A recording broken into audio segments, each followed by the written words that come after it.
Welcome back, everybody, to the fourth day, the final day here at Coffs Harbour. I've got the man, the great man next to me all the way from the south coast of Victoria, the lawn wave catcher, Frankie Veltman. How are you this morning, mate? Good, Scotty. Good. How are you the day after your big final yesterday, mate? Yeah, not too bad, mate. Not too bad. A couple of cleansing ales at the surf club last night was good. First race of open men here in the water. We got South Curly at the top of the screen, McMaster's Beach, Fairhaven, another South Curly crew, and Northcott, I believe, up the... Northcott. Fairhaven got away real quick. They sure have. They're flowing off the beach here at Jetty Beach. This making a statement. Apparently, Big Tommy had a little bit of a problem in the boat yesterday, and he wasn't a happy boy, and I think he's going to make up for it today. That oar's going to be hurting with the anger he's taken out on it, mate, is it? Oh, mate.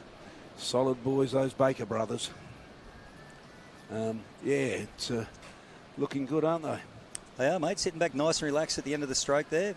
Joey Bergen in the back, taking over from Matt Solker. Looks like one of the other South Curly crew just challenging there at the moment in about alley 4, I think it is, Frankie. Yeah, I don't know which one it is. I haven't got a... Here's the McMaster's boys here. We'll try and get them the live heats and see what we can do here for you folks at home. McMaster's there just going at a shot. And we're coming up here, probably Fairhaven leading this, maybe 12, 15 out from the cans, Frankie. Yep, they got it. And are they the Death Riders? Yeah, Death Riders there with the Termite up there with those Okanui-style shorts he's got on. He'll probably have his signature on the back of him, wouldn't he? Well, Rude Boy was stirring him up on the beach commentary the other day. Apparently, he's been that successful. There's limited edition photographs of him. I heard that. He sat in the chair here yesterday. I said he'd probably sign that and sell that now. But Northcott, I tell you, they got out round. Where are they sitting in there? One of the reasons we're not at the main beach, Scotty, is the tide, isn't it? It was a good day down there today, but yeah, we just lost so much beach, especially over the last 2 weeks. It would have been hard to get through this program of racing. And we'll set up here, and everyone was pretty happy with the venue, so we decided to stay. And as would have it, Frankie, you know, it was 4 foot and perfect this morning. Had we decided to go there, it would have been 7 foot and out of control. Yeah, well, this is the thing. I mean, you got to take the option. It is finals day, and the options have got to be there. Tell you what, the Northcott boys have come right back into it, but I'd say still Fairhaven. The camera gives you a false impression sometimes. Oh, have a look at Curly. Have a look at him go. Yeah, coming home strong. Fairhaven boys there with the arrow oars, aren't they? The cleaver blades. Arrow oars? Yeah, I think they call them the arrow is what Croker calls those ones. They've got a thinner shaft and the cleaver style blade. There they go. Oh, the Deathy's just dropping over one. They'll test Termy out. You got it? Yeah, he's right. Good Lord, he'd hate to drop off that one, wouldn't he? Yep. So Fairhaven and Termy and Northcott, so they get the points. It was a good bow wave as he dropped over that one, mate. Yeah. So today we've got open male in the open rounds, and then we're followed, hopefully at about 7:30, with the reserve male. That'll be the quarterfinals. And then we go into the reserve grade female quarterfinals, and then we're back to open male.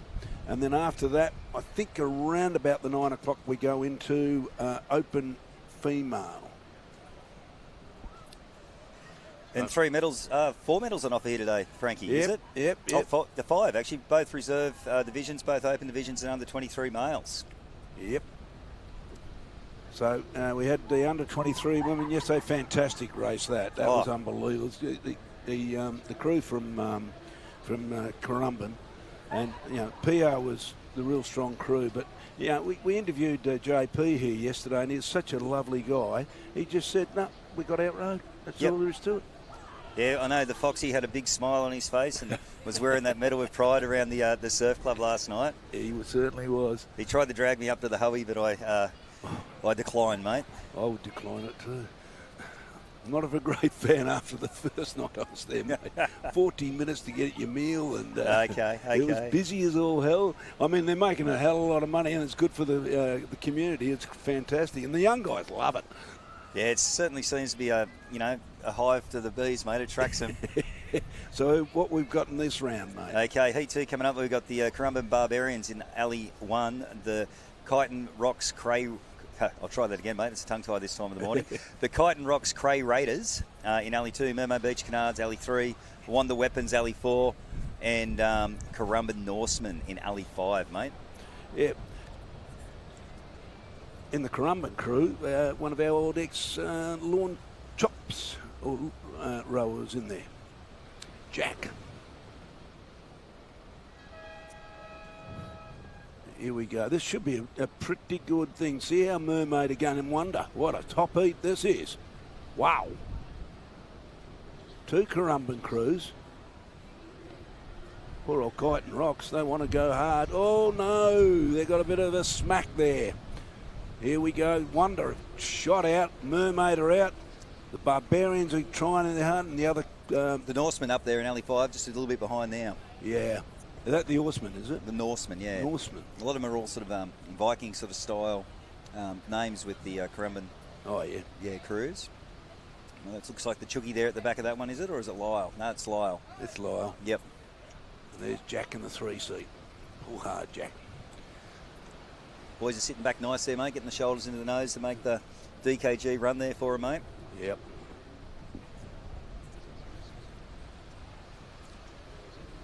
Well, it's pretty close there between those 3 crews. Bit of chop in the water there, mate. What's your prediction for the rest of the day? Yeah, Suvley's meant to come up a little bit, mate, so that'll put a bit of cross chop on the course, like it did yesterday afternoon. I know in the final with my little girls yesterday, it just upset the boat a little bit. Yeah. Yeah, it was just enough to, lift the gunnels slightly and put a bit of chop on. They just struggled a little bit. So do you... Also, I heard there's some warnings about 11 o'clock coming through. Yeah, there's meant to be a swell pulse coming through with this Suvley change. I don't know whether it'll hit us that early, Frank, but that was one of the reasons we decided to stay here. We didn't want to commit to being at Parky and then it would get out of control again, mate. Well, I was talking to Don Cottrell and his wife Peter. She's very happy because she's got the markets at the back. She can spend all his money. Mate, it'll be a hub down here today. It's a really nice vibe. We had the Triathlon Club had a meet this morning. They're just finishing off now. The markets are here.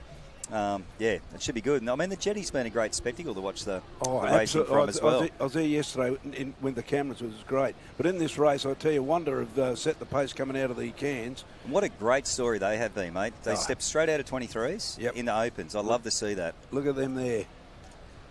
Bit of work to do for the other crews. But again, don't worry about where you think the Barbarians are because it's the camera. And unfortunately, we can't fly the drone. The drone. No, too close to the airport here, mate, unfortunately. Yep. Certainly back through the gates here. Looks like Wanda have the lead.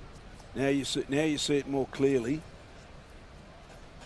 Wanda have the lead, but it's a really tight race for second, third and fourth. Yeah, both Currumbins and Marty Fletcher's Mermaid Beach there challenging for those minor placings. Little late charge, bit of life under the Currumbin Norsemen there up at the top of the screen. They've come home like a train. But no doubt about the winners. And they'd be really happy that Bulleye aren't here today, aren't they? It certainly opens up the field a little bit, mate. If you're wondering why Bulleye aren't here, it's not that they got knocked out or anything. It's unfortunately they were in the Australian team last year and family commitments by a couple of them. And you've got to put your family first. And they just come back from NZ, last week from last weekend. So you've got to put your family first. You can't. This sport is a lovely sport, but you cannot upset the family. No, it's always nice to have somewhere to go home to after a great day's racing, mate.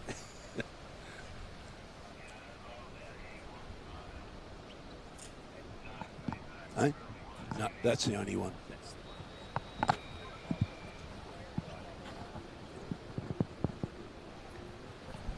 Right, here we got in this palm, you can see that. Heat 3 sliding in, mate. We've got the Palm Beach Phoenix, North Bondi Blade Runners, Burley Heads, Mowbray Park, Allura Wilco and Surface Paradise Sharks. I think they're an under 23 crew that Hughes is backing up in the Open Men, which is good to see. It's not the Matt Solker crew, is it? We'll have a look, yeah.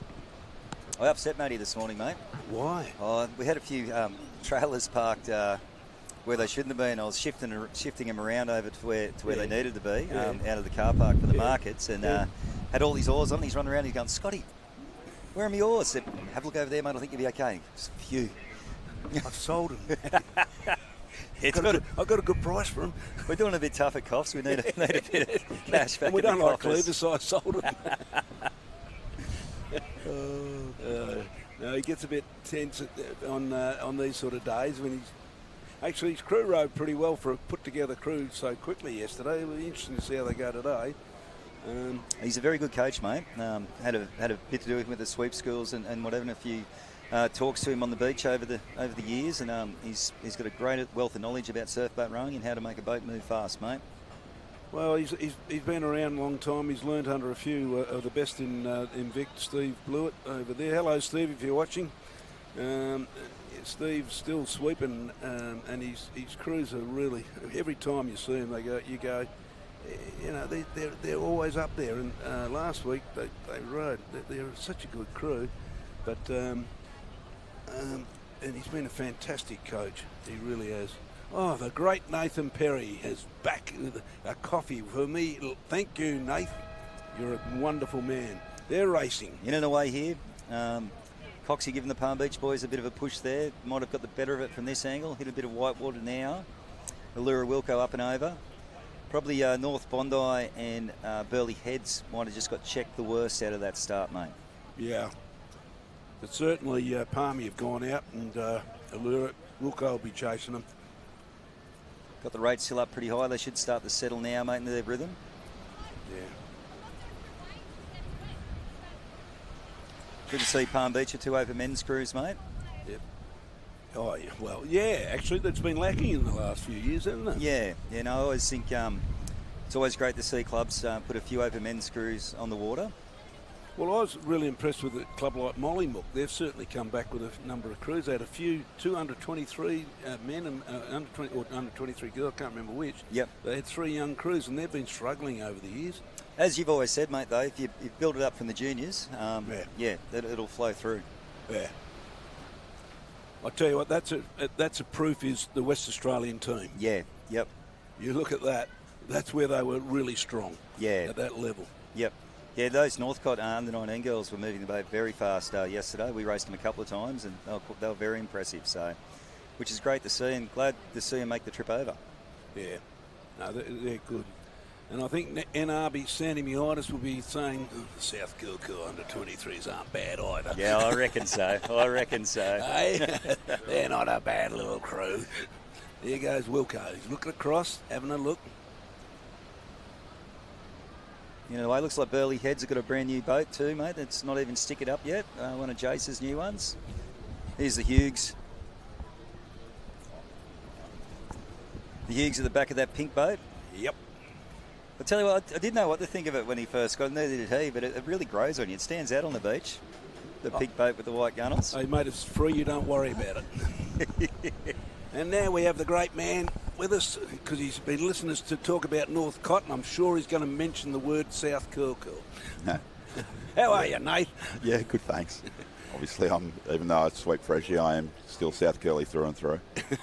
Look at this. What do you reckon about this one, mate? Allura? Yeah, they're looking good. Well, the Palmy look like they're doing reasonably well also. North Bondi, I sort of thought that we'd see a bit more from them in this race. I don't know what happened. I think they just got a bit of a bump start and didn't get back into it. It's a bit too quick a race to get back into it. But they were very impressive yesterday in their first race. Yeah. And are you going to do any future designs on your surf boats in the future, Nate? Yeah, well Al works with me now, as you know, yep. And so we've just been thinking of ways to just try and get a little bit more boat speed out of them. The boat we've had, and we've had that boat for 20-odd years, we designed it in 01. We like it as a jack-of-all-trades kind of boat. It sort of seems to do everything reasonably well, but I have a pretty rich R&D environment at South Kilcoole and with my crews, so we're starting to just try a few different things out and see if we can get a little bit more boat speed. That'd be nice. Jeff would be happy. Yeah. Well, since he and I are virtually the same shape, I'm sure whatever we do will be good for him too. Yeah, no, that's fair comment. But and your crew's going all right this weekend, mate? Yeah, I'm really happy with the 23 girls. They're really improved well. They've knuckled down. It's their last year at 23, so I think they kind of thought, well, we best get serious for last year. But just their attitudes really shone through. Yesterday didn't quite work out for us. We got knocked out in the top 8, which, to be honest, that's probably a pretty good result for us. And in a very, very hot race, and the 3 crews that knocked us out got the 3 medals. So I know. I'm not sure much more we can do than that. But and my Resi crew, we've come with a fill-in actually, and he's an amazing fill-in. He's a 55-year-old fellow rowing stroke for us, and he rows in my 240 men. And so we're still chipping away at it. That's good. Yeah, Bees is pretty quick this year, though, I have to say. There's some good crews there.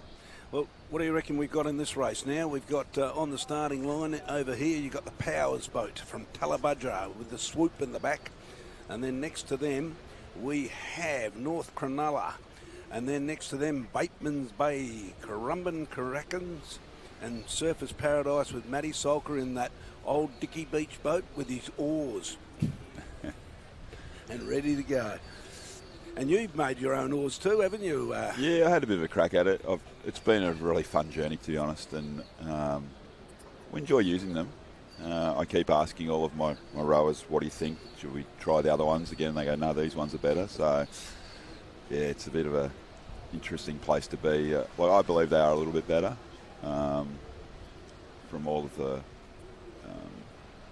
time that I do with using a Garmin or something to pace us. It seems like it's about 5 seconds per 500 metres, and they feel nicer. And I think what the people are enjoying is the feel of them.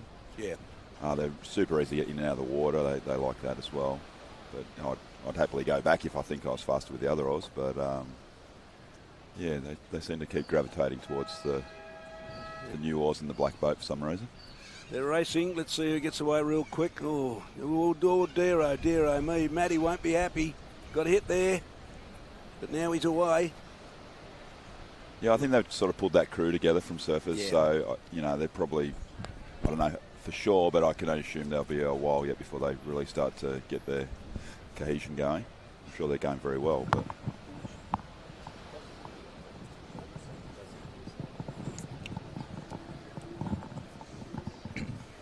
So on screen there, we've still got the Talabudra guys. And they look to be doing well. They're nearly won. Just coming through the gate cans now in R. Maybe Bateman's Bay with a slight lead or tally. Like you said, Frankie, though, it's hard with this angle.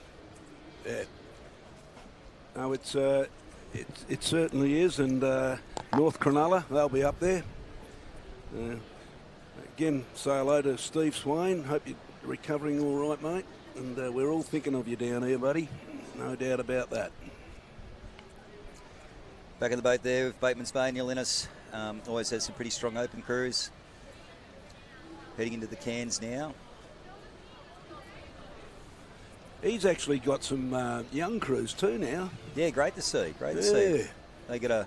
Because they've never been renowned for having young crews on the water, have they, Nath? Well, they won a junior title in the late 90s. Yeah, but I mean... But yeah, it's just a while ago. Yeah. But nah, usually the open ladies and the open men. Yeah. But I think they got a lot of kids. They got 2 junior boys crews and a junior girls crew, and can't imagine they all enjoyed being together. I've got to say, I still reckon this alley 5 and 6, mate, I'm looking at it going, hang on, these guys are well out of it, but they're right. Look at it now. What do you reckon, Scott?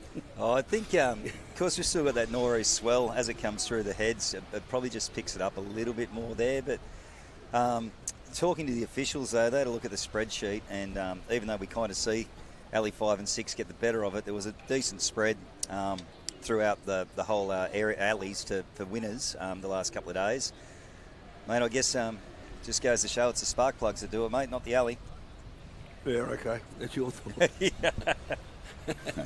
I'm sure the West Australian team will be agreeing with you. No, certainly. I tell you what, I don't think the Queenslanders would be saying that. Yeah, I'll apologise to Corey when I see him later for that comment. I just think it comes naturally, doesn't it? Everyone likes to, hang it on the Queenslanders, mate. I tell you what, the New Zealanders will be happy after the Indigenous game last night. I think the Maoris won, didn't they? Yeah, I never caught the end result, mate. I just said it in the background there.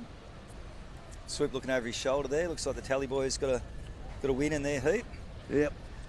I have to say, after a not very good start, the Surfers guys really got some boat speed there. Well, maybe you're right. Maybe it's a bit short, that end. Gee, you Swoops are so kind and nice. Us old ex-Swoops can go, nah, that's not right. I was saying it all day Friday. No, it's a joke. It's just good water, Frankie. Good water down that end.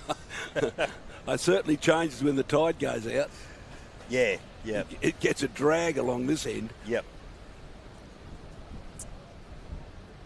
Alrighty, coming up heat 5, we've got the Palm Beach Plumbers, North Cronulla Purds, Coffs Harbour Boat of Friendship, Mooloolaba Sea Anchors, and North Cronulla Brooks A's. Wow. How good's that, mate? 3 A crews out of one club. I reckon that's great to see. Yeah. Bit of a gust just come through. Well, it's nothing new for North Cronulla, to be honest. I remember in 93 they had 3 A crews regularly in that period in the mid-90s. And regularly in that period they had 2 A crews in the A final. So, very good. And your mate Bryce Munro's back at Yeah, Vale. Behind the scenes he looks at the like moment. he's having fun. He sometimes has a bit of an annoyed look on his face, but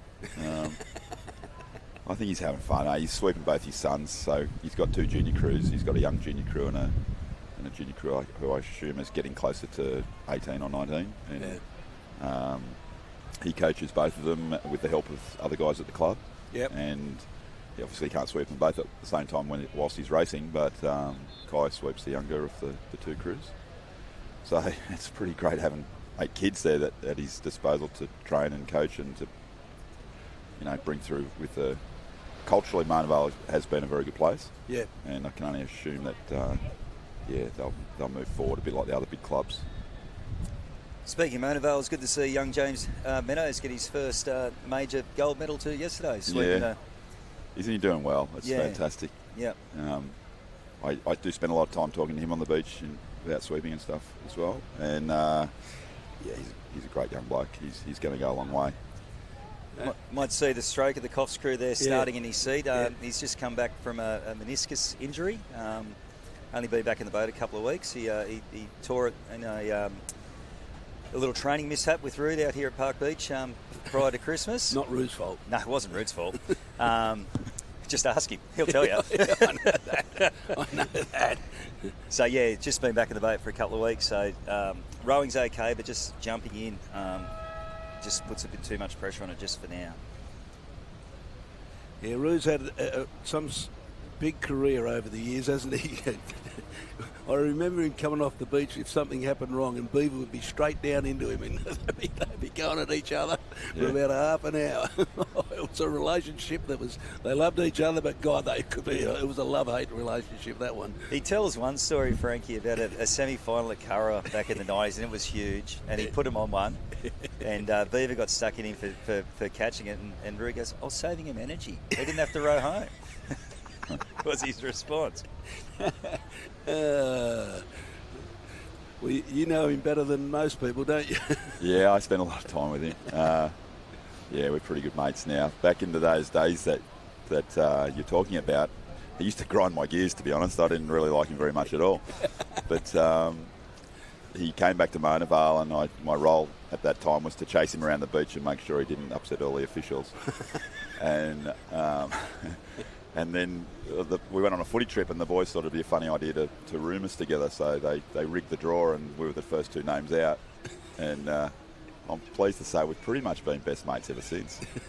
We ended up rowing together. I rowed stroke for him, and that was a really fun time for me. And we spent a lot of time together. I try and get up to his farm whenever I can, which is not too often. But I can tell you a story about his farm.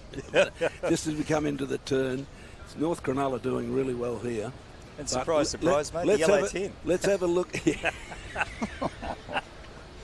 That's the other one, North Cronulla. That's not this one. I'm not, yes, they've come out. Yes, this is the one I'm going about. Oh, no. And poor old Roo, he's sitting in the back. Oh, dear. Anyway, Roo gets his text. He's doing this commentary. He gets his text message from his wife. The cows are on the road. What do I do? And he calls it out over live stream. And he's starting to take him in some sort of line, power line area where I said, what the hell are you doing that? And he goes, because it's clear and all that, and there's plenty of food for him. Oh, it was Roo, the old accountant, now the farmer. Yeah. He loves it up there, Nath, though, doesn't he? He does, yeah. I love being there with him. There's nothing to do much apart from push cows through the yards, but and drink beer together. Yeah. Oh, no, great man. Looks like Adam Purdy there with that North Cronulla crew in the lead at the moment as we come through. Quite a commanding lead too by the look of this angle. Yeah. But, and Roo Boy's not that far out of it. He needs a lift now. Yeah, they're pushing for the minor placings here, the Boat of Friendship. I can only assume they're really short of some racing, to be honest. Like these other crews that are in this race are just very battle-hardened and, you know, got a lot of racing under their belt this year, and Coffs haven't done a lot as far as I know. Good win by them. Oh, look at this for the miners. A wave come through. Ooh. Yeah, they've got a first-year rower in there too, NR, but he's going really, really well, Andy. The boys dragged him out of the gym, and he's picked it up reasonably quickly, and just a lovely bloke. He's fitted in really, really well. So Phil Stavano just running around the back there having his daily dart, his first dart for the morning. Yeah. Make him feel better. He's a cheapskate. He only buys roll-your-owns too. I wonder if it's the illegal tobacco. He's not chilled enough on the beach. He gets too excited, mate, for that. Yeah. You don't get a voice like that from smoking the good stuff. Look,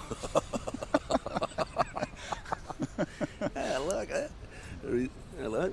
Reserve grade. We've finished with the open men. Now who have we got in the reserve grade? First round. I better go. Okay. No worries. Thanks, NR. Have a good day, mate, and good luck. luck. Have a great day. Thanks for the coffee, mate. Really appreciate it. Anyone else want to come up and do a bit of commentary? We coffee up first, and then away you go. Right. All right, digging through the live heats here.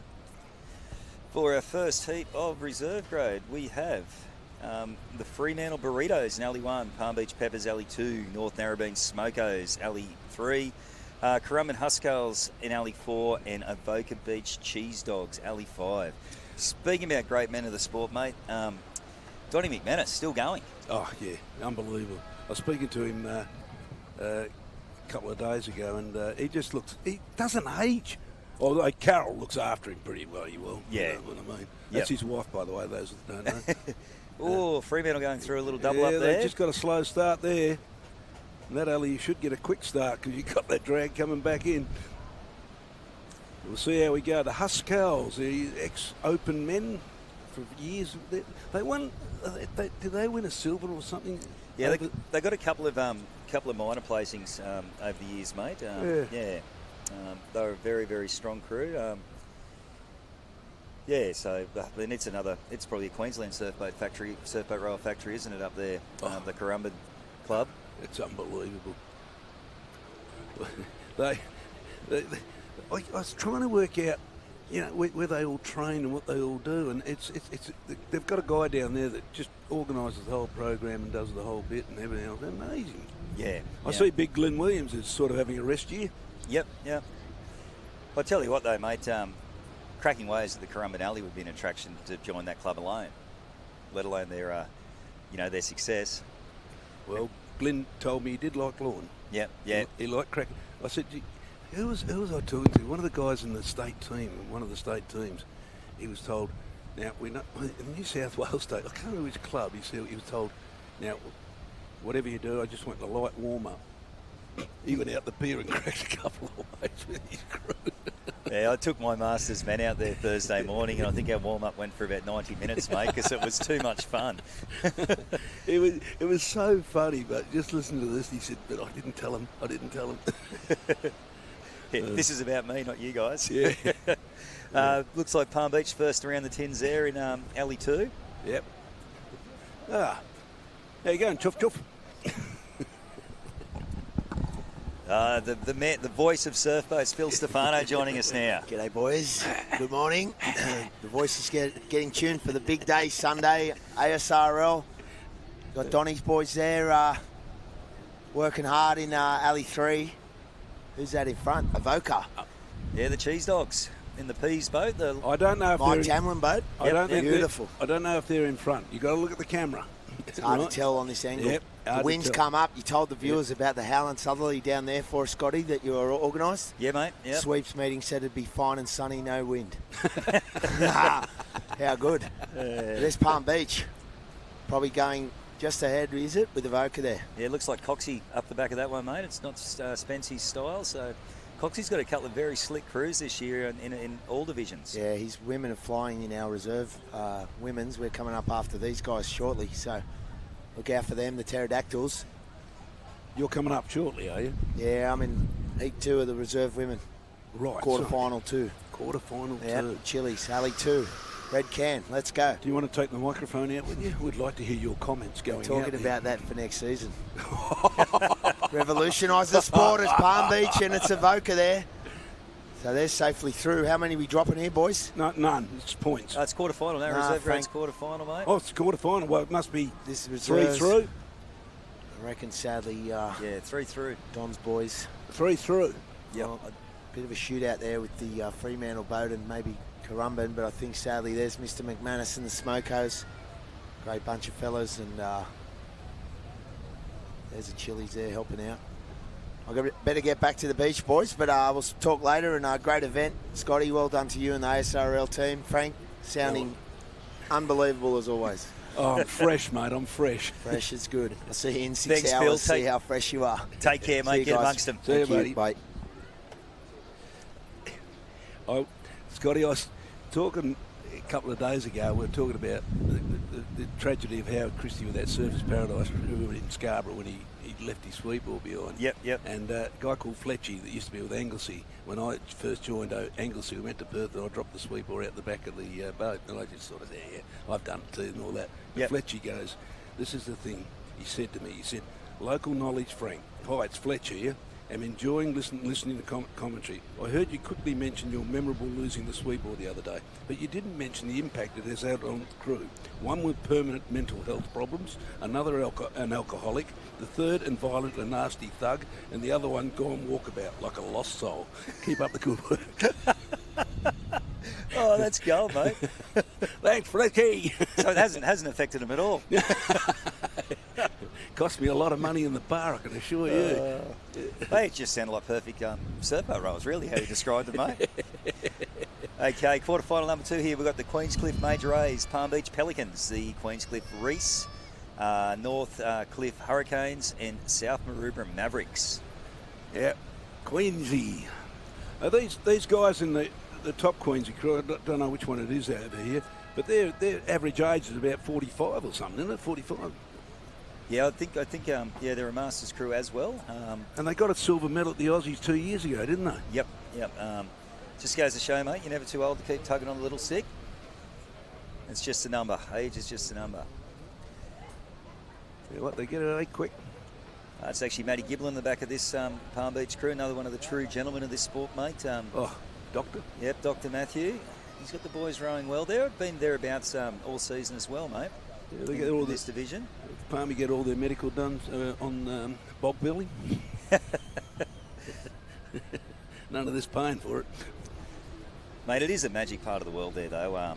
We've had the sweep school there the last couple of years, and that's one job apparently I've been reminded, mate, I haven't booked in for this year yet, so I'll get that once I get over this weekend and get that sorted. But beautiful part of the world up there. No, our young guys really enjoyed going over the Victorian boys and all that. Oh, tell you what, the crew out front, which one's that? That's Northcliffe, mate. With Matty Claypan. Matty Claypan up there. always has quick crews. I tell you what, he's come back. He only had the 23s a couple of years ago, those boys, and they were flying, and he had a good 23 girl, and they think they won. But all of a sudden, he's back with juniors and reserves and open.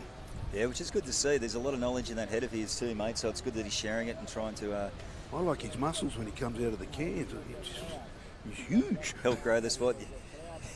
There's certainly a bit of it in the drag around, mate. Look at it. Look at the arms on him. Ooh. Yeah, you just noticed that wind's making it a little bit hard for him just to get it right around. That was a good shot, but I'll tell you what, he's come out of there all right too. That's really blowing up now, Frankie. Have a look at that crew. They're getting wobbled around a bit. Look at oh, geez, they're struggling with that wind. They're only a little crew, the South Maroubra boys, and so's their sweep. They're not the biggest guys, but so you know, still in it. Probably affect them a little bit more. Probably only the one Queenscliff crew from that angle, maybe with a little bit of work to do. Yeah, alley one. I know you're being nice, but I don't know about it. Can get an advantage on the trip to sea, mate, if you can push up to the pier as much as possible. I think they're coming over. Again, it's the camera angles too. We're seeing, unfortunately, we're only seeing camera angles, and once they get through the gate cans, you get a very good idea behind where they are. Because now you're seeing the South Maroubra crew, which you thought, well, they're doing all right, but now they're behind. Yeah. I think Northcliffe will be through to the semi-final, mate. I'm sure they will.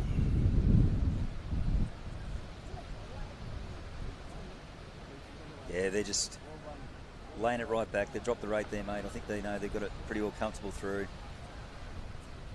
I've just been told that Northcliffe don't have an A crew. Sorry, I thought he did have one.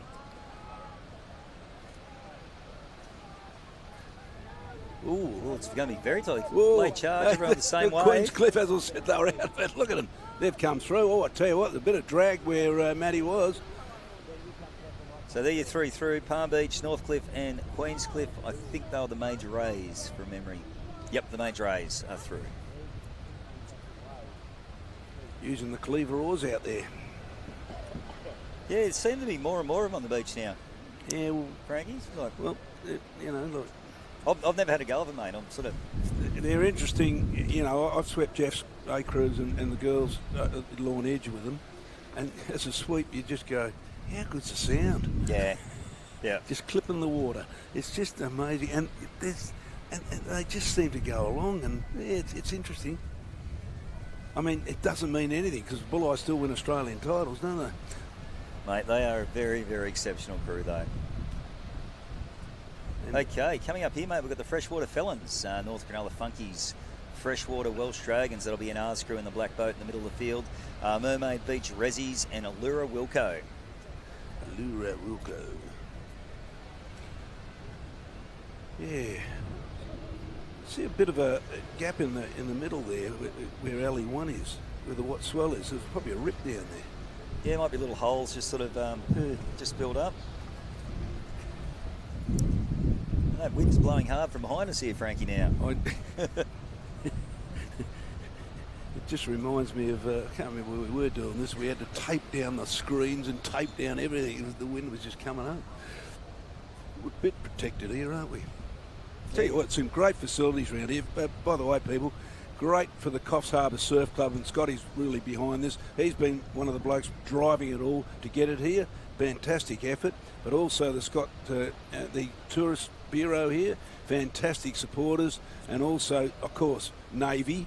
Yep. Couldn't be here without the Navy. And on top of that, we have our own surf boat lager. Yeah, Surf Boat Brewery, mate. I'll tell you what, I'm very partial to Sweep Stout, Frankie. I like a dark beer, and it's sensational. Make sure you get back to the surf club this afternoon and sample some of the Surf Boat Brewery. I'm not having a dark beer. So after Zombie, for years, giving me crap about dark beer, no way I'd drink a dark beer. Oh, you know what you're missing out for. Oh, mate, that's bloody good for you. Mate, I went to Ireland and had Guinness. Yep. Well, you got it when you go there. Yeah, and the lady said, you got to have a Guinness. I said, I don't want a Guinness, I want a lager. No, you got to have a Guinness. I said, I don't want a Guinness. You got to have a Guinness. Okay, I'll have a Guinness. I finished it and I didn't want it anymore. She said, what do you mean? I said, well, I didn't like it. She said, no, you got to have two. I hear slick start there by NR's Freshie crew in the black boat. Yep. Allura Wilco maybe just a nose in front, but I'll be interested to see how NR Perry's boat go in this wind. So both freshwater crews in this race. And Wow, good tight start. Yeah, throw a blanket over these guys at this stage, mate. Yeah. The freshwater felons there just sitting back now, nice and relaxed. Who's sweeping them? Gone blank, mate. I can't think of his name. I don't know. Big bloke in the 2-seat, I can tell you. I reckon he's Solid. had a couple of black beers in his side. I think so. Very solid looking lad. Hope he doesn't come up here after this. Scott Morrison's a sweeper. Right, okay. The other crew, mate. But you can see the sweeps really have to work in this wind. The sweeps have to do a big job today. It's not easy. Nathan's got his crew rowing pretty well against Mermaid. My old mate Benny Summons in the bow there, and they're going all right. Actually, it's a close race. Yeah, anyone can get back in this race here, mate. You can just see that wind. It's directly across the course, yeah. So it's going to be, lifting one gunnel at a time. So it's going to bury the guys, which will be on, your left-hand side of the screen. Well, look at Nathan. Look how he's working that sweep oar. And the trouble with that sort of thing is the sweep's got no choice. He's got to do it, but it puts so much drag on the boat. Yep. Lifting into the turn here. Yeah. I mean, these guys are good, getting so good at the turns, even to that wind, they've come around.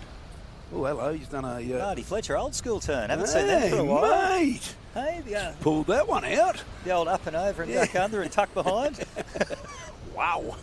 Haven't seen that.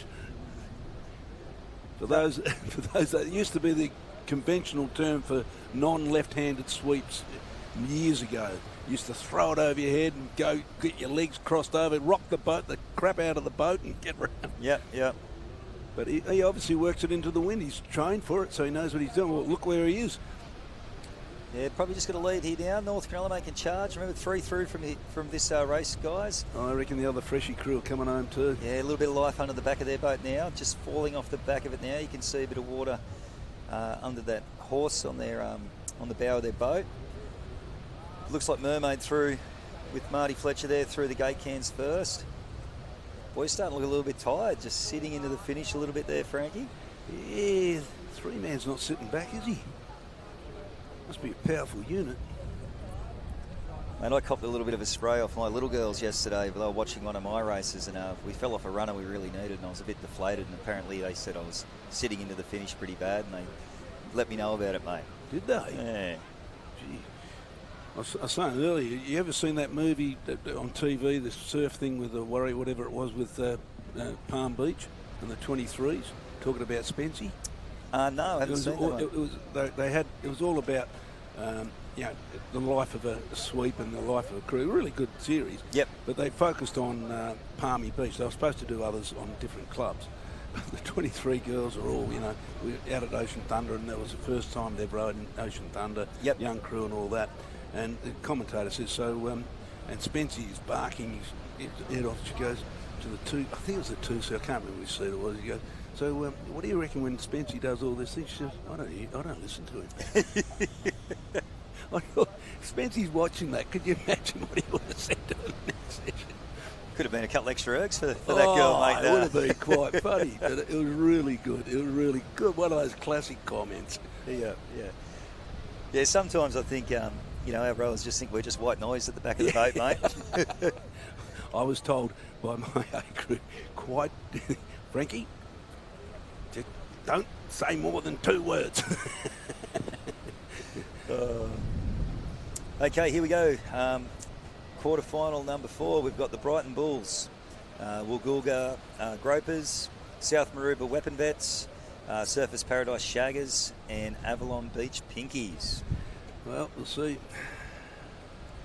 Unfortunately, Nathan's out of that race. The 2 freshwater crews got 4th and 5th. So, yeah, he just fell off the back of that little one. The others dropped over, mate, unfortunately. Yep. Woolgoolga boys there on screen. And they'll be hosting us in 2 years' time, mate, I believe. Off to one the next year for the Open and Woolgoolga the year after. Marty, if you're listening to this, book the rooms. Woolgoolga, I hope it's not like this. I went there 2 to 3 days ago, mate. They've only got one area. That's, yeah, we'll see how they go. They might get 2 in, mate. Have caught some magic waves in a surf boat there. Oh, I can imagine. There was one breaking out past the gate, the Boyd cans on Wednesday.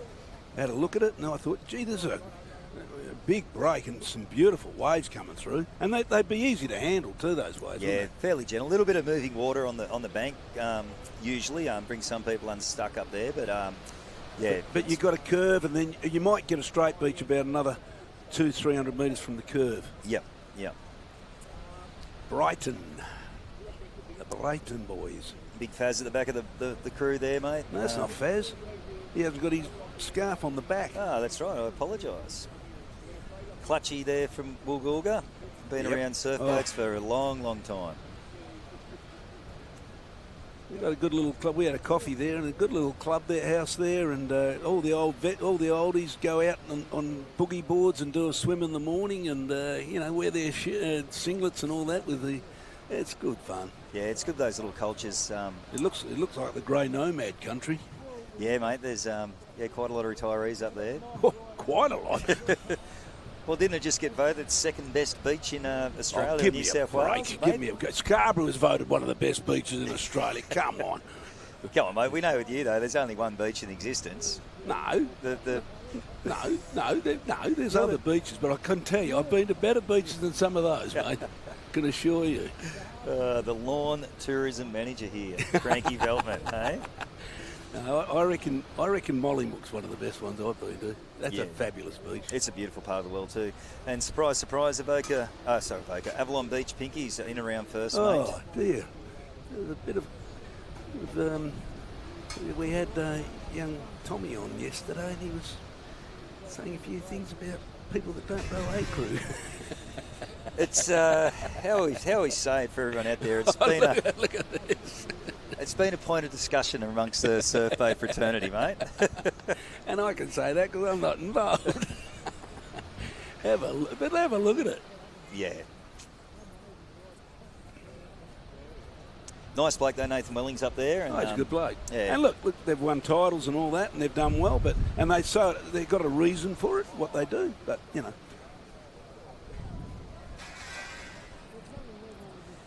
they've been together a long, long time. I'm pretty sure they've all come through juniors here. There's been a few changes. Well, Nick's no longer around. Yeah. Been a few changes. Look at Brighton. Look at Brighton go. They're charging. Nice. Can they drop it over there? No. No, it just fell off the Not back off that early.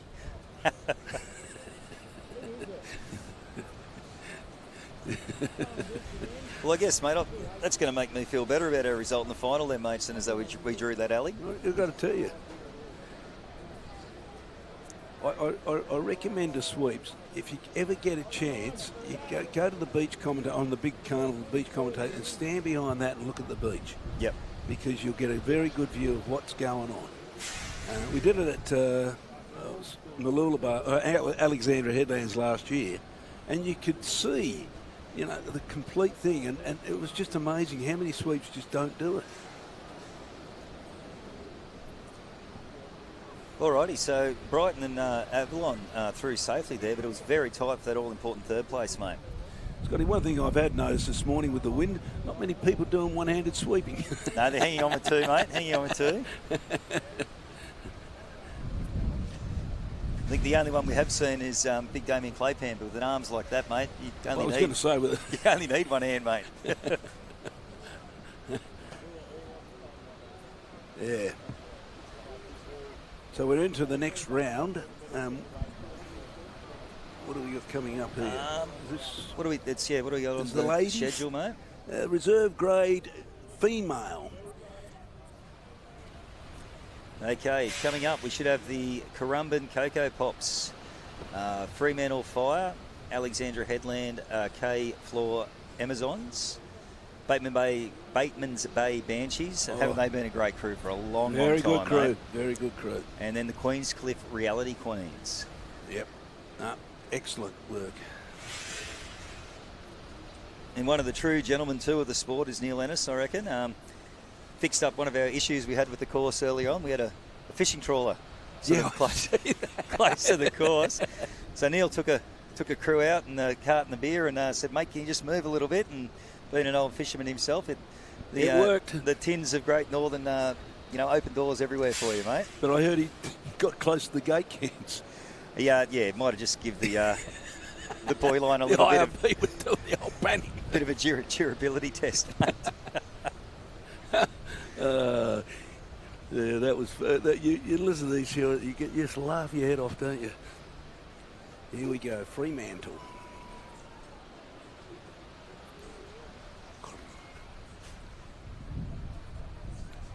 Girls looking tense there.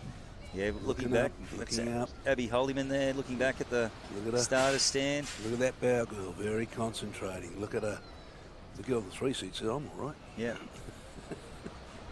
Does a bit of sweeping herself too, Abby. Trains a few crews at Currumbin and has come to a couple of sweep schools and goes all right in the big stick too. Have a look there. Because the bow girl's got to see what's going on. She's got to get in there.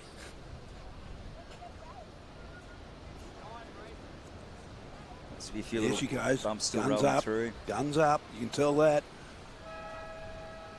Bang. Away they go. Into the way here, just hitting a few little white waters. Yep. Off the beach. Makes it interesting. Yeah.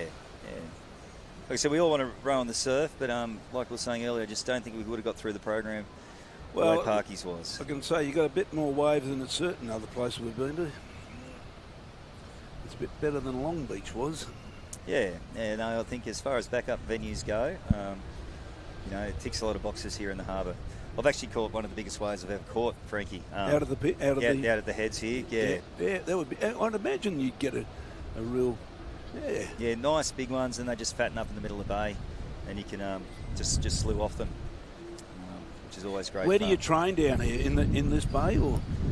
Normally like through the week, because we'll run into the dark a bit. We'll train here, mate. Just the other side of the pier to where we're racing generally. Yeah. And then obviously all our surf work's done at Parkies. Yeah. I live a little bit further south, and I'm down at Maxville. And how far is that? 45 minutes, mate. And I'll train some crews out of Scott's Head as well. Now there's a club that you don't see anymore, do you? Yeah, there's still got a couple of crews going, but just sort of. I was saying you minor you don't see anymore? No. A pity. Yeah. They were clubs that always turned up, and your minor had a good A crew some years back. Now, it never made big finals. They may have, but they were always competitive. Is that when Dicko was there sweeping? Yes. Yeah. I think he made an Aussie final, with that crew. Yeah, I think so. Yeah. They always had, I love their boats, the way they did it. They were really nice. Yep. Fremantle doing all right here. Yeah, mate, they're handling the chop well. They'd be used to these sort of conditions coming from over there, wouldn't they, mate? Yeah, it'd be called a nor'wester for them. Oh, that's a bit of a windy. Yeah. Got around though. Bateman's Bay in the way there. Yeah. But now I wonder how the dynamics go on that boat. Husband sweeping wife. I wonder how that goes at times. Whether it's harmonious or there's a few discussions after in the car on the way home. You've got to say you're harmonious, because you've got to go home and live with a person for the next 24 hours after an incident. Yeah. Right? So I would imagine, every now and then there'd be 2 cars going home. You reckon Trace might jump in with the other girls and Neil's on his own? I'm just going for coffee. They're certainly doing something right here, though, Frankie. They're leading this race. Absolutely. I thought Fremantle was leading. I'll have a look. Don't even start me. Ali bloody one. A little bit of life coming under the back of the Alexandra Headland and Fremantle boat, but I think Neil's got the Bateman's girls through. It's going to be a good old arm wrestle for the final position, mate. Yep. Again, Neil yesterday was standing right forward, right? And he had one hand, he's got one hand on it again, but he had one hand the whole way around, but today, 2 hands. Yeah, with that wind. The sweep. I'll tell you what, you get sore. Yeah. In the top part of your body is the sweep.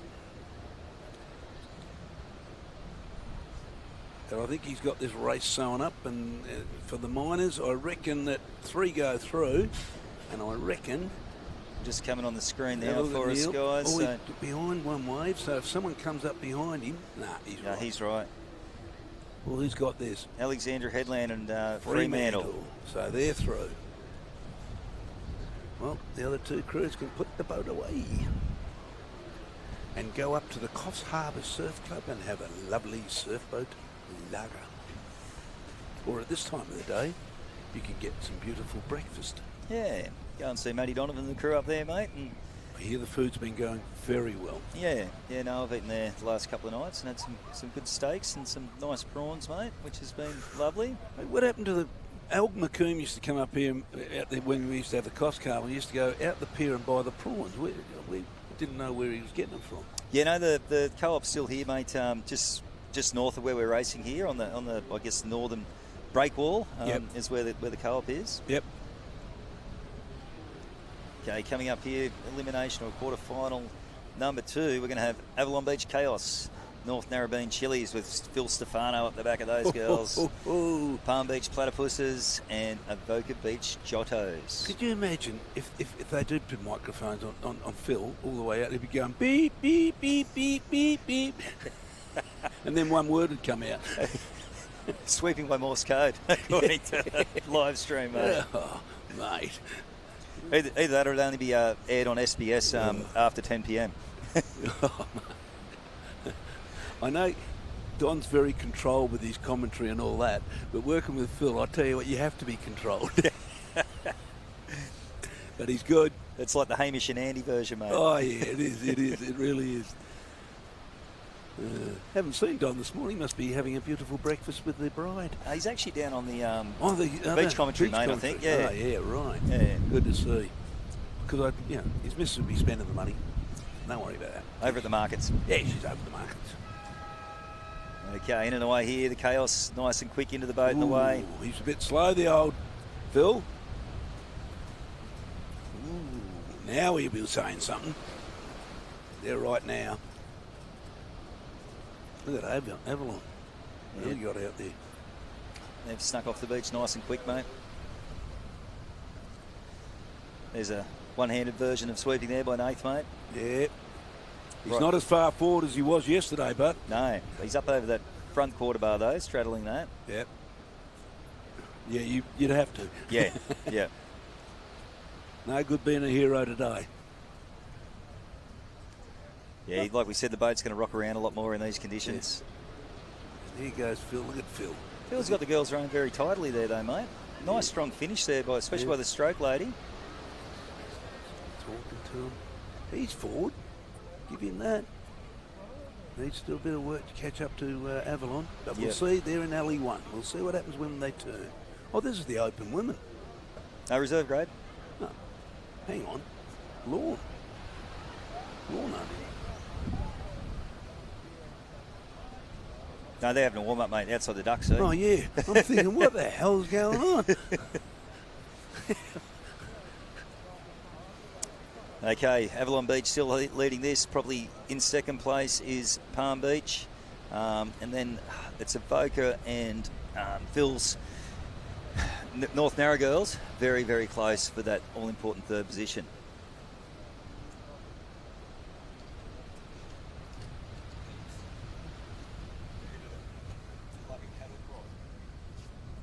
Avoca girls laying back nice there. Now let's all-important turn. Let's see how far in front Avalon really are. I think they are. Yeah, probably 2 lengths, Frankie. Yeah, this stage. But I tell you, just everyone's struggling a little bit there, mate. If you just see that the tin was a fair way away from the boat, but that's just how hard it is getting that nose to come around into the wind. You've been here. Would you go in wider? Yeah, I'd probably try and line it up wider and row into it. Mm-hmm. Well, Nathan's gone a bit forward now. He's a bit confident now. Just talking to his girls, using a bit of body swing to help the run of the boat. But you can see the boat dipping down every now and then. The poor old girls on the bow side have really got to watch their blade work, because when that wind picks up, it just blows the boat out a bit. So good control. He's got a good lead. I tell you what, Phil's going to have to start yelling at his girls. Yep. He's going to have to get some that crackly voice of his barking him to have a go here.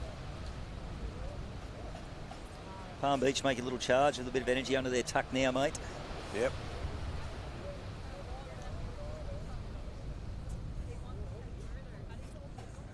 But Avalon looking pretty comfortable at this stage through to the semi-finals.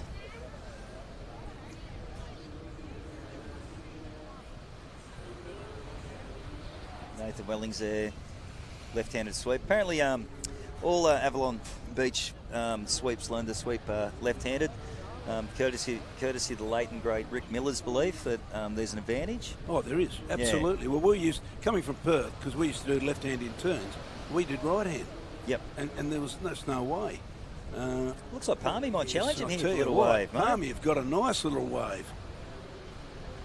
No, they'd be happy. Spency at the back or not? No, just about to look. Oh, look at look at Phil. Phil's He's come coming through. through. He's come through. That's Charlie Trotter. That's come across. Charlie. Yeah, from.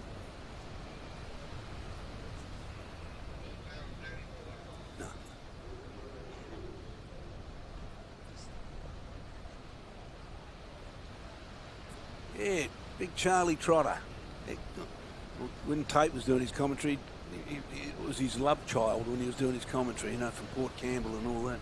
And, yeah, but Charlie's been a really good young sweep and he's gone to a good club.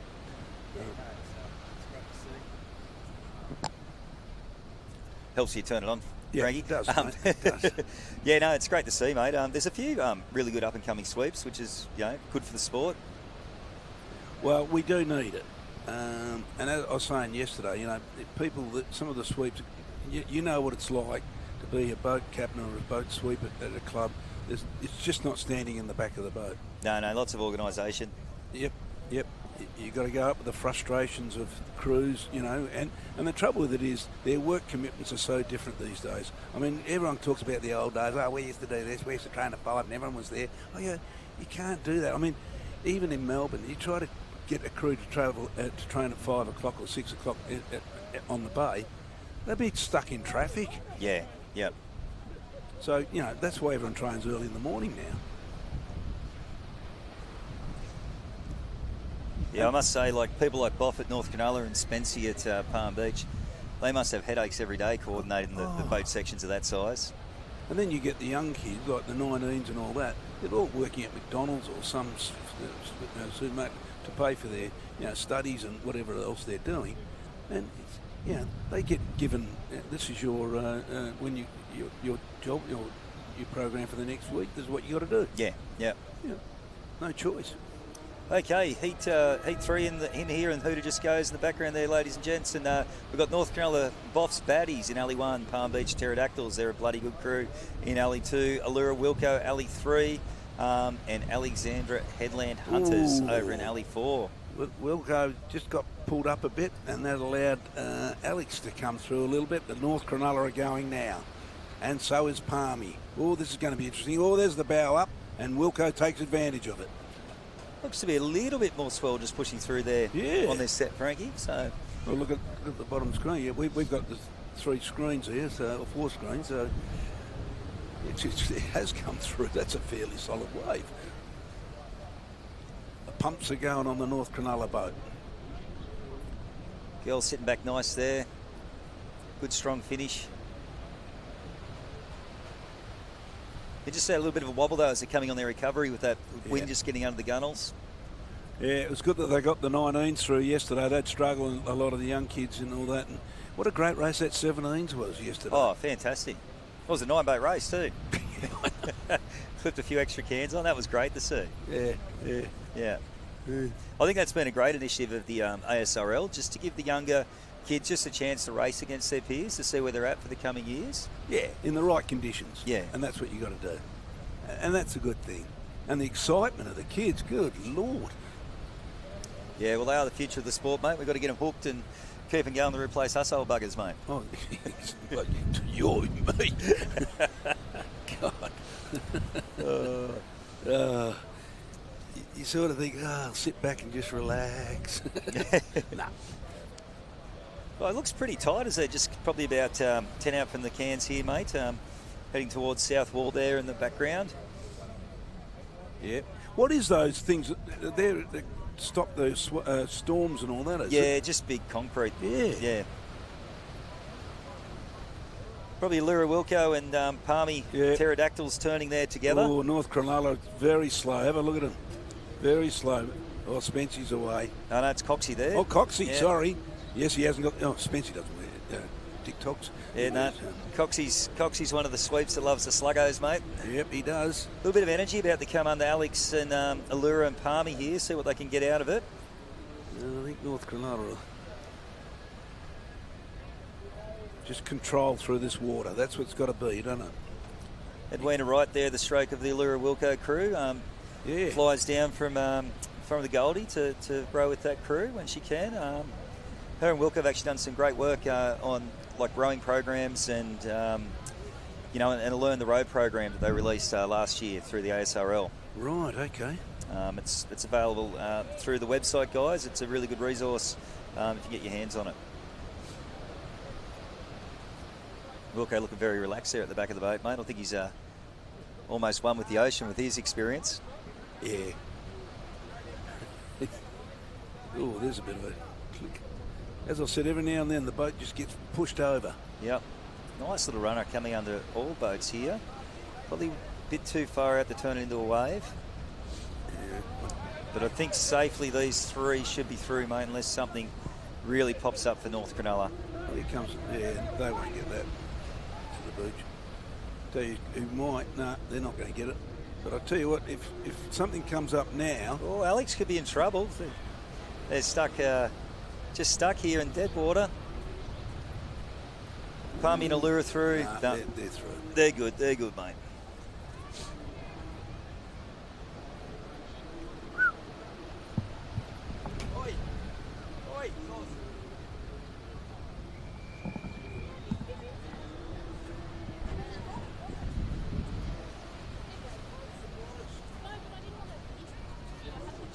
Okay, coming up here in quarter-final number 4, we're going to have the Coogee Overwavers, Warhope Bonny Hills Helm, Southport Swell, and the Wanda Wildfires. Oh, been looked after here, Frank. We just got some morning tea, mate. Frankie's having a chew. I've just had a coffee delivered to me. This is a good gig, this commentary, mate, I tell you.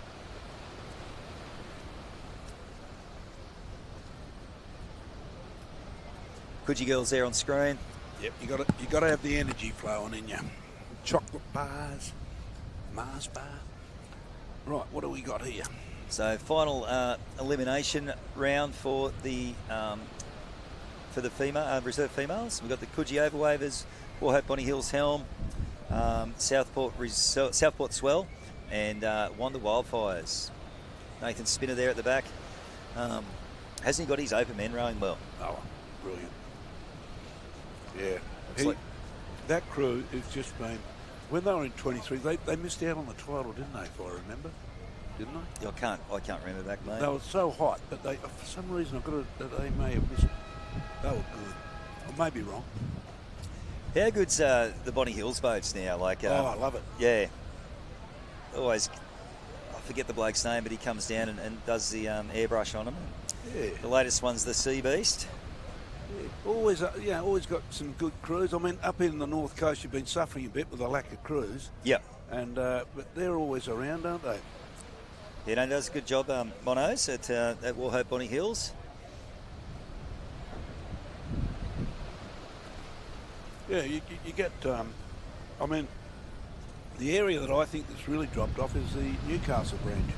Yeah, they just seem to be. Numbers not as strong as they once were. No. Certainly, that wind's coming up again. It has.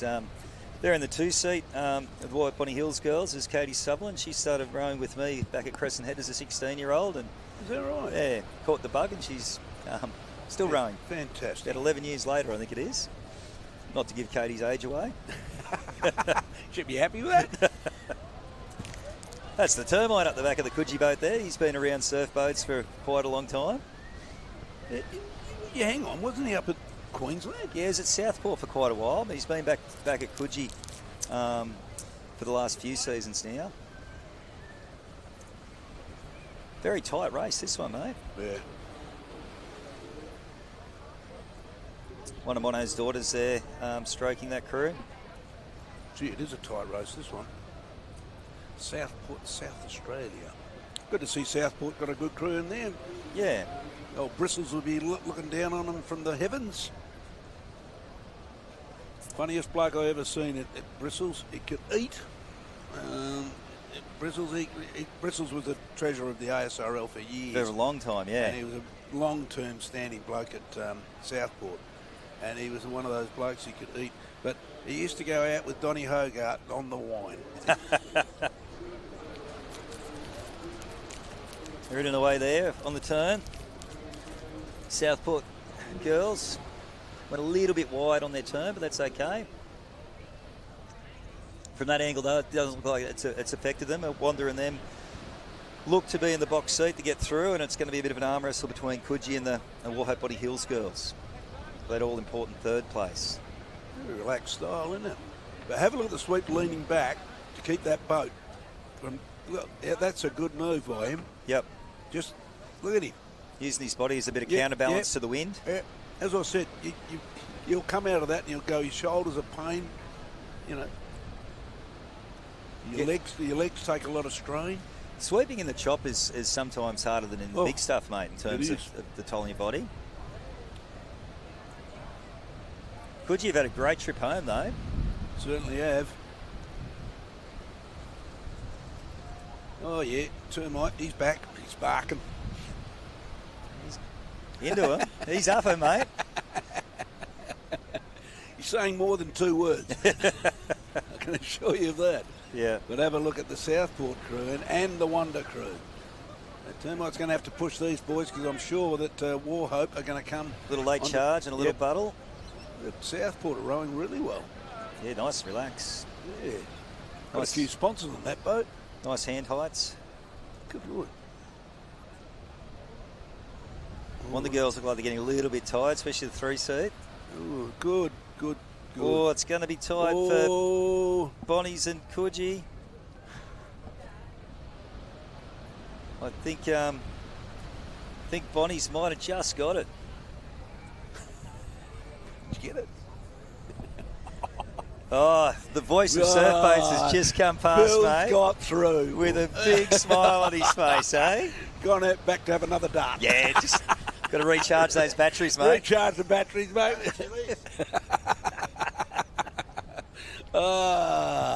Happy, smiling face. Look at him.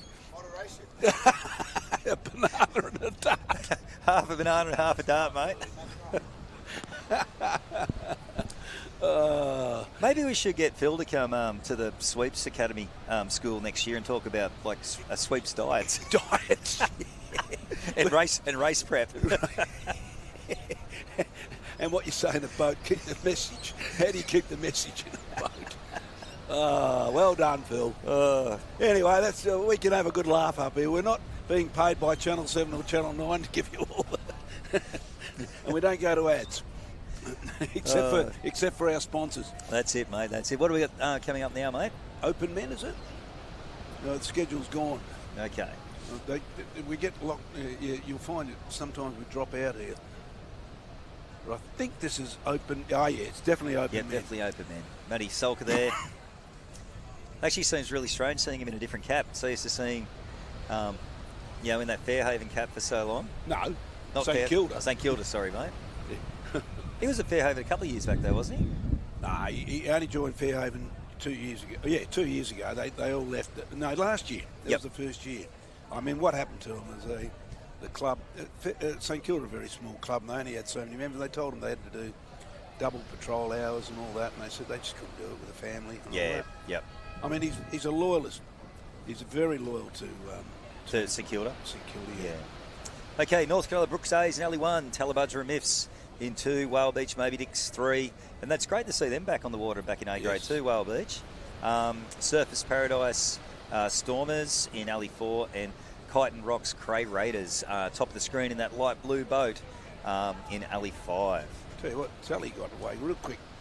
Michael loves stroking them. He used to be ex-mermaid. Yep.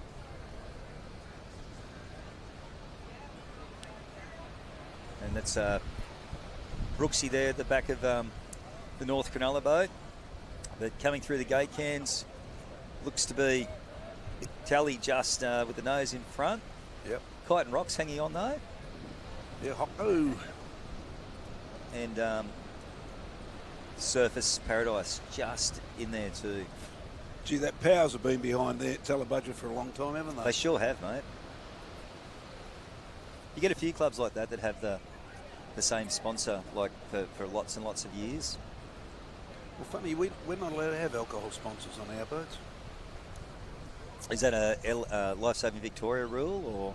I think so. Yeah. I think, and also the government. Yep. Oh, yeah, well, you're not allowed to have junior crews rowing. Yep.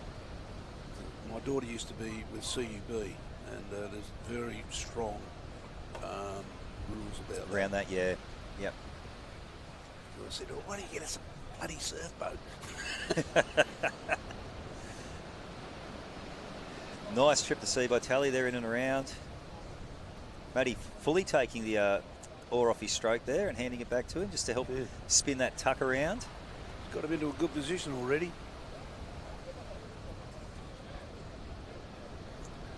Yeah. Always find it fascinating, the turns, Frankie, just the different styles, different sweeps employed, mate, to help get it around.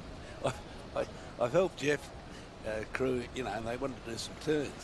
And I said, I'm not grabbing that bloody oar, I'll be straight out of the boat. I said, no way I'm doing it.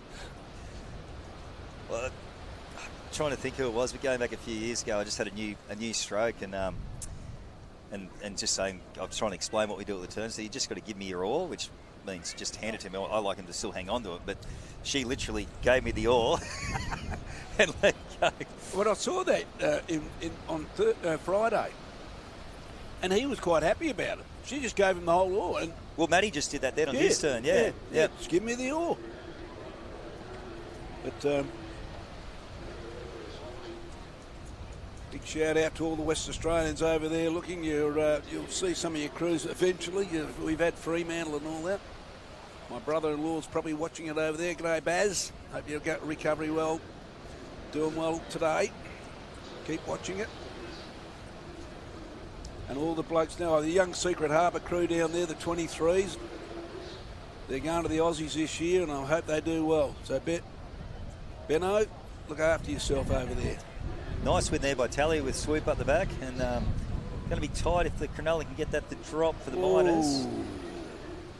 I don't think Cronulla did. I think Surf has got in, Matty. Tell you the other thing I'd love to see. What's that, Instead Frankie? of Scarborough, go to Secret Harbour for the Aussies for the surf boats. Yep. That should be the go. Okay. Straightest beach along the coast. And picks up a wave? Picks up a bit of a wave, yeah, on the good day, but it's an even wave. You don't get one side and all that. Favourable, yeah. Yep. And it's people go, there's no accommodation. I said, like hell, you got Mandurah and Rockingham over there. Yep. And if you want seafood, go over there. Okay. Crabs in the water, you just walk out there and go grab them. You've got a feast happening. You've got a feast happening. Okay, heat 2 of round 3 of the Open Mail. We've got Allura Wilco, Currumbin Krakens, McMasters, Northcott Uppies, and the Currumbin Barbarians. Northcott there on the screen with their distinctive blue and white striped swimmers. Yep, and they're orange on the bow of the boat.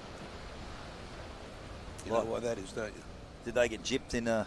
Well, they reckon they did. Yeah.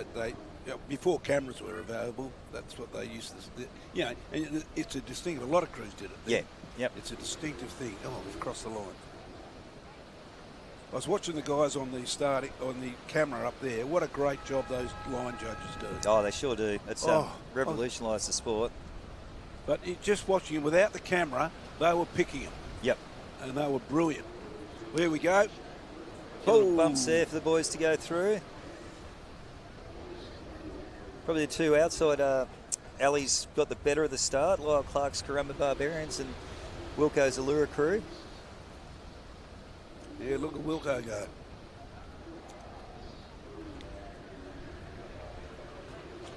They're not young, those blokes, but I'll tell you what, they put it together. Yeah, they sure do. And again, they're from all over the country, mate. Oh, they are. Managed to get together when they can and do the work out of the boat.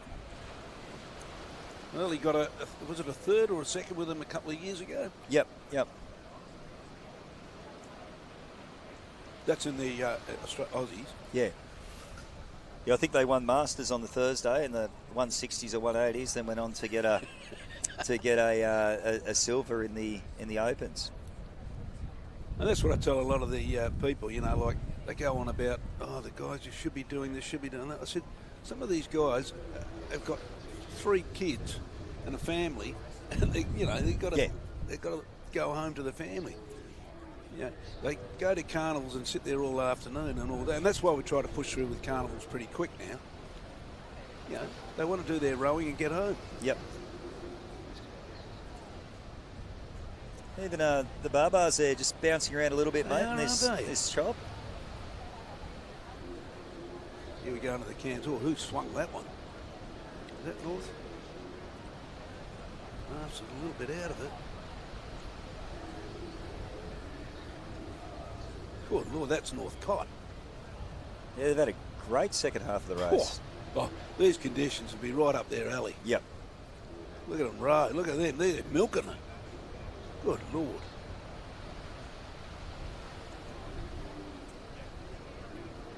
I think that's Dave Hunter on the back of that boat. A little bit of life under a lure here. Boys just throwing the shoulders to the nose, get some weight in that nose. That was a nice little run, mate. Not much like on the screen, but a lot of energy out of that.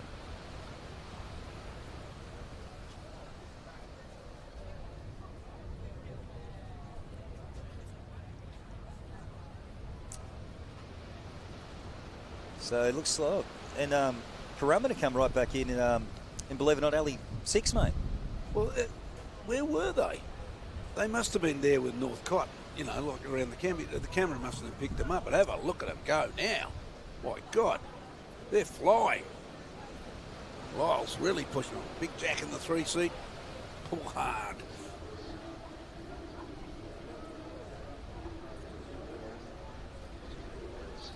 Looks like nice. Oh, I was hoping the camera would stay on that. Yeah, look at that. Yeah, pulled on the nice little wave, mate. Do it comfortable. And here comes Allura. Yeah, probably just and enough. Cott. And just for those people watching at home, the 2 flags aren't exactly the finish, or they're not the finish line. No. Okay, they just designate the course. You can see the tower in the background there. The camera's mounted on the tower. That's the finish line. And there's another, in this instance here. Oh, a bit of a broach. That cost some points. In this instance here, the other one's mounted on the jetty here in the harbour. So you have to cross the line, but finish inside those flags, which a lot of people recently, have forgotten about that rule. Yeah, they'll tell me about someone got DQ'd because they crossed the finish line, but then let it slew outside the flag. That's it. It's all over. Yeah. It's quite interesting. You're watching it yesterday afternoon, especially when the tide went out, and the crews were really getting to they'd crossed the line, but the sweeps were just pushing them all the way, which is a good idea. Yep. But the spectators on the beach were cheering. One Still was cheering. all over, Barbara shouting. Yep. I was standing right near the camera, and you go past, and all of a sudden you hear this cheering on the beach. It's all over. But some of those races, those finals, are so tight. Oh, here comes Corey Stone, the manager of the Queensland team.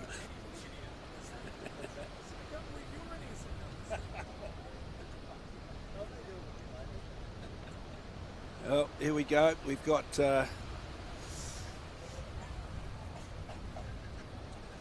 okay, coming up, heat 2, round 3 open men. Heat 3. We're going to have Service Paradise Sharks, Wonder Weapons, North Bondi Blade Runners, North Cronulla Purds, and the Palm Beach Phoenix. Check starters happy, flags in the air.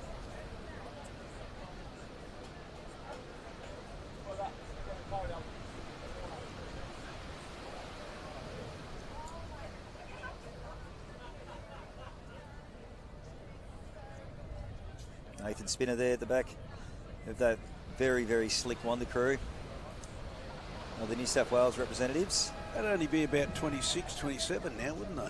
Yeah, mate, if that. They've only been, 3rd year or 4th year in Opens? I don't know. Yeah. Look at them go. Nice start.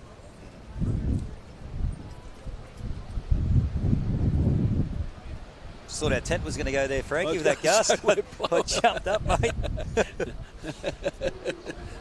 Scotty was up and at him.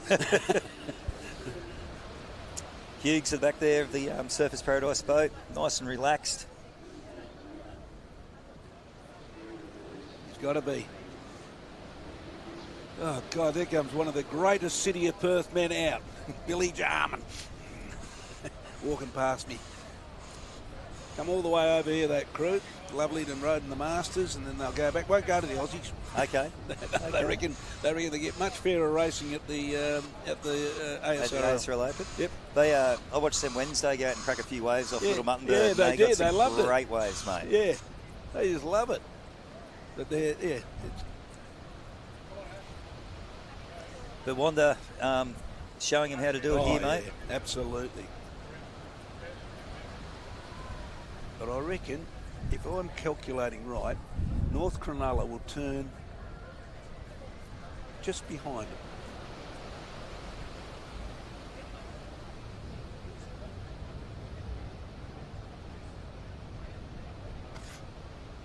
And here we go into the turn. Scott's just had to go away, and we've got North Bondi. Now you wander around, and as I said, have a look at that turn. You see where Wanda was, we thought, out in front. Now who's out in front? North Cronulla. But that, again, the camera could be just focused on that way, so don't get carried away, you North Cronulla people. It could be an illusion. Here we go.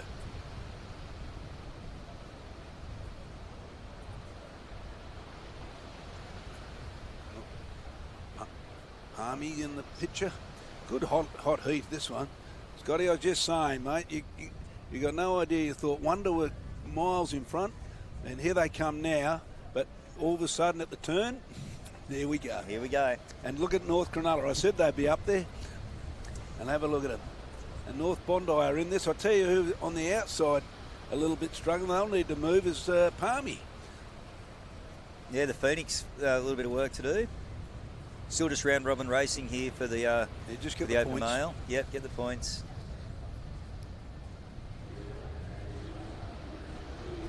Adam Purdy's Open Men's are a pretty slick crew too, mate.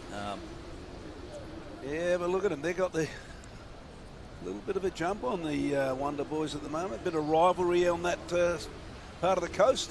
I imagine there would be. Have a look at them go now.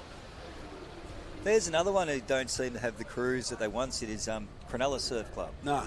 Yeah, they've sort of just dropped off a little bit. Maroubra. South Maroubra, they're all strong. I tell you, the other ones, Bronte, you don't see much in the... Yeah, they had a Masters crew here. Yeah, they had Masters, they had a couple of other crews, but you don't see much of them. That was very close, but as I said, poor Surfers Paradise take up the rear end. But yeah, a few of those clubs down that way. Okay, coming up in Heat 4 of round 3, we're going to have the South Curly Death Riders, Fairhaven, Angry Otters, North Cronulla Boffs, Mermaid Beach Canards, and Mooloolaba Sea Anchors. Angry Otters. Having a look at those flags there at the bottom of the screen, mate, gives you an idea of how gusty this breeze is. And here comes another one. I think we need to get some pegs. Yeah. Might go for a wander in a sec after this race, mate, so we can peg our tent down before she gets toppled over. Trent Rogers there in the 3-seater South Curly. Gee, they come up with some crews. Oh, got a great culture going there, mate. Yeah, the Fairhaven boys. Very, very, very funny man termite though, Larry. Oh, when he's up here, mate, he's different. Yeah. Well,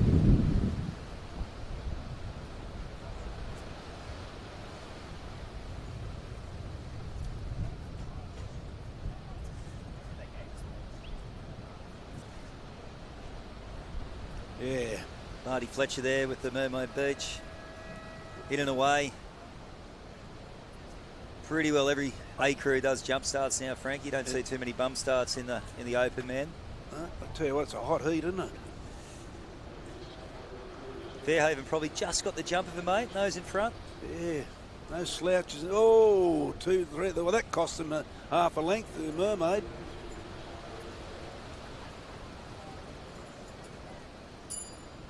We found some pegs. We'll be locked down soon. South Curly on board there, mate. Getting their shoulders right back into that bow, mate. Hitting that bow down in this wind.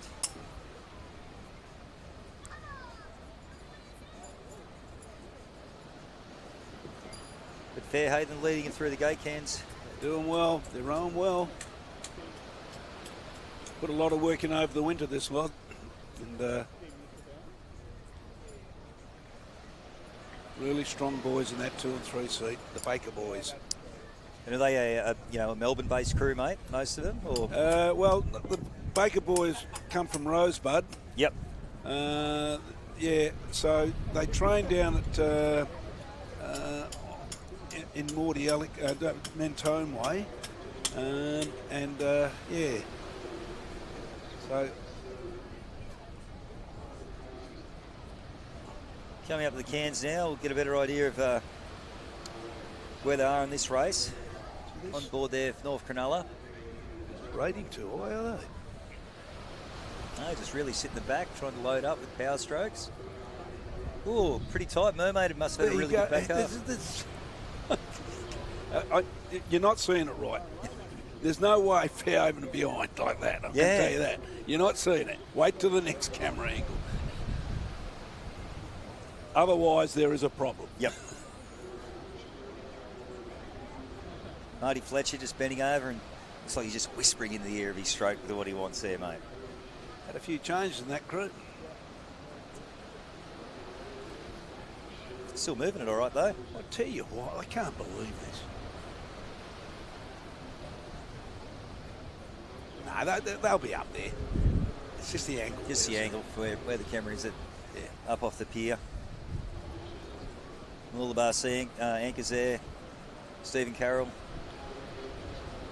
Well, through the gate cams, I tell you what. Mermaid have made it. Where'd they come from? I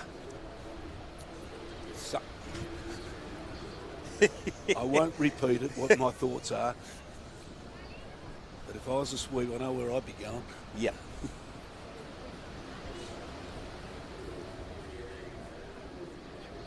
There's not much you can do about it. No, mate. You get given your alley and you got to do your best with what you give it. But even if they adjust it, there's not much you can do about it, is there? No. It's still going to be, the breeze is not going to help with the swells coming around there. No. Well, late charge here by North Cronulla. Down one for Mermaid. Tell you what.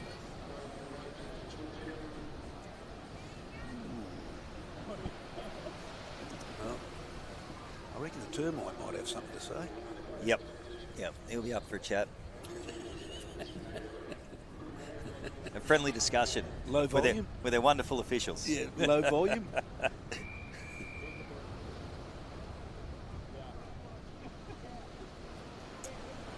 Okay, coming up in the final heat of open men, we've got Bateman's Bay Black, South Curly Sneaky Nuts, Currumbin Norseman, Coffs Harbour Boat of Friendship, and Burleigh Heads Mowbray Park. See this Cape Hawk boat? Yep. There's a lady in it, 70 years old.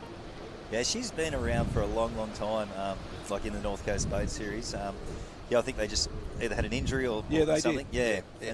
They had to get a fill in. But it's quite funny. They were protesting. I mean, they come dead last, and Dickie Beach or someone like that struck their oars, or it might have been McMahon. I can't remember. Yep. And they protested. What the difference going to make? They're dead last. What are you going to do? Yeah. I thought to Pete Van last night. He's just shaking his head. Well, I guess at least he knows the rules, mate. He's applying his knowledge of the rules. Yeah, Pete cops it all the time, but as he said, the rule book's the rule book. You can't change it. Open mail, round 3, heat 5. And there we have. It's a South Curly Sneaky Nuts. I think this is their first year in Opens too. Yeah, well, they were the 23. They were the champions, weren't they? Yeah, yep. They look young. I mean, they're going to be around for a while. So we'll see how they go. I mean, they should be good. All the 23s are really good. Oh, yes, your team. Yeah, Rude Boy's getting the boys into the Paul Warland, the Waldo surf boat. Tommy being lazy and starting in the boat with that knee of his. Currumbin Beach next to him. And then Burley Heads, Mowbray Park there in the black boat. Must be a brand newie from Jace Bean. Hasn't even been to stick it up yet. No. In and away. They're away. Oh, Burley Heads. Oh, there's stuff Got around. a crab. It's 3C. Got a big crab. Bateman's Bay takeoff. Gus Spiteri it is. Yeah, the Sneaky Nuts just sneaking a nose in front there, I think, at the start.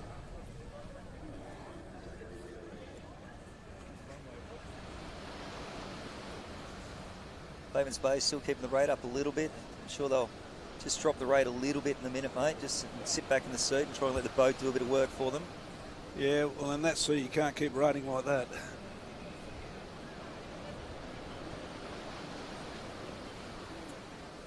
So all four boats pretty even at the gate cans for the lead, and just after that little mishap at the start, Burley Heads with a little bit of work to do. You can see that now, they've dropped the rate, just sitting back. Just control, isn't it? Yep. Look at the wind blowing Neil around. Looks as though it's getting a little, it's crossing over as well. It's just not coming from one direction by the looks of it. Yeah, a little bit swirly. Yeah, it is. Look at it. Look at Gussie leaning into it, mate. He's leaning right into it. He does have that crouch style normally, but he's right over trying to even look at where he's on the boat too, mate. He's right over on that towards the right hand side of the boat.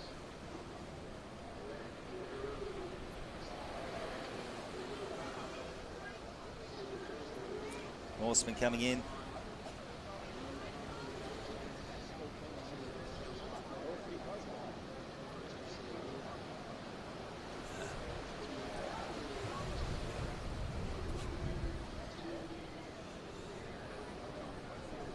Got Frankie shaking his head here in the background there. We just went quiet for a bit. Look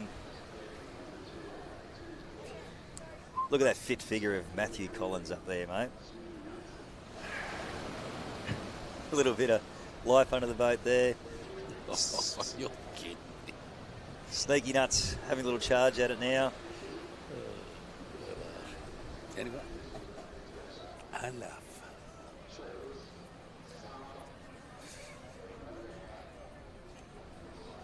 Gussie just been over there, just talking to the boys.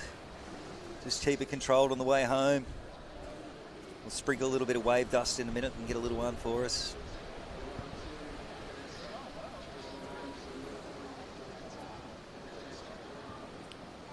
Despite the dead water that Bateman's had on the way to the cans, mate, they look like they've got themselves back into the race here from that last angle. Yep. I will say nothing. I know nothing. Okay, Schultze. Nothing. Have a look at this. Have a look at this. Here goes South Curly on a little Look at runner. this. The Norseman trying the drop. Great charge home. Great charge. And the three of them are on it. Points vital here. Oh, and poor old Roo Boy. Couldn't get him over. Couldn't get him over. Couldn't Bad get him luck, over. Roo Boy.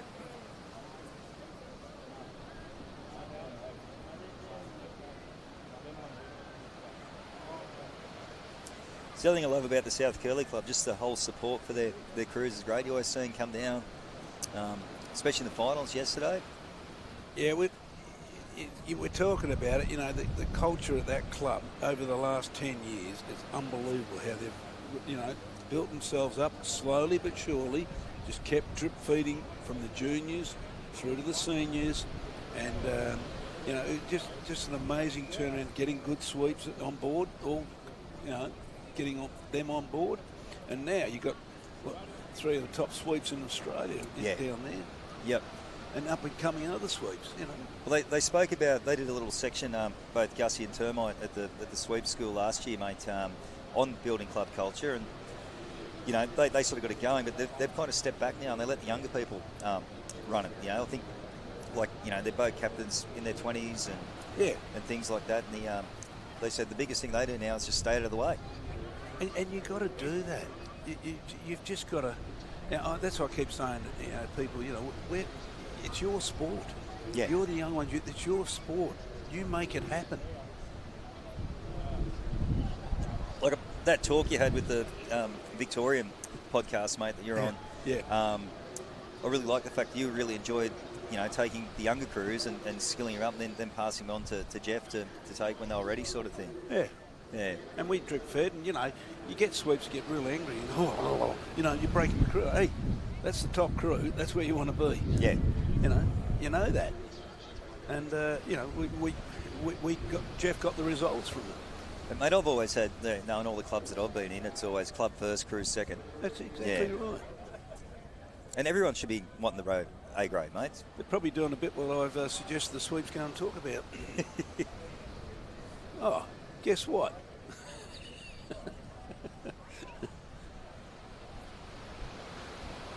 I must say, mate, that's a bit of a thankful task, though, the poor old watercraft guys. Oh, I'll never get when we had the ASRL Open at Southport, 2004. Yeah.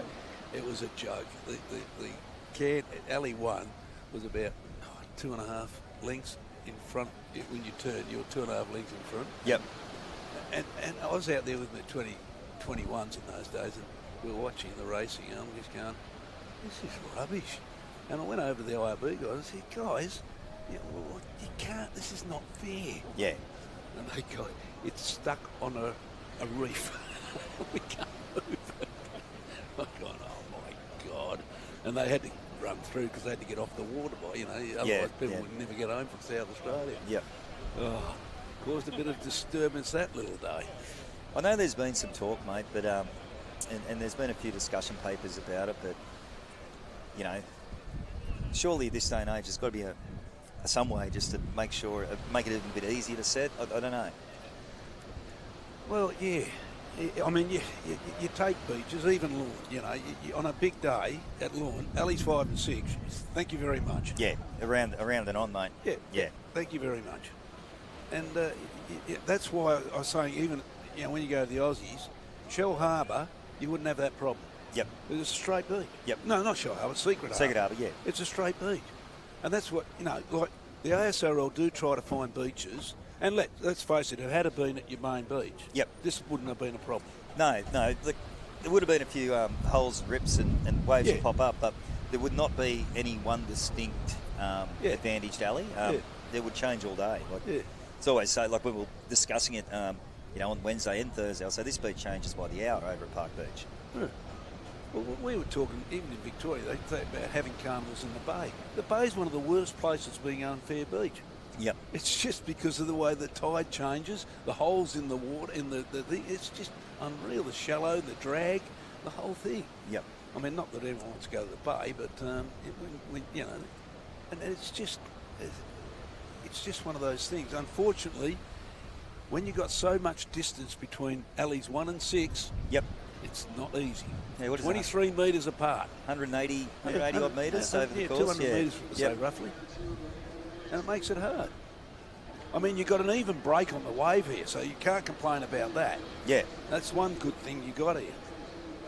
But you see the curl in the curve in the beach. Now, I'll guarantee you, the people are saying those cans are exactly the way out, and that's fine. Yep. But there is definitely a problem sometimes. I was talking to Gary Howe day before, sorry, and he said it changes at low tide because the southern end of the bay, the tide gets out a bit quicker, and that's what makes it hard. So, yeah, they did their best to set as a fair a course as possible. Well, I noticed they moved the cans. They've got 8 cans there now. Yep. So they can move it across a bit, which makes it a bit easier. I'd suggest that's what they're doing. They're probably clipping and they're moving one string or one can length further to the south, it looked like. Oh, yeah. It just makes sense. But I know that Bert Hunt constantly says, you know, when we have a chat, he says he doesn't believe that some of the sweeps just take it, well, that's the way it is. Yep. You've got to stand up and say, hey, we need to, we try to be as fair as possible. Yeah. But you need to make a voice and say, hey, this is not right. I mean, the Australians, all they worry about is time. Yeah. Yeah. You know, and you go, hang on a moment, we've paid all this money to come. Yeah. Yeah. It's got to be fair. Yeah. Too much time and effort and money's invested into a season.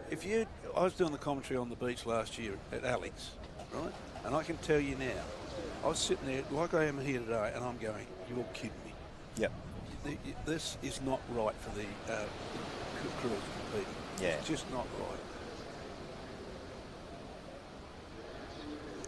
But what have I got to say? I'm just an old fart that hangs around. But you'll turn up next year, mate. Oh, yeah. I'll go to... I'm not going to the Aussies. Not going up this year, mate? No, I'm sick of being changed at the Gold Coast. I'll go to the Sunshine Coast. I'm sick of... Done at the Goldie? The last time I went up there, Goldie, all I did was drive up and down that Gold Coast highway, taking the 23s, 19s and all that because of the time difference in racing. Yep. And I was on the road for 4.5, 5 hours. Yeah. And I said, blow this. I love you. Just a bit of a break here while they adjust the course, folks.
Right. Back on. We're racing again now. What do we got up here? Oh. Unfortunately, Scotty's gone, and he's got the live app. North Cottesloe. We got Collaroy. We got Palmy. Lawn by the... Is Lawn in the middle there? Don't know.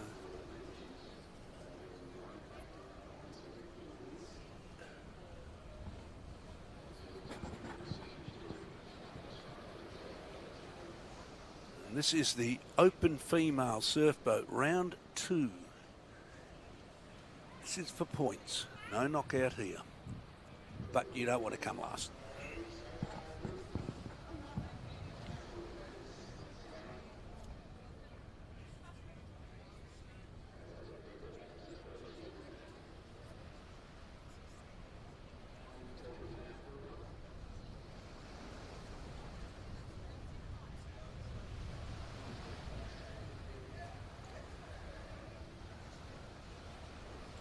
Good crews in this little one.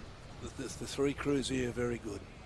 Northcott from Western Australia, Palmy from the Sydney Northern Beaches, Coleroy from the Sydney Northern Beaches, and I can't see the third boat. I think it's either a South Curl boat.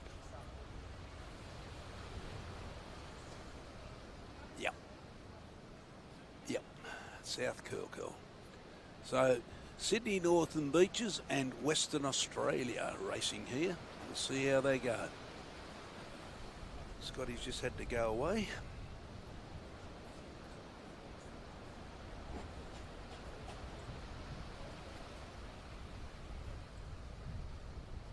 Just waiting on. And you can see they've pushed the boats down a bit further because I think what's happened is they've gone away from that alley 1 and 2. And I won't know till we get out there, but they've pushed them down a bit further. So hopefully that eliminates a bit of unfairness that was there before. Anyway, here they go. Czech starter's got the flag up. Hello, Scotty's back. Yeah, just took the chance for the break in racing to duck away and take care of a little bit of business, mate. Did you? Hope it all went well. Thanks, mate. No, it did. Thank you for your concern. Okay, Open Female. Yep. Heat 1, Round 3. Palm Beach Pirates, Northcott Sinsin, Coleroy Giants and South Curly Hoosier. There's another great story, mate. They won reserve grade last year at the Aussies and they've stepped up to A grade. That's good. Straight away. And they got down to the top 3 at the Australian selection trials. Wow. Which is great to see. And they were Gussie's reserve grade crew, but he already had an open women's crew. So there's a good little skit on one of Termite's cameras that they're disappointed they ended up with Termite. But, you know, all jokes aside, though, yeah, I think they're pretty lucky. And, yeah, 2 very, very slick open ladies at South Curly too. Well, that's what it's all about, isn't it? I mean, you won that medal. Get on with it. Get up there in the amongst the big stuff. Yeah, everybody should be aiming the row at opens, mate. Have you noticed now that they've dropped alleys 1, 2, and I think 3? Have they started to listen to you, Frank? Yeah. Well, I just had Swoop up here, and I was explaining to him. He's looking at it going, yeah, it was a bit like that out there. I thought I was well in front. I said, yeah. But you see Palmy just a little bit behind, but they will certainly come up to them. Now, nice tight racing, actually, mate, really. It is very tight. Makes it a lot more interesting. Northcott maybe just a nose in front from this angle. Loving this water.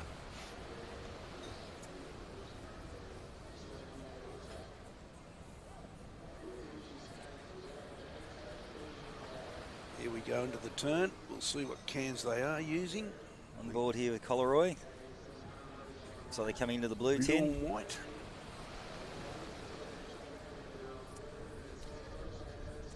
So Northcott swinging first. So they're using green and white, red, blue and white, and yellow. Here we go. Oh, tell you what, Palmy lost it a little bit there. Yeah, just didn't quite come out of the turn like the others have. I think Hoosiers had the best of the turns, though, mate, up there in alley 6 or alley 4 in this race, but on the yellow tin.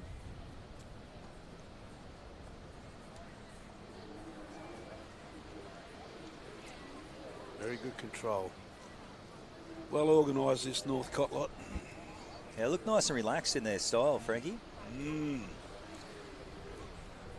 going away a bit. Yeah, just but that could be the camera angle. We don't get carried away. Until we come into the gate cans. Yep, the camera closest to the beach. Yep.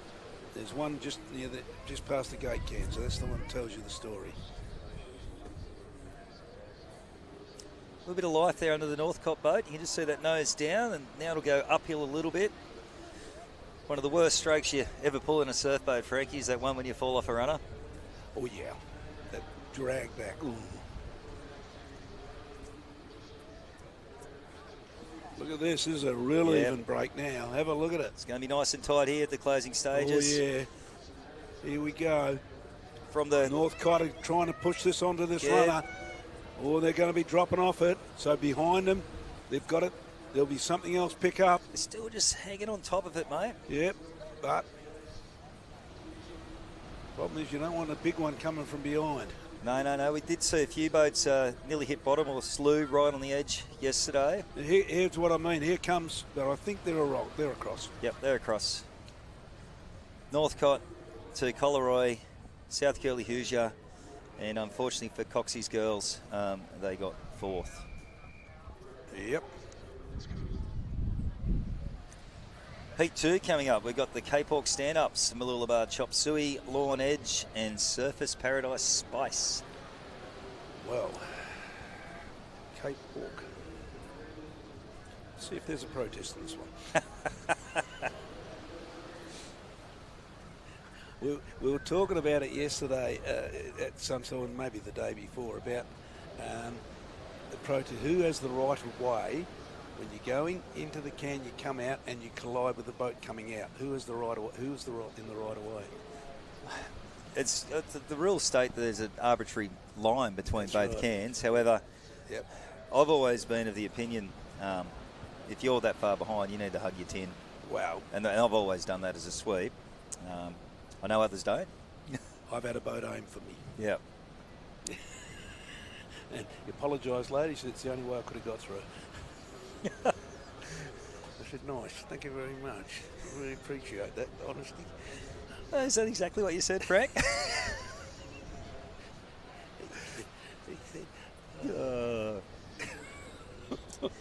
Mate, there's some things said in the heat of the battle, but we're generally all mates after. Yeah, well, we are. Okay, check starters are happy, flags up.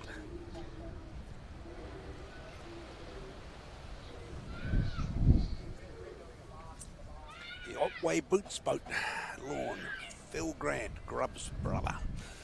The Grubber's back in town, mate. Okay. He's getting Point Lonsdale up and running. He's got bought a few second-hand boats. Oh, that's good, mate. And he's trying to get some crews up and running.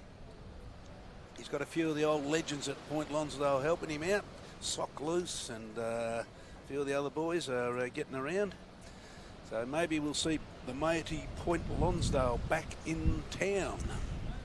Mate, it'd be great to see more clubs represented. Well, that's what we're talking this great about. Sport. Yeah, that's what we're talking about. It's not, people go, oh, he's going to grab people from here. There. Well, mate, you've got to be real. We've got to need more surf boats. In Victoria, we need more boats on the water. Yep. Whether you like it or not, that's what we need. I know I've had a few discussions with Wilco over the last few years, just saying, he's worried that it might become, like the Ironman did, that all the competitors are just attracted to the one club. Northcliff, or at the moment it's Burleigh, isn't it? Yeah. So, like, say for example, in City, it might be like North Cronulla, Coogee, South Curly, and Palmy with 20 crews each, which it's great for them, but it's not good for the whole sport. We want to see the little clubs back with 2, 3, 4 crews on the water. Well, where's North Curl? Nowhere. Yeah. Got no one. DY. Yeah, they used to be. Yeah. Even Manly have only got one Masters crew. Cape Hawk girls there getting them moving. Like we said, the bowman, 70 years of age. Yep. Oh, well, she's having a dip. Yep.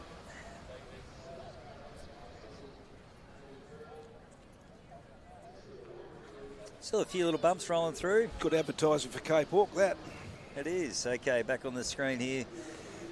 Looks like perhaps from this angle, Surface Paradise with the best of the starts as we come up to the gate cans. Just probably second to Mooloolaba. They've been a great crew, mate, in open women. Yeah. Oh, yeah. The Chop Suey. It was a real shame at the Australian selection trials this year. I think they broke an oar at the start of at the start of the final 3 races, which was a real shame because, like, effectively that was their campaign done. Yeah, which is a real shame. I'm pretty sure it was an oar. It was some sort of malfunction. I really felt for the ladies.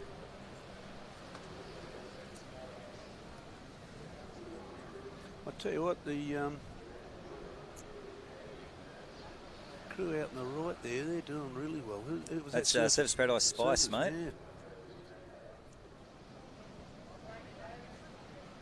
Yeah, Hughes has really got Surface Paradise up and cracking, mate. Yeah. Which is good to see. And you might see that they got their 100-year caps on. Yes. Yeah, I saw this we year. talked about that. Yeah, we've been talking about that. It's been good. Angling in the tins now. Looks like Surface and Mooloolaba will swing around together, equal first, and Lawn just slightly behind. Hughes looking very relaxed up there, isn't he, mate? Very relaxed. Got a great nature, hasn't he? He does. Loves his fishing. Yep. Bit of life under the lawn boat there, just noses down. Now Surface has picked that up. Get a 3 or 4 strokes out of those little runners.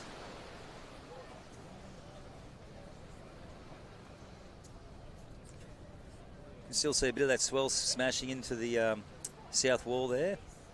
Yep. Girl's nice and relaxed, mate. Hey.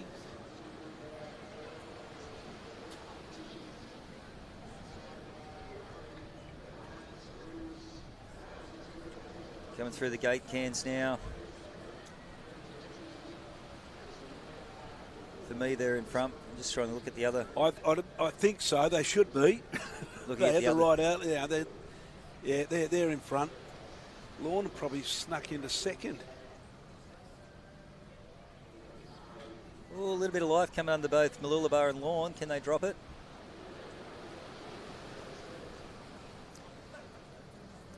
You can see Lawn with the cleaver blades there, mate. Do they play up on the trail when you trail with the cleaver blades? Oh, you got to learn to work them, but they're all right. They're pretty good, actually. Yep.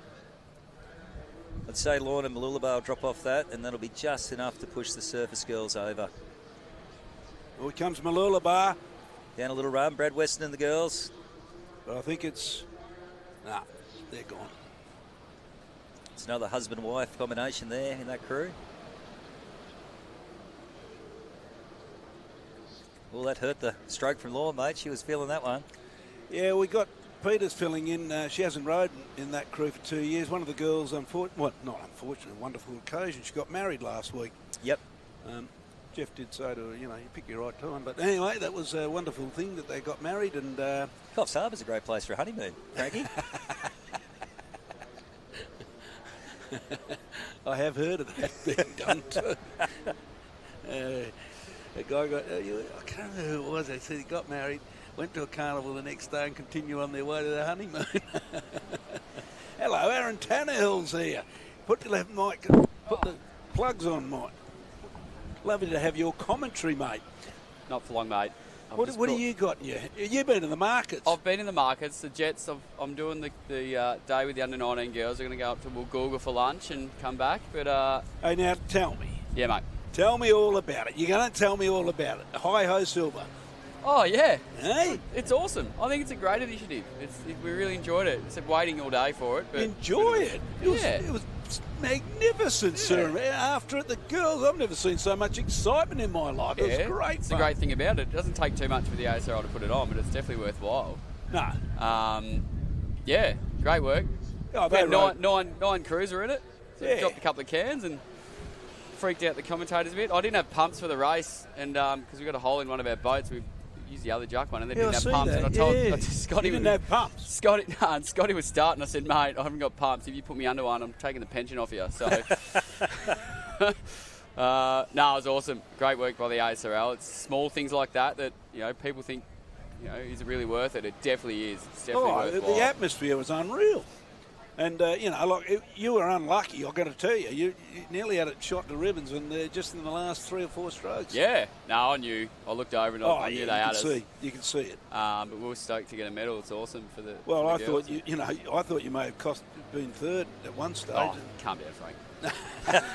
Now, let's get back to the reality. Your commentary on the beach, mate. They tell me they turned all the speakers around. Oh, well, someone's got to buzz it up and razz it up a bit. The speakers were already turned around. I didn't even know, but I downgraded myself to get down there, didn't I? And,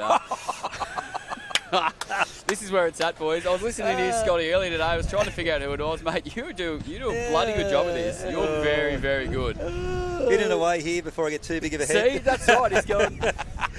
Dicky Beach Dynamite. Enjoy the day, guys. Thanks, all right, buddy. Hey, make sure you take the boat up the Woolgoolga, mate, if you get a chance. The girls will love a little wave off the point there in this southerly. Well, it's got a hole in it, so I don't think Here we go. Back to the action. Avalon Beach, FIFO, Woolgoolga Krakens and the Glenelg Gladiators. The Glenelg, that's the old 23 crew that was won the Aussie? Some of. Yeah, I asked that question yesterday. Yeah. So, yeah. Did they give the results for the previous one? Didn't see it. Yeah, mate. Surface. Yeah, Surface Paradise got up there, mate. Mooloolaba Chop Suey second, and Lawn Edge third, and Cape Hawk fourth. Right. Back to the action here. Looks like Dicky Beach leading for this angle, followed by Woolgoolga and Avalon. I would suggest probably equal third with the Glenelg girls at the top of our screen over towards the south wall.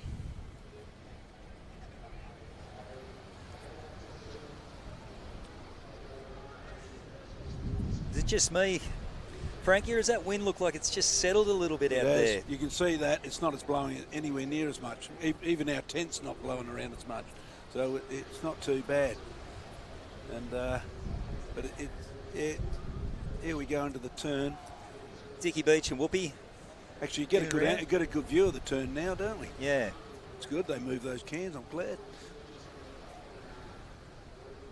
Timmy White up the back of the Woolgoolga crew, another husband and wife crew, that one, mate. Quite a few going around. Yeah, it's makes you think, doesn't it? It does. Well, I'm sure my wife would. No way would she had ever thought of rowing a surfboat. And their eldest daughter too was rowing in the Woolgoolga under 19 girls too, which is good to see a whole family affair. Yeah. In this great sport. No, it's great sport. And coastal rowing will be in the Olympics, and hopefully someone from surfboats will be rowing in it, but I don't know about that one. Yeah, I've heard, many different stories on that one. Leave it alone? Yeah. Might be best. Could be the ray gun of the sport. Oh, well, hope you guys are having as much fun as we are back at home. Looks like Timmy White's got the girls moving well here from Woolgoolga. I'd say they're in the lead, to my mind. Really working that little bit of energy under them now, but Tunny's got the Dicky girls pulling over a little puddle here. I don't think it'll equate to a wave. Although, hang on. Yep, they've got them nice. Both of them. It's a wave. Yes. We've got a wave. You beauty. It's going to be tight. From that angle, I'd say Dicky just had the slight push in the angle of wave, might have helped them out. Al McComb back in Melbourne. We've got a wave. We actually had a wave. Yo, beauty, hey. It'll stir the possum up.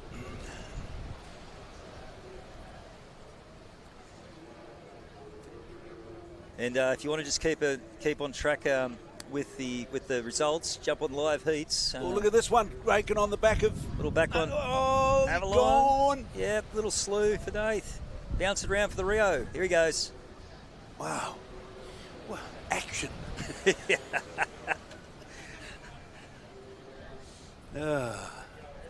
All good fun. That's it, mate. That's it.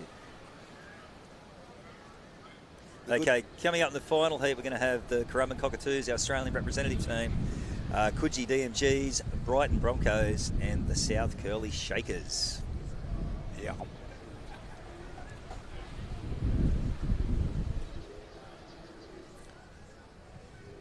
Those alley marker feathers are feeling the wind though, mate. They're at about 45 degrees, so it must be still a bit down there. Yeah. Well, it just started picking up again, I noticed when we were sitting there. It was going all right. Actually, the swell, there's a few waves coming through now.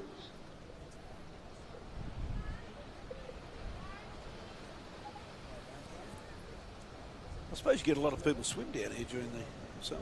Yeah, it's sort of one of the most popular places. Do you patrol it? No, yeah, the council does. Just the opposite side of the jetty where we're competing. Yeah. Reasonably safe. A lot of, like the Tri Club does. There was a little meet here this morning, I saw actually. that. Yeah, they ran over us. Yeah. So the market's here in the background. It's a hub of activity down here at Jetty Beach.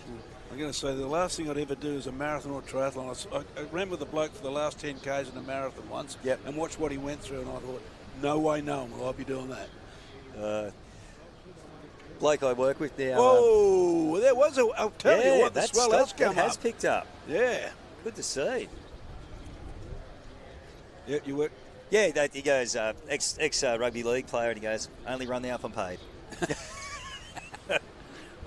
As I said, this bloke, he was talking in riddles going for the last 10 Ks. I'm going, come on, Jimmy.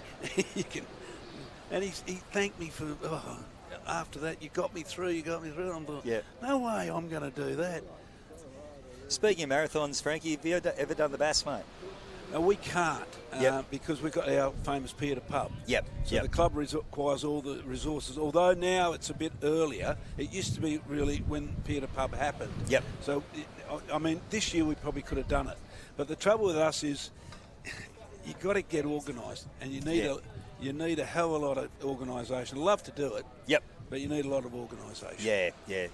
We floated the idea, but the same thing, probably just... probably had the rowers, but just getting the logistics and the support crew required was a little bit hard. But it's definitely on my bucket list, as is Piha, mate. I'd like to go and do the Day of Giants in Piha. Yeah, that's one place. That is one place. Yeah. Although they haven't had a big surf the last few years, No. Anyway, back to the racing. I would suggest, looking at this angle here, that our Australian representatives... the Currumbin Cockatoos in the lead. Best smile in surf boats, mate. The Chookie, when he gets that big grin on, mate, is the best smile in surf boats. Talking about big events, what about this world titles in Morocco? That'd be a great place, wouldn't it? Yeah, right. They'd be thirsty, mate. Hey, how many euros do you reckon they're going to ask for entry fees? That's one thing we seriously actually need to look at. It's starting to creep up, the entry fees. Creep up? God. You can tell back at home who's the most politically correct of us two here, mate. I know. You still got to face the organisation. I didn't even requal after looking at the theory questions. I said you can jam it. I'm not doing that stuff. I've had a few people suggest that they're a little bit different. We're surf lifesavers. We always will be, and it doesn't matter what you do. As I said, when you got the budgies on or the togs on, you're all one as part. Yeah. And you all do the same thing. So I don't care what they say to me. Looks like the Shakers have picked up, and you can see that swell there now, mate. There's actually a few distinct lines compared to how it was earlier this morning. Yeah, there is actually. They're really going well now. Yes. Nice little runner there for the Shakers. Top of screen. Got probably 4 or 5 strokes out of it. Just coming off it now. That big uphill stroke's the one that hurts. But you've got to push really hard on that one to keep the boat moving. Cockatoos get their chance at it now, but I think the Shakers are on, Frankie. Yes, they've got it. Pull it down. And Chookie drop him too. Pull it down. Oh, I tell you what, Currumbin are hanging on. Won't quite, neither of will. Great work, though. That's great surf boat rowing. Oh, and look at them. They're still going. Still. Well done. I guess. That's why they're the Australian team, mate. That's it, mate. You'll see them later on today. Yeah. Through the eliminations. Good row.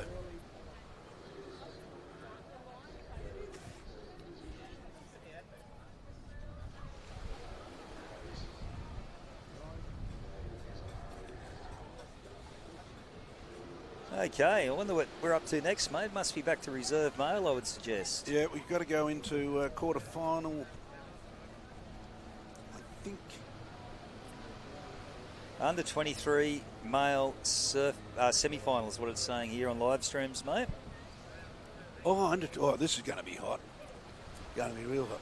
Oh, here come the two lads from Fairhaven. Oh, we've got the Navy behind us. Come here, lads. Come in. A rubber band. We're going to get a rubber band. Yeah, okay. How you going, lads? Yeah, good. Doing a great job, hey? Yeah, you too. Yep. Yeah. Got our naval cadets here. Yeah. And what's your name? Jang. Oh, Kira. Yeah. My bad. You all right? Do you know your name? Yeah. Good to Yeah. see. Good to see. Are you going to join the Navy? Yes. What do you want to be? I have no idea yet. Yep. What? Yeah? What do you want to fly the planes? Oh, I don't want to be an Air Force.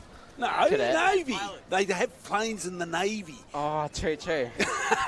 I'll tell you what I wouldn't do, Frank. You wouldn't catch me on a submarine. No way. Oh, true. In a submarine. Yeah, So hey. what do you do here, guys, with the Navy cadets? You want to do it? We've already changing. We've now got Kirkham. So, what we do in Navy Cadets, so we do routine parades, kayaking, powerboating, sailing, and what's the other one? There's one more. Marching. No, How do you do at school? actually pretty terrible. I did terrible at school. Oh, that's great, guys. That's Yeah. great. I hope you have a great day. You're doing a great job. And, mate, I hope in the future you'll be representing Australia out in those boats and looking after our country. That's fantastic effort by you guys. Yeah. Enjoy your day. Love your sunglasses. Thank you. Have a great day, guys. You guys. All of Australia and the world saw that. Right. Here we go.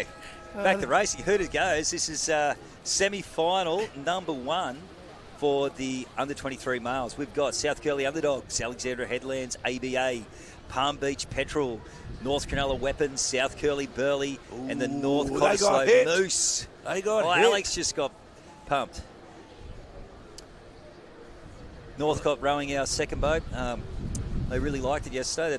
They had a couple of wins out of it, and especially in the state team, mate. It's the boat, not the alley, is why WA did so well. Right, whatever you say. When you're ahead by about 10 lengths, you go, yes. Special boat, that one, Frankie. Special boat. Anyway, looks like the underdogs have got the best of the start here, mate. And I'd suggest they've got probably a boat length lead from this angle out over it with Palm Beach Petrol and then the South Curly Burley, which were the Australian Representative Development Crew, also hot on the heels. Yeah, well, no, those young kids.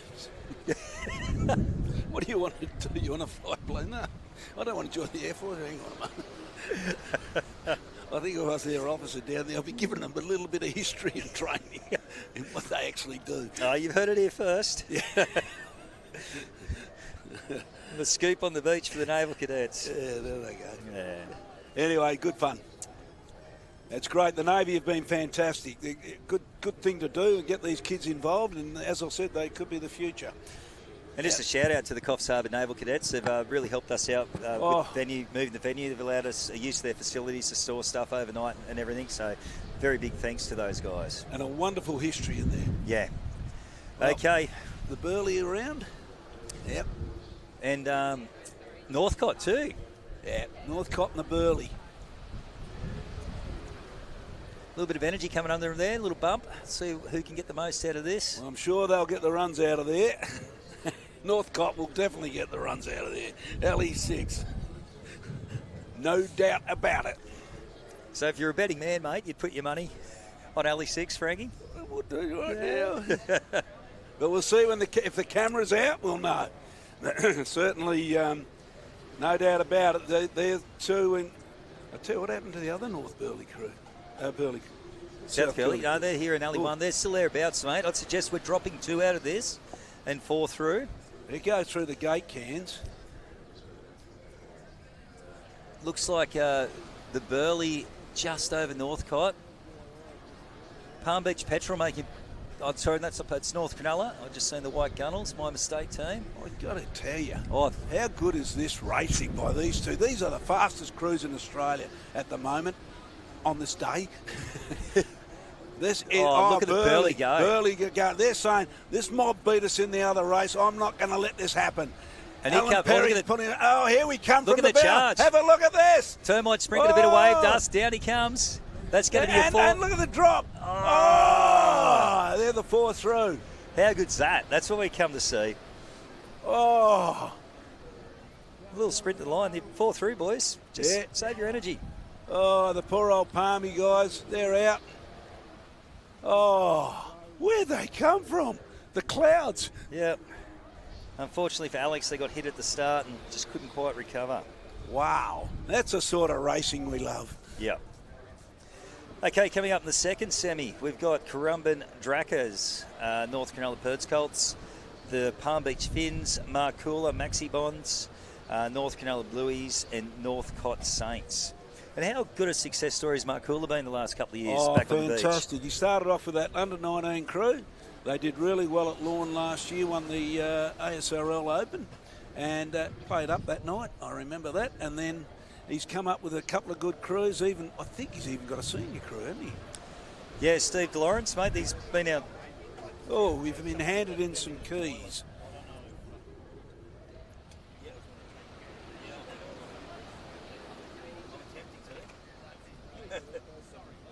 Oh, good. We've been handed in some keys. If anyone on the beach is on the app and looking for keys, it's a Nissan. Yeah, Nissan key with a signet ring with SB as the initials on it. Yep. If you don't come and get it, we'll have it at the second-hand shop, but getting some investigate to see how much it's worth. That's it, mate. That's it. We'll find All right, into the way here, semi-final number 2. Looks like the Foxy in the back of I'll get there in a minute, mate. The Currumbin boat. Oh, look at that going through. As I said, the swell has come up. We're having a good time. A few boats have been hit here.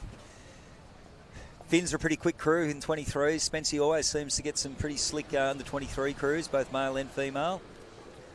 Yep. But Adam Purdy's crew here in the white boat, second from the bottom of screen. Looks like they just have a lead at these early stages of the race. And the other Northcott crew as well in there. And we've got our results now back up. The team's doing a fantastic job here. Big Voice Media. And you've just seen there that Palmy Petrol and Alexandra Headlands just missing out. Through the gate cans now, though, Northcott have rowed themselves back into a good position, mate. Yeah, certainly have. I'm gonna make a prediction here. Northcott will turn first. You're saying that very confidently, mate.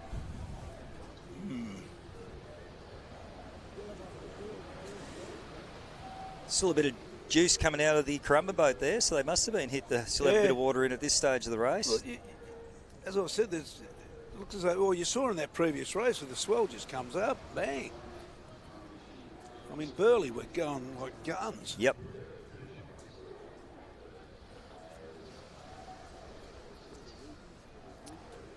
Pretty even, mate. This is a very, very strong division this year. Guess what?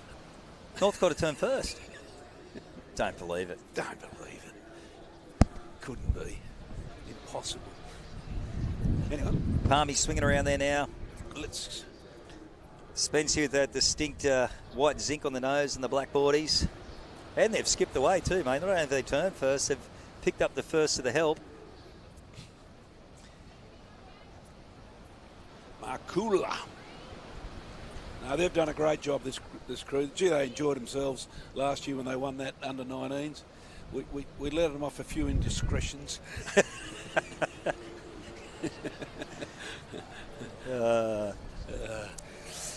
The unofficial history of surfboats, Frankie. You might have to write that with all these stories. Names change, of course, from over the years. Well, you ask some of the... Actually, there should be someone, a good writer, that can come up with a storybook of surfboats. I know there's the history of surfboats. The Bird Hunt put out the history of the boats and how many there were in Australia. Unbelievable. But I reckon when you ask the young guys, oh, you heard of Spaz Hurst, you heard of all these guys, and they go, never heard of them. And we should have a video which they can see what happened. You know, the way Swansea Caves with the great Ken Murray used to row and all this. I know they're old legends and things have changed, but the boats were bloody as heavy as all hell. It's all part of the fabric of this great sport, though. Here we Look go. at this. Northcott there on the right of screen in the split screen doing.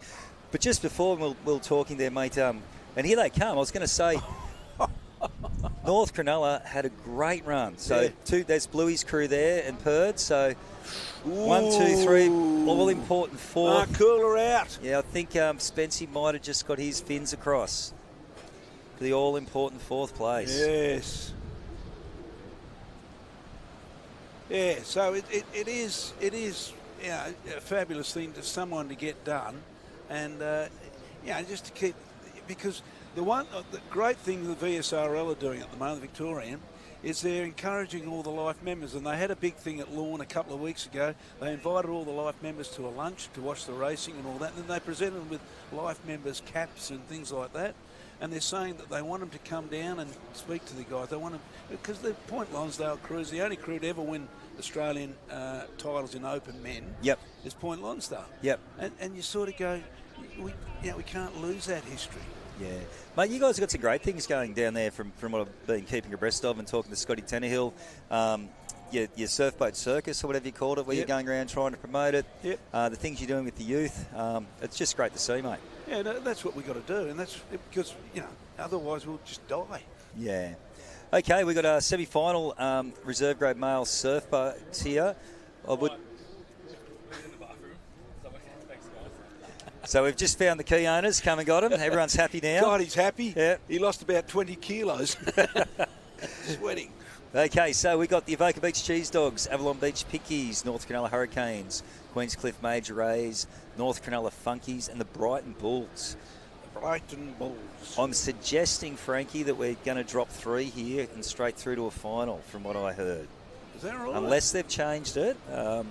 Reserve grade, we're going to go from 12 into 6. Well, that makes it hard. I mean, I think they want to get off the water by about 2 o'clock, so... I apologise, mate. They do have a second semi, so it'll be 4 through. 4 through, 8 and then 6. Yeah, the original program, though, was going to be a harsh cut and reserve grade. Yeah. I think they're going pretty well with the program at the moment. Yep. We'll just get a little bit tight at that high tide, as we have done. But it is dropping by 0.1 of a metre each day, the high, so it mightn't be as bad. But we all seem to have managed it well throughout the program so far. They're up in the back of the tents. Yeah. No, the crews have done really well to respect the land that we're on and respect the environment that we've got, and I think the council should be pretty happy. Everyone's obeyed the laws, and and you've got to do that. And I must admit, you look at the beach every night, it's as clean as a whistle.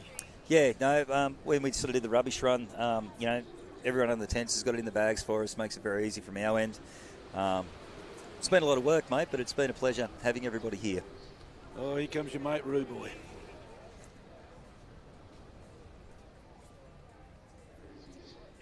There must be just a bit of a course adjustment or something going on here.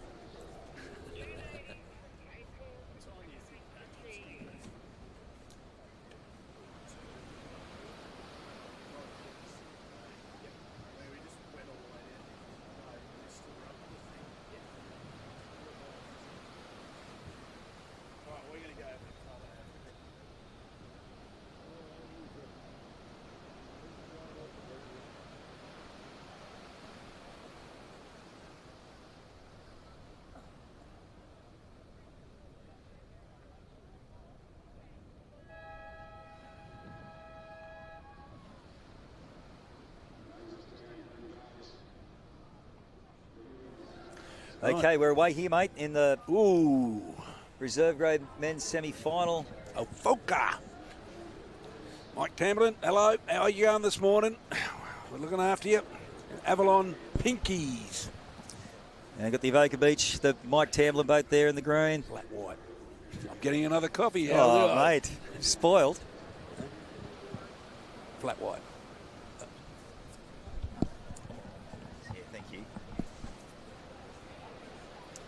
Yeah, looking after the voice here of the commentators. Yep. Brighton looking pretty good through the cans as well. They're hanging on there with Avalon, Wow. as is Northcliffe. Wow. Yeah. Mate, there is some, I'll tell you what, come Aussies, with a little bit more work for some of these crews, this division is going to be red hot. Oh, well, especially this crew. Because I think they just got into the water recently. So, Okay. yeah. Oh, it's Tash. Hello, Tash.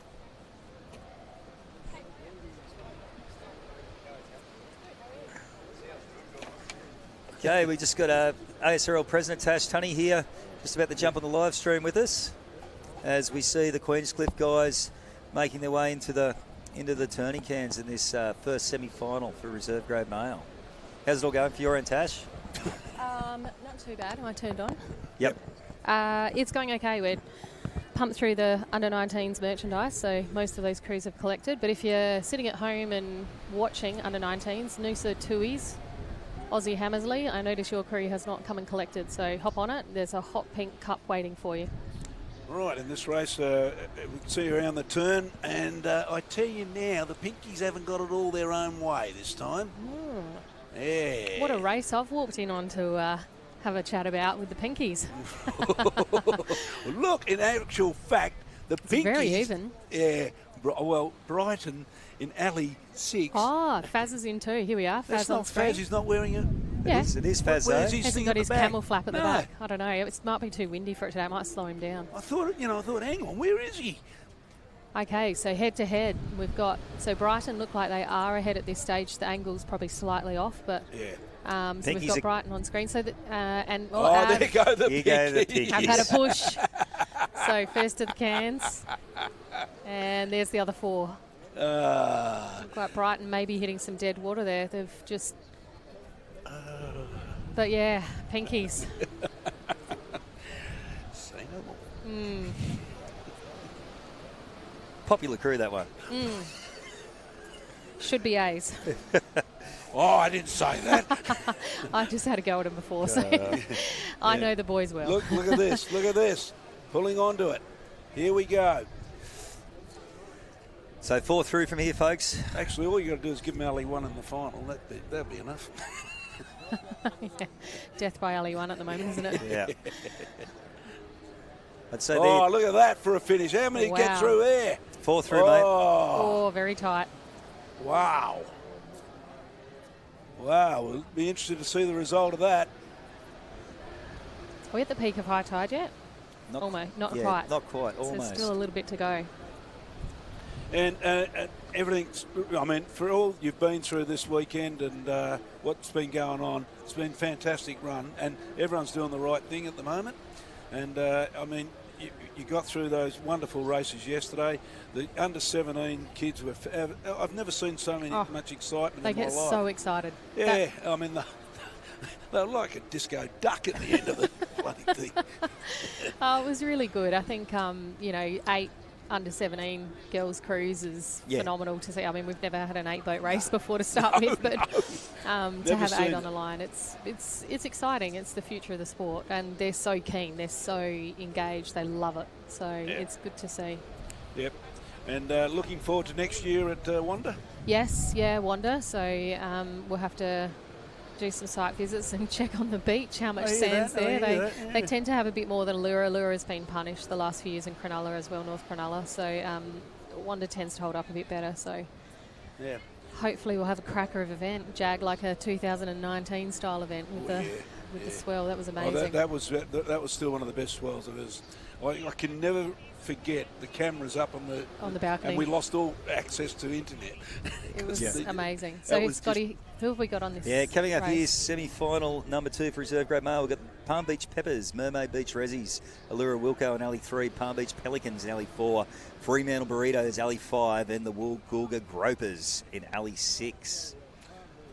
Well, at the moment, the ones that have been going well, obviously Palmy and Mermaid have been really run well. They're the current Australian champions, aren't they? Just waiting for a bit of swell to go. Just early on, they were pretty quick off with the gun, mate. But as you said, that swell's risen a little bit. Yeah. So a little bit of delay in the start. You see check starters are happy. Well, That when wind. the tide gets higher, the swell gets up, doesn't it?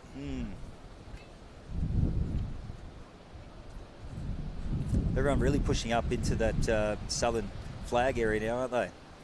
Now, Tash, while you're here, they're off, but while you're here, you're going to do all the presentations up at the Coffs Harbour Club Yes. after this. Yep, so everyone, if absolutely. you're watching, get up there, support these guys that win, second and third, and then go and have a lovely beer in the And a meal. Surfboat Lager and a meal at the Coffs Harbour Surf Club. Yep. That's what we want you to do. Support the club that supports the event. Yep. Absolutely. A little bit of entertainment on there this afternoon. We've got a little solo acoustic player playing a bit of music too. So Oh, Nice. Phil Stefano. no, he's on the back. He's on the backing vocals, Frankie. Looks like the afternoon shift's just come in for the work party. Had a good night. Not saying He gets tired as the weekend goes I'm tired. on. He gets tired. Rightio. So we've got Mermaid here on screen. Now, Yep. who is sweeping here? Marty It is Fletcher. Marty. Yeah. Yep. Very tight in this reserve grade, mate. Just looks like Wilco and Woolgoolga with a bit of work to do as they just go through the gate cans. Fremantle turn first. That's your money, is it? It's very clean. It's Scotty, I mean, being local, what is that water like? It looks like it's got a lot of movement. It's going in all directions. It's like a washing machine. Yeah, with that southerly, there's not much protection from that southerly breeze that comes straight across the bay. And you can just see that side chop. So, like we were saying earlier, Tash, on the trip to sea, bowside rowers are probably going to get buried a little bit as that wind sort of gets under the gunnel. And then on the way home, it's the stroke sides that have to deal with it. And we've noticed before that the boats will get a bit, wobbly on the gunnels because of that. And some sweeps have been leaning over to counterbalance it.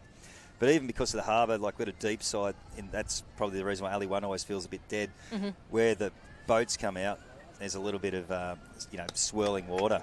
And Frankie Veltman is, called it. he's on fire with the first to no, turn. but they've had a bit of a mishap there. Ah, well, that's still turn first. They turned first, but they just lost us. I'm not sure what happened there, but God, whether they love got it, caught on the can or...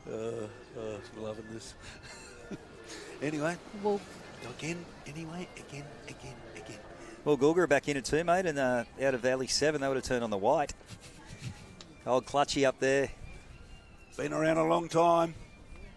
He's probably forgotten more about surf boats than most of us will ever know. How old would he be now? Late 60s, I think. Yeah. Frio Yeah. coming into screen there. Yeah, well, the camera angles now, unfortunately, they can't get it straight because we couldn't get the... they were not allowed to have the drone up there, but if you watch them as they go to the gate cans, have a look. Mermaid on had the Wow. Yeah, I knew that would certainly come through. Mermaid, a good crew. Mermaid And Palmy same and with Frio. Palmy, yeah. It's going to be a little arm wrestle for this all-important fourth place at this I stage. reckon. Oh, I reckon. I don't know. I reckon they could all be on a wave together. They're that close. Ooh, there's a big call. They could be. Wilco Could be. loves to chase a runner. Look at him go there. Well, Mr. Surf, he reads it, doesn't he? He's very, yeah. Ooh. I reckon they could all be on together. This Freo crew looks very well drilled too. Oh, Buddy Fletcher up in the rate here with his Mermaid boys. Oh, he's off. Oh, no, he's Can on he drop it? Yeah, he's got He's it. got it, got mate. it. Have Let's a smell, see. boys. What the rest of the field's doing. Yeah, Freo. Fremantle. In dead water there. Oh, they're all right. And there we go. Oh, Allura and... Oh. And it's going to be one of the Palmies. Palmy's out, and the one that was the strongest one coming home, they're out. Wow. So the Peppers, I think, is Coxie, and it was Dr. Matty Giblin up the back of the other. So one of them will be happy, one will be a bit disappointed for my mind.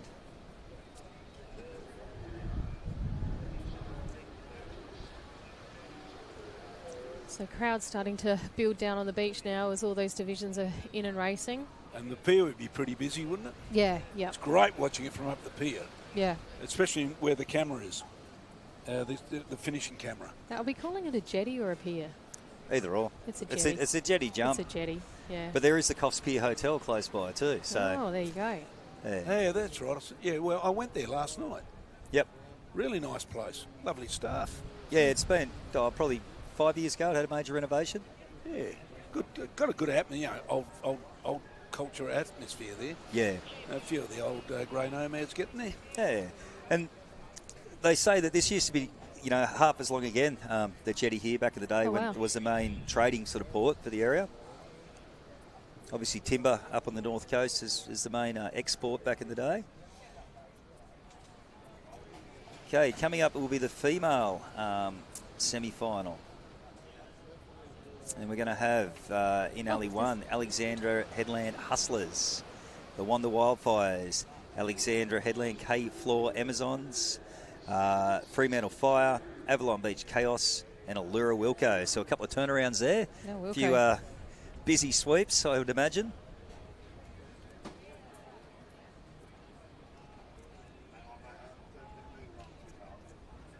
I tell you what, you got to be thankful that it's one of the best backup beaches you found close by. It's fantastic as a backup beach. You wouldn't have wanted to go to Woolgoolga, I tell you.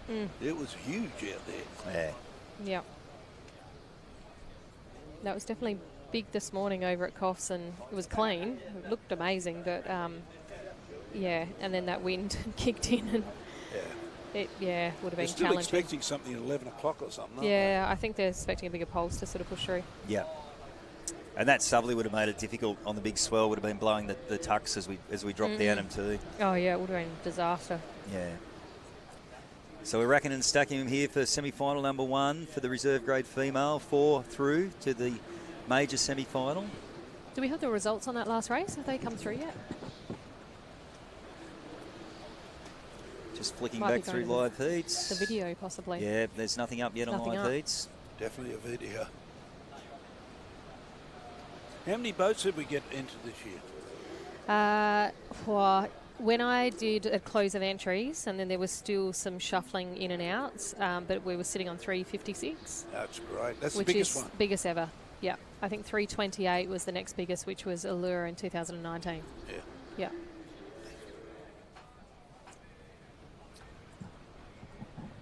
Okay, not quite sure what the hold-up is here, ladies and gents. Could be just the changeover, or perhaps a slight course adjustment happening. But they're just moving them into... Right, I'm going to bring young Tate in, and Tate is not going to mention Port Campbell once. Bit one-eyed, was he? You've got to talk about the other states now.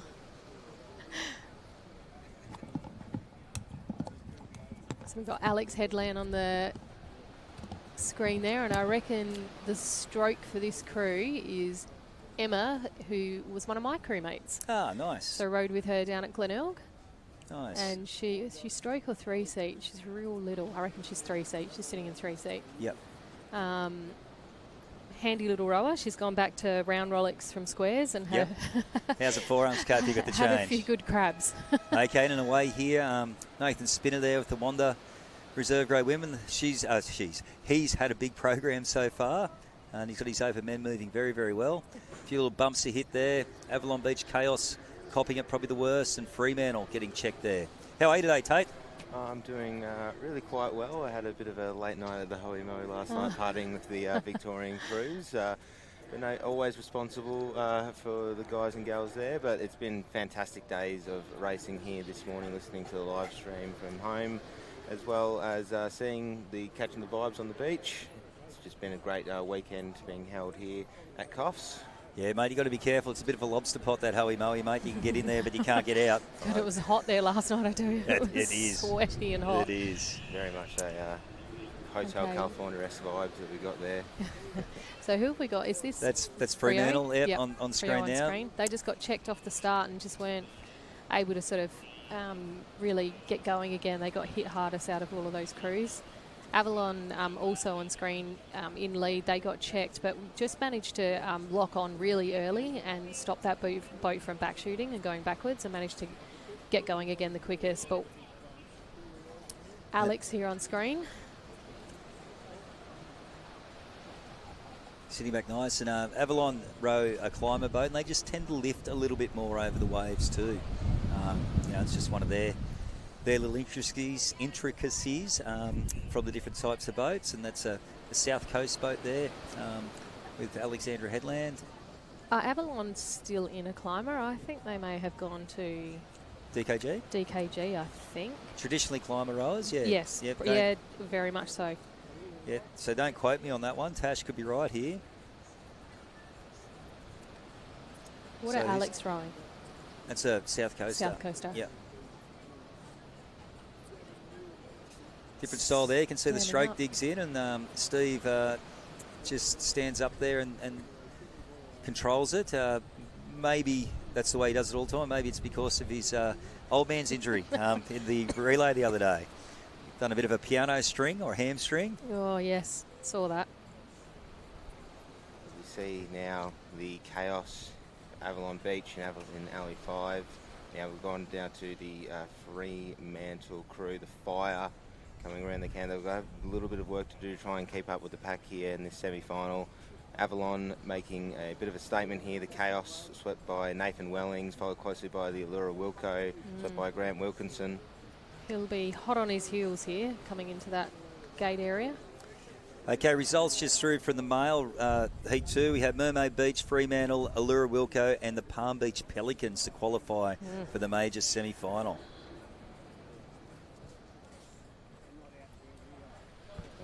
Those boys will be happy, ready to have a crack later on today.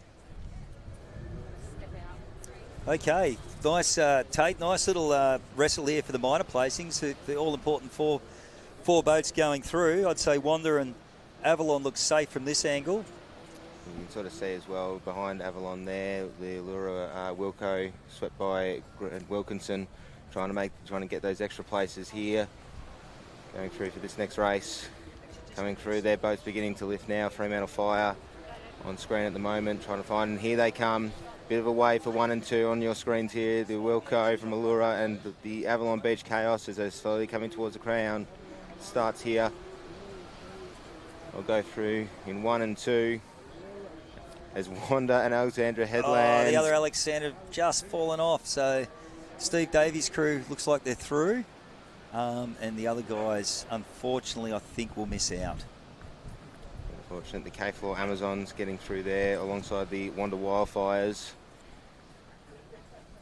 As we just see now, unfortunately, Fremantle Fire are done for the day and for the weekend. But a fantastic effort for the WA crew. Yeah, good to see so many clubs make the effort to get over here to Coffs, and thanks for your efforts. I hope you've enjoyed yourselves. Still a few going in the other divisions. Northcote very strong as always. Okay, rack and stack him here for semi-final number 2. We've got the Palm Beach Platypuses, North Cronulla Chili's with Phil Stefano, the voice of surf boats. Okay, Southport Swell, Bateman's Bay Banshees, a great crew for a long, long time. White Bonny Hills Helm and the Palm Beach Pterodactyls. This is going to be a bloody good race, mate. I'm very much looking forward to it. We've got the young sweep in Alley 1 with the Platypuses from Palm Beach, Charlie Trotter. We want to have a crack. I think Frankie Veltman might get a bit angry with me because he is originally from Port Campbell. The best hair in surf boats, the mate. The absolute best hair in surf boats. On screen now, wearing his famous pink shorts. Were they once red or they've always been pink? They look like they were once red. I think they have. They've been well aged in, I think is the correct term to use. So, mate, we're talking the athlete that Phil Stefano is. We're thinking for the sweep school this year at Palmy. We're going to get him in for, sweeps diet. A durry and a half a banana seems to be what you have before a race. And they're in and away, mate. It's getting a nice start with North Narrabeen and Palm Beach Platypuses on screen now. No real issues coming through this break here. There might be a little bit of a run coming through now as we sort of see the Bateman's Bay crew. Yeah, the Banshees are shot out. Nice bit of a check on, unfortunately, for Alley 6, the Palm Beach Pterodactyl. Oh, Charlie's got them moving nice. Charlie's absolutely. With that mullet flowing in the wind, eh? Yes, absolutely. Charlie Trotter, pin-up boy of all sweeps around Australia. Just looking forward to it as they're going through now. Trying to catch up a little bit to the Bateman's Bay crew. It's looking like they're sitting comfortably in front. North Narrabeen, unfortunately, sitting a little bit behind the pack now. But Phil will be telling those girls to absolutely work it here. We can try and get through these extra places to get through the next round. Yeah, Phil will have a few words of encouragement for them. Very tight for the minors as we go through the gate cans. Absolutely. Bateman's Bay Banshee still with a nice strong lead there. Neil Innes, the old man of the sea. One of the nicest blokes in surf boats. So we've got the voice of surf boats, the hair of surf boats, and the nicest bloke in surf boats all in this race. A very stacked semi-final heat 2 we have here. Sunday afternoon at Coffs Harbour. Sunday morning at Coffs Harbour, I should say. Yeah, mate, you get in that carnival bubble here. You forget what day you're up to. All I know is work is going to hurt tomorrow morning after I finish packing up here this afternoon. Southport crew on screen. The swell, hoping they can get their namesakes on the way through. Looking nice and relaxed there at the finish, mate. Oh, coffee again. Being spoiled here in the commentary. Thank you, Jane. And Jane's been coordinating our first aid for us here, and big shout out to her and her team for managing all the little bumps and bruises that occur during surf boat racing. As is the normal thing, as the Banshees go around in one. It's a very, very tight for those minor places at the moment. Southport have managed to catch a little few runners as well as turn around in second, but outside the other side on Alley 6, there's Palm Beach Pterodactyl as well, starting to utilise those runners that are coming through that we've seen all weekend at the back end of this race, and the Wartrop Bonnie Hills Helm as well. We'll try and utilise those swells running through on the south end of the beach. Yeah, Steve Monahan up the back of there. Pretty sure both his daughters are in that crew, which would be pretty cool to be sweeping a couple of your daughters. Both of the bookends, I think, Grace and Luce there in the bow and the stroke seat. Really quite well to catch, and it looks like the pterodactyls have jumped out, mate. Soaring through the swell, coming through here now. And the Frankie Veltman Special Alley 6. Stephen Cox, their sweep. As they're setting to head towards now through the gate cans. Coxie, one of the sweeps who prefers to get up there in the sluggos. It's going to be a bit of a battle on Bateman's Bay and Southport, Palm Beach. Charlie Trotter's team having a crack. A little bit off the pack here. It's going to be tight for this all-important fourth place. I think we got the first three sewn up with the Pterodactyls, the Banshees and Southport, but it's an arm wrestle between Bonnie Hills and Charlie Trotter's Palm Beach at this stage. The swell, you can see on screen now, the swell and the helm catching these little runners, trying to get those nose down as quickly as possible, and the Palm Beach Pterodactyls as well. Just falling off the back of that one, mate. Yeah, little bit of energy again for Southport. Bateman's in a bit of dead water. Pterodactyls look safely through. Very nice, but it's going to be interesting seeing as these first three crews come around. Who's going to get that all-important fourth spot into this next round? And it looks like it's going to be Charlie and the Palm Beach Platypuses. Mate, the hair's got him there. Yes. Unfortunate for Monos and the guys there from Bonnie Hills. Great people, the Bonnie Hills people. Got a good little thing going down there. So it's a good effort, though, to make it to this stage of the game at the ASRL Open. Fantastic efforts for those crews as we wrap up the reserve grade male with female surf boat final, semi-final heat 2. As we wait for provisional results coming on liveheats.com. Start now to look the open male surf boat. Male. The big boys. The quarterfinals, heat 1. Surfers Paradise Stormers in Alley 1, the Mermaid Beach Kennards in Alley 2, Palm Beach Phoenix in Alley 3, Currumbin Norseman in Alley 4, and the Wanda Weapons Alley 5, and North Cronulla Brooks A's in Alley 6.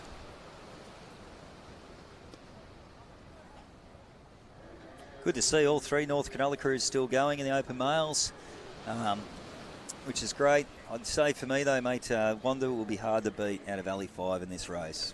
Absolutely. Had a bit of a sense this morning watching from the live stream and a little bit down on the beach. Have you got a potential, don't want to give maybe a crew a commentator's curse, but who would you sort of say is keen to get into the final for the open men? There's a few there. Like, you can never count out Mermaid. They've had apparently a few crew changes. One they're very special. Probably Purds, the quicker of the North Cronulla open men's, but that's still anyone's race.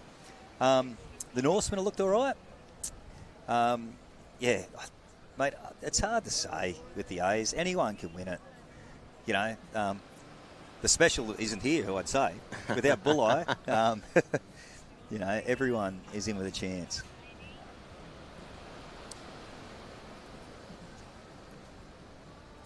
Okay, here we go. The results through for the reserve grade female. Pterodactyls held on for a first place. Southport Swell with a second. Bateman's Bay, and here it is, all-important fourth. Did we call it right? Yes, you did. The Platypuses. Really fantastic effort. Unfortunately, the Helm and the Chili's will pack up their boats. Not to detract from a fantastic effort they've had to make it up to the semi-finals in a very competitive division that is the reserve grade Female surf boats. That's right, though, folks. Consolation for you lot is that you may get the voice of surf boats back here on the live stream with Phil. Okay, looks like they're sliding in now, getting ready. Now, Surf's Paradise Stormers on screen. Not only does he tell me how to row, now Rude Boy's trying to tell me how to commentate too.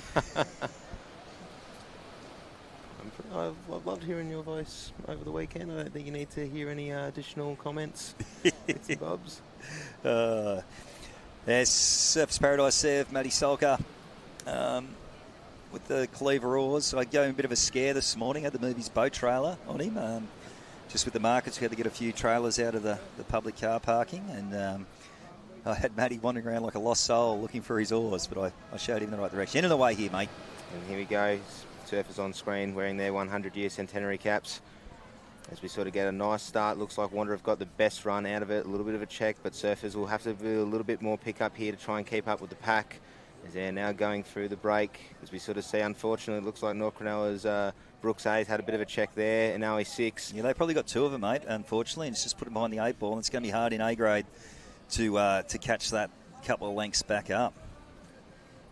Surfers and Mermaid on screen at the moment. We're pushing through, trying to keep up. The Surfers Paradise was by Matthew Silka. Nice, relaxed finish by the Surfers boys there. I'm liking their technique. Do you remember watching? I think that's a testament to sort of Matt's cruise that he's had throughout the years, both in Victoria, now up in Queensland. He's very much making sure those boys relax as much as they possibly can. Gives them the time to urge up when they need to. Coxie's Palmy crew look to be just leading here though and doing a very good job. Not to contend out the Mermaid Beach Kennards. They're starting to go through here now. Also looking quite relaxed but still quite strong. Trying to let the boat run as much as they can as they're powering through into the turning cans. Big tall boys there, nice long reach at the catch. Fantastic, but it looks like you have been calling it right. The Phoenix in Alley 3 look to be the contenders now as they're starting to angle their boat in and turn in. Coxie lifting that sweep board to get the nose round, grabs a stroke or gives it a little tug, get around and out they go. Nice slick turn there.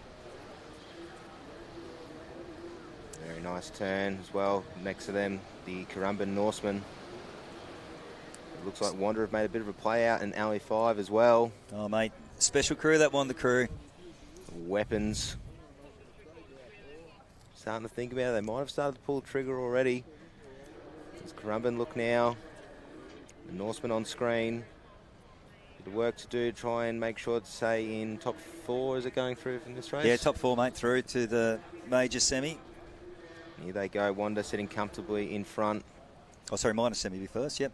Yeah, Wander. We couldn't let the foot right off the gas, but they can feel a little bit more relaxed now that they'll qualify through. Although Mermaid haven't darted them here, mate. They absolutely are. They're having a really red-hot crack to try and keep in. That might be that 1, 2 and 3 there, which make it a battle for that extra coveted 4th spot between Surfers. Matty's got a bit of life under the boat there in the Surfers boat. Absolutely. Wander on screen now. They've managed to build that little bit of that looking lift. around, just make sure they got it safe. Using a bit of momentum with the crew, try and keep that nose down. Really well used lighting out in Alley 5, as well as Mermaid Beach coming into screen. There's the power of that boat going through, trying to catch that wave. Palm Beach as well. Wander will look to take this out, followed by Mermaid Beach and then Palm Beach. It'll be a battle for 4th here as we're coming. Tight, mate. Here we go. Here they come. Oh, looks like... I think Currumbin might have picked them up there, but we'll wait to see. Bit of a glitch in the camera just there to find out, but that one could be the finish technology, mate. It's been a great addition having the video referee here as well, adding a bit of professionalism into the sport. Yeah, mate. Yeah. No, it's been a good initiative that we've brought into the racing. Just going to the camera shop to buy 4 sets of earplugs. Jeff asked me to get all sorts of beer floats. Who's on the beach? Yeah, who is it though? Now, Right. No, I was just saying, who's the talking down there? very competitive heat there. As we look now to heat number 2, Alley 1, the Mooloolaba Sea Anchors. Alley 2, the Kyneton Rock Cray Raiders. Alley 3, South Curl Sneaky Nuts. Alley 4, the Allura Wilco. Alley 5, North Cronulla Boffsays. And Alley 6, the Currumbin Barbarians. Some very good crews in this race too, mate. I reckon in this water, I reckon Allura Wilco. There's a lot of strokes being pulled between those boys. I reckon this little bit of messy water will really suit them. Doing quite well here. Not to contend, look, it's been a very sort of heavy New South Wales and Queensland heat here we have. It looks like the Kyneton Rock Cray Raiders as well, a crew from South Australia. We want to have a red hot crack with these boys here. As we have the Currumbin Barbarians on screen, now the Mooloolaba Sea Anchors sitting in alleys 6 and 1 respectively as the gun has gone up. In a way, bit of a step in there by the Mooloolaba boys. It's all about trying to find that perfect time, try and figure out what's best for your crew. Going over, as long as it's all in time, you can get out in anything. It's Mooloolaba as we sort of start out looking at the screen. South Curl Sneaky Nuts. Yeah, they look like they're just slight better at the starts there. Followed by Allura Wilco. Really good. Starting to put down the pressure for 1 and 2 coming out of the gate. We'll see if they manage to maintain it going through. Of all divisions, this will probably be the one where we can sort of say, but Mooloolaba also making a bit of a play on screen now. Just saying, they've got a nice hold in the back end, mate. Keeping them shoulders into the nose, getting that boat to run for them. The DKG there from Mooloolaba. Boys looking nice and relaxed. Absolutely. But it's definitely the Sneaky Nuts and Allura Wilco at this stage of the race. They come through the gate cans and they trip out to sea. Barbarians also following behind them in alley 6. Well, Lyle Clark doesn't produce slow boats, mate. He'll definitely challenge, especially out of Frankie Veltman's special alley 6. Here we go. Kyneton Rocks from South Australia, South Curl.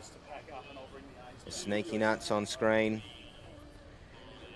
Kyneton with a bit of work to do as they're sort of sitting right now in 4th, but we'll wait to see from this deceptive camera angle as we're going into the turning cans. Fortunately, looks like the North Cronulla Boffsays falling a little bit behind as well. But Kyneton Rocks on screen. Swept by Darren Hocking, doing a fantastic power of work out of South Australia. So Wilco and Sneaky Nuts swing it in together first, and Barbar's just behind. And Mooloolaba and alley 1. It's going to be tight. It's going to be very tight. Look now. Gussie with that distinct crouch stance. Go. Wind starting to pick up here as well at Coffs. Want to make sure the boat's running as well as possibly can. A little bit more bounce on the course. You can see it there. Barbarians as well. I think we'll have to call it now as it is Frankie Veltman's favourite Alex 6. Wilco's crew on screen in Charlotte Breen, number 13. And for this opportunity, it's now a bit of a tight between 1, 2 and 3. As these crews, Allura, South Curl and Currumbin, set in front of the pack, Mooloolaba and Kyneton. Kyneton Rocks trying to find an avenue, try and keep up, but it looks like... Boff's got a bit of energy under him. He might be through for the all-important 4th, although he's fallen off now. Yeah, as Mooloolaba start to pick up on this wave, as they're trying to push through. Currumbin on screen now, sitting in 3rd. They're looking to try and secure that position. They might be on the way home here. They're sitting comfortably with the Allura and South Curl for 1, 2 and 3. Might be a bit of a battle here for 4th between North Cronulla and Mooloolaba. 1, 2 and 3 there. Currumbin are over the top, looks like. And North Cronulla's got their nose in there, Tate. Getting there. Just pan out for us if we can. There we go. 1, 2, 3 and 4. Boffsays just getting that extra little lift at the end as Mooloolaba and Kyneton come in 5 and 6. Unfortunately, their campaign is done. But absolutely fantastic effort that we've had here so far. Okay, here we go. quarterfinal number 3. We've got the North Bondi Blade Runners, Fairhaven Angry Otters, Talabudgera Myths, Bateman's Bay Black, North Cottesloe Uppies, and North Cronulla Purds. I'm going to go out on a limb here, mate. I'm going to say North Cronulla are a special. Well, if I'm allowed to be biased on this broadcast, the Fairhaven Angry Otters, they might be up there as well. No, I like it, Tate. A bit more in. Wind starts to pick up. Still, 4 boats going through in this quarterfinal. 2 will have their beach on. Go through. There we go. North Bondi crew on screen. This will get us through to the top 12, the 2025 ASRL Open here at Coffs Harbour Beach, or Jetty Beach. Unfortunately, Parky's just wasn't kind to us with both the amount of beach and the swell over there, which is a real shame because it's a very special wave over there when it's on. But Mother Nature does like to have the last say. Tally have looked pretty impressive too. We've got the great man Donnie Cottrell behind us watching it. And Donnie's just going to join us. How are you today, Don? Yeah, good, mate, and yeah, pretty happy with how the Talabudgera missed again. I picked up a couple of firsts here this morning. They are building. Crew on screen there. Michael Love in the stroke seat. Mick, Bo and Chandy in the bow. Swept by swoop man Gary Williams, president of the ASRLQ. Tell you what, mate, the 2-seat of that crew would challenge Charlie Trotter for the best hair and surf boats. He definitely needs a tidy up, does Bo. Bo Bailey is a school teacher, would you believe? Best man bun in education, I reckon, when he ties it back. Yes, absolutely.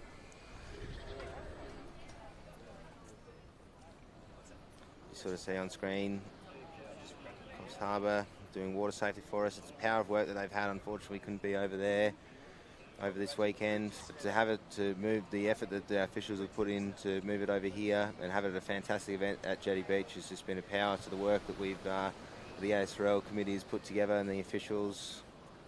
Yeah, pretty handy backup venue here, as no doubt Scotty will attest to. But if you are in the area and you want to get back to the Coffs Surf Club, they've done a huge amount of work. And if you can get back there and buy a beer or a burger from the bar, your beer, especially if you get a Surfboat Brewery beer. Mate, the stouts, the sweep stout, mate, it's bloody beautiful. You only get it in the can, they didn't bring any kegs up, but love a dark beer and it's sensational. And we're away here in elimination number 3. Looks like very tight as these crews are going through. You saw that the North Cronulla, Northcote and Bateman's Bay, you know, is in the far hours on the south end of the beach getting the best start. It looks like Joe Berg and his Fairhaven Angry Otters crew doing quite well. And Talabudgera sitting alongside them as well as North Bondi. Yeah, didn't Fairhaven get a good jump there, riding with the Cleaver Blades, the Victorians. A couple of brothers in there, a couple of big units in the Fairhaven crew. Pretty much a straight line across there. If you just take back from Fairhaven, Talabudgera just with their bow and the crew on the bottom of the screen here, boys. That's North Bondi. Probably just a little bit of work to do, mate, at this stage as they go through the gate cans. North Bondi, the Blade Runners, handy reserve grade crew. There they are. Bottom of your screen there now. We have North Bondi, Fairhaven, Talabudgera. Bateman's Bay, Northcote and North Cronulla.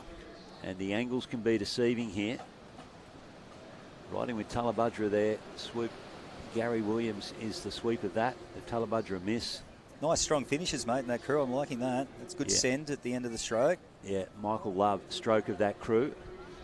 Just had his second baby to wife Tanya. They are a surf boating family. Wife Tanya is rowing in a crew that has 3 mums that have bubs in the last 12 months, and they're back in the surf boat. Good on them. That's great to see, mate. So now Bateman's Bay Lac going around. It's looking like a very, very tight between the 5 crews, but it looks like North Cronulla Purds A's have got the best turnout, and they are currently sitting well in front. Frankie Velman's favourite lane in lane 6. It looks like there's a little bit of energy under him too, mate. They got a bit of a skip out of there as well. The uppies from Northcote, a little bit of work to do. So sort of see a bit of that jump as well. That nose trying to find ways to get down. Well, I'm assuming boys were taking 4 boats through here out of the 6. Yeah, mate. Top 12 will be decided after this race, mate. Wow, that is a drag race. It is hard going out there. I've been talking to some of the sweeps on the beach, and they tell me that the wind out at the Cairns has been horrendous. Yeah, no protection from the southerly here, Donny. It goes straight across the bay. Yeah, it makes it pretty difficult to, keep the gunnels level. Oh, this is a little bit of life there for North Bondi now. It's going to be tight, mate. It's going to be very tight as Talabudra, Bateman's Bay and North Cronulla looking like sitting on the way in front. The Miffs picking up that little runner now. The other cruisers miss. That nose is going down alongside with Bateman's Bay for finishes 1, 2 and 3 here. You need to separate yourself from these trailing crews. They can get the wave from behind and come down on top of you. Swoop just having a look over his shoulder there. Little runner coming underneath him now. Here comes the Fairhaven Angry Otters. They're saying we're in this race here. Oh, North Bondi, if they can drop it too. Oh, it might be a very tight for 5. Oh, no. Purds just had a little slew, unfortunately. North Cronulla possibly winning the rowing race there, and they've slewed at the end. And the Purds, he is better than that. He will not be happy with himself if they have missed out there. But we will leave that one to the line judges. Thanks, boys, allowing me to jump in and go the Talabudra miss. That's the go, mate. That's the go. See you, Donny.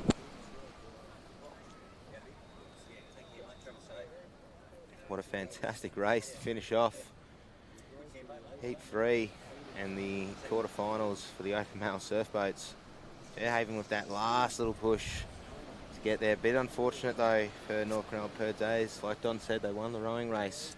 Yeah, just top of the screen. They come over late and buried really, really hard. And sometimes it just stops the boat and the bum just slides around. There's sometimes not much you can do about it, which is just unfortunate for the boys to go out like that.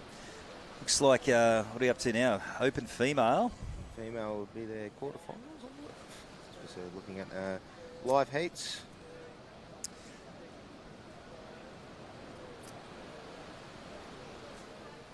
Yeah, looks like the quarterfinal. Four heats of 4, and I'd say dropping 1. So it might be up to round 3 actually. Looking at this as we sort of see Malulabar, Chop Suey in alley 1, Dicky Beach Dynamite in alley 2, Palm Beach Pirates in 3, and Coogee DMGs in 4. Yep. Yeah, round 3. Apologies. Yep. Tate's on the job. He's better with the technology than me. Oh, I wouldn't say that. I've had some pretty poor showings in my time with technology. I was saying before, Malulabar, Chop Suey, very, very strong open women tradition and a very good crew. Palm Beach Pirates look good too, so has Coogee DMGs, and Tunny doing a good job up there with the Dicky Beach crews. Looking around. Maybe now in the starter's hands. The fan belt on screen there, flag up, loves it. In and away here, the hooter in the background from our commentary position here. Tunny sliding in. No one really with a distinct advantage at the start. Maybe Malulabar just slightly slower off the beach. Really nice run out for these 4 crews here. A little bit of a wave coming now. Malulabar caught most of the brunt of it as Dicky Beach and Palm Beach look to say they've got the best run out of it. Dicky Beach looking now to sort of set himself with Malulabar saying we're still here as well. Putting the jets on to keep up. Getting those all important 10 points if they can to put themselves in for the quarterfinals. Brad Weston there looking nice and relaxed at the back of the Malulabar crew, left-handed sweep. He's been doing it quite a long time. Lots of success with female crews.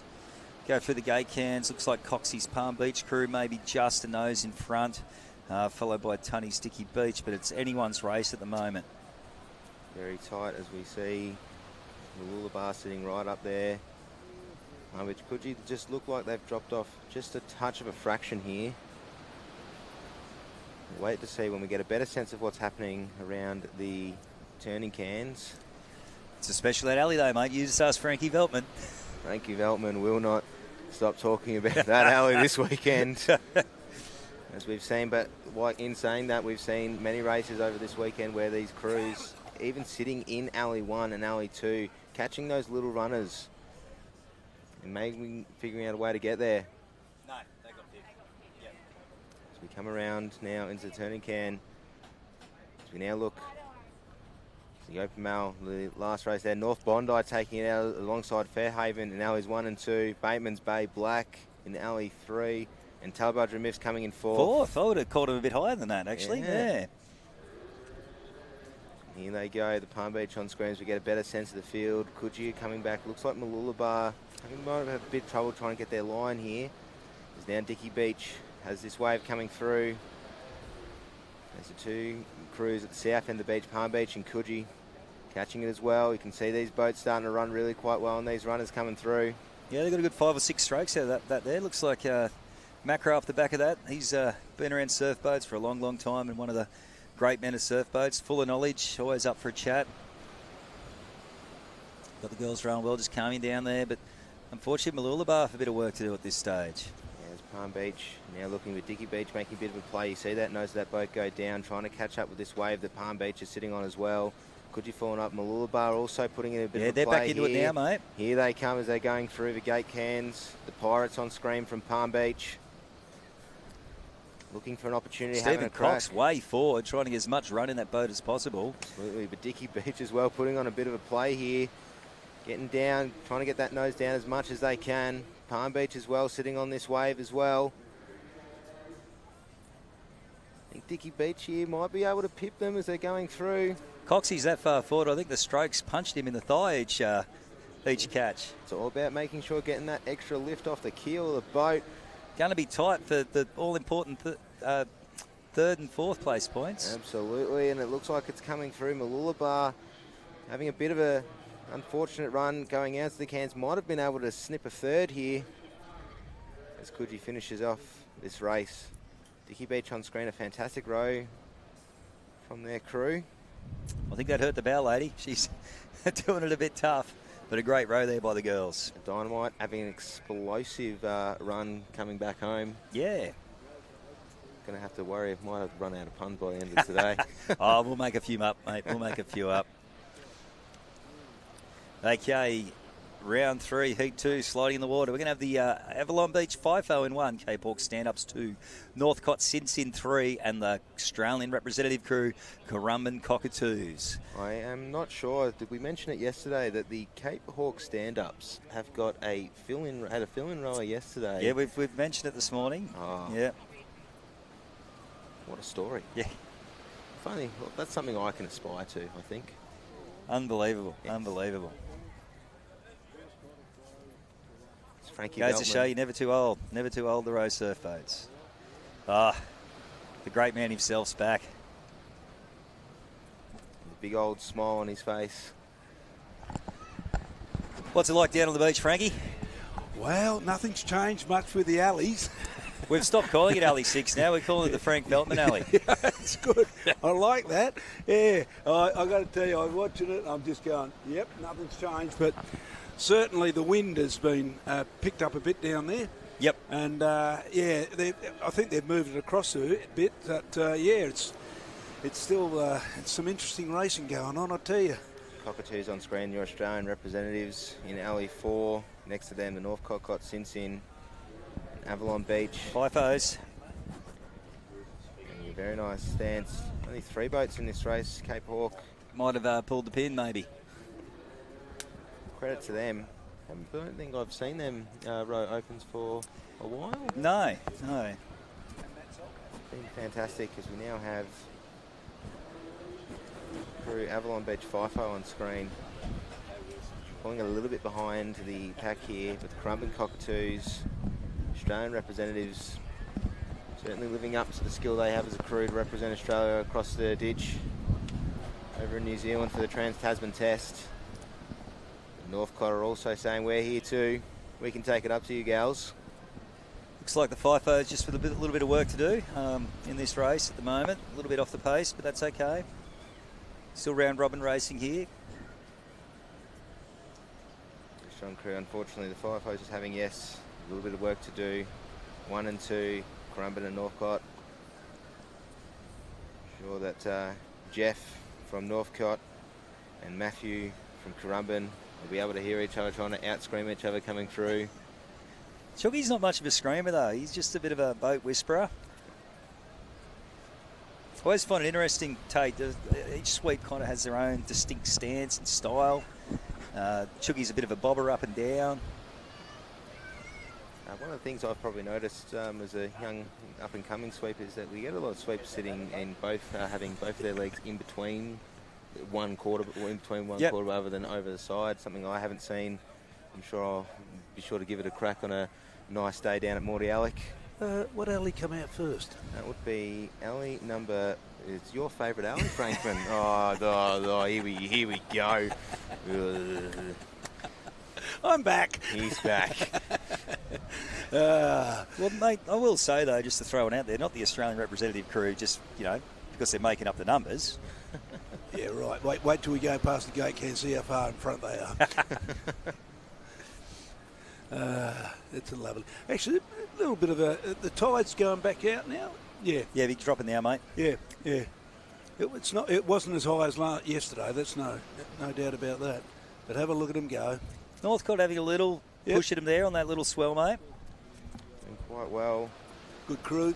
Northcote have had a good campaign with all crews, actually, over this year, which is great to see. I think West Australia have had a fantastic campaign. They show they're right up there, especially in the younger sections and all that. Yeah, yep. Right up there. The Currumbin Beach Vikings, the Cockatoos. It's going to be very tight for 1 and 2 here for the 9 and 10 points. They're aiming for that 10 to put themselves in a good position. All three sweeps, you'll notice, right up over the front quarter bar, trying to maximise the run in the boat. Absolutely. Unfortunately, Avalon, just coming through the gate cans, they'll be able to pick up 8 points as we sort of look now to these two crews for points 9 and 10.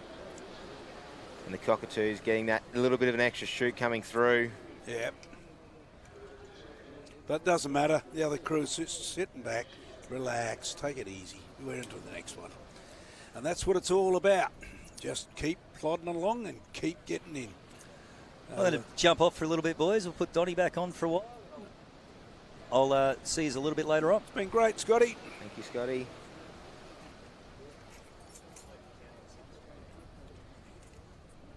How's the coffee, Frank? Coffee was very good, Tate. You did well. Oh, I do try. I make it with love. Or I pay someone to make it with love. Good to see we've got navy sunscreen again. Donnie's just putting it all over him. Yeah. Everywhere? Oh, it's everywhere, mate. It's great. No, you're good. You're good. I'm probably close to reapplying myself here. It's very hot and very UV. Rating's quite up here. Not something we're used to down in Victoria. Well, we got the sun burns. We get wind burn. No, you don't. Actually, the sun burns harder in Victoria. Didn't you know? You're for an academic, don't you know? It's the hole in the ozone layer. I sit in an air-conditioned office for most of the time. Oh, that's right. You're wasting power. There you go. Look. Yeah, that's it. To round 3, heat 3 of the Open Female Surfboat. Alley 1, the South Coco Hoosier. Alley 2, the Wollongoola Krakens. Alley 3, Surfers Paradise Spice. And Alley 4, the Brighton Broncos. With Faz at the back without his flap at the back. No, that's right. The ozone layer, mate. That's what happens.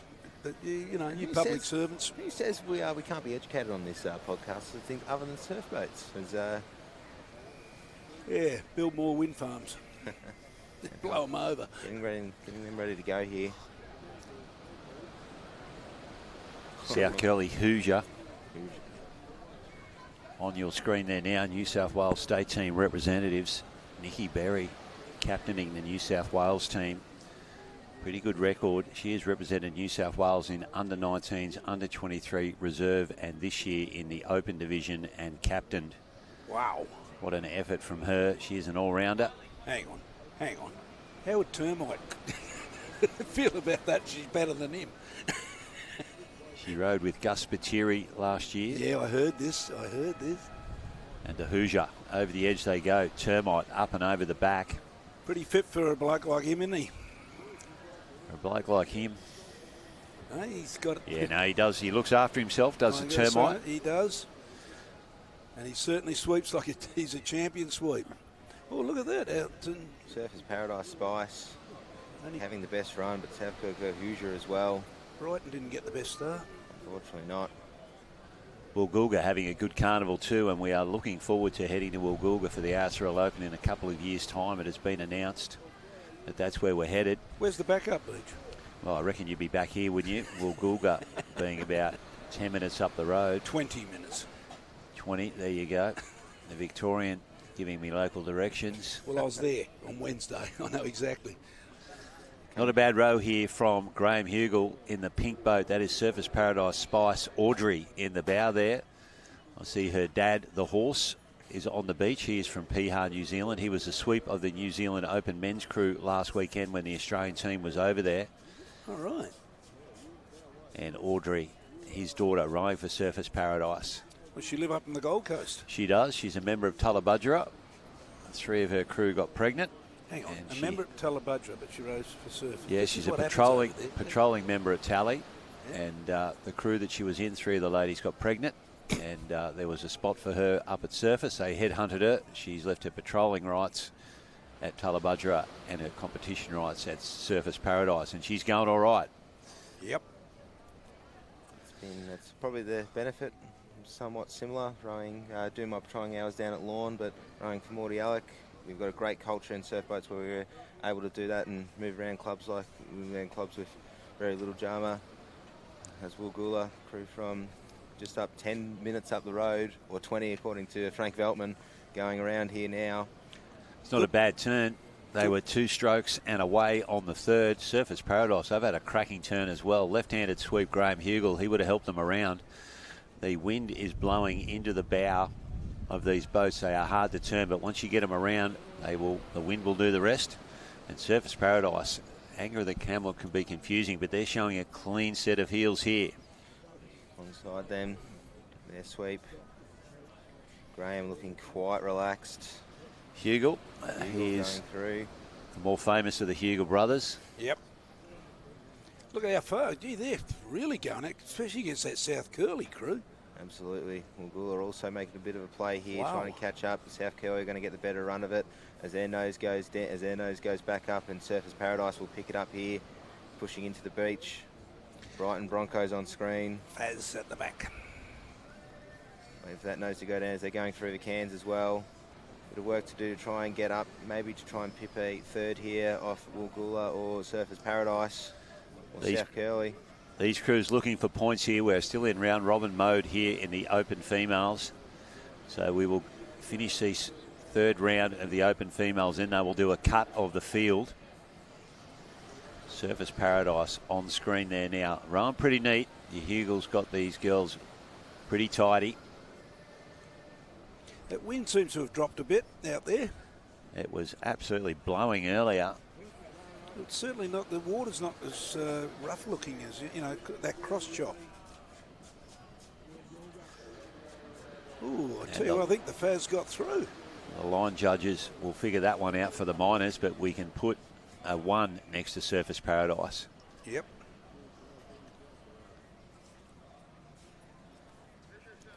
Well rowed by the Spice. Where do they train that Surfers Paradise? Because there wouldn't be much around there where they can do it, is there? Yeah, their Stillwater venue is Budds Beach. Where's that? That's at the back of Surface on the canals. Right. They've actually got a little shed there. Oh. But yeah, difficult spot to get a park, that's for sure. Yeah. They do a bit of training off Surfers Paradise when the conditions are correct, but you'll quite often see them down at Currumbin Alley. Yeah. Along with half a dozen other surf boats. It is a pretty popular spot. You can launch in Currumbin Creek, sneak around the break wall and out into the ocean. Great place to train. Here's the Spiteri, the Gus Spiteri. Sitting in Alley 1. Hot crew, this one. South Curl Shakers, Alley 2, the Lawn Edge, Alley 3, the Glenelg Gladiators, and Alley 4, the Collaroy Giants. And Frank, I'm sure you can give us some intel on this Lawn crew. Jeff Matthews at the back of the Lawn crew. Yeah, they've had a few little issues over the last thing. Chantel heard it back, but they're sort of...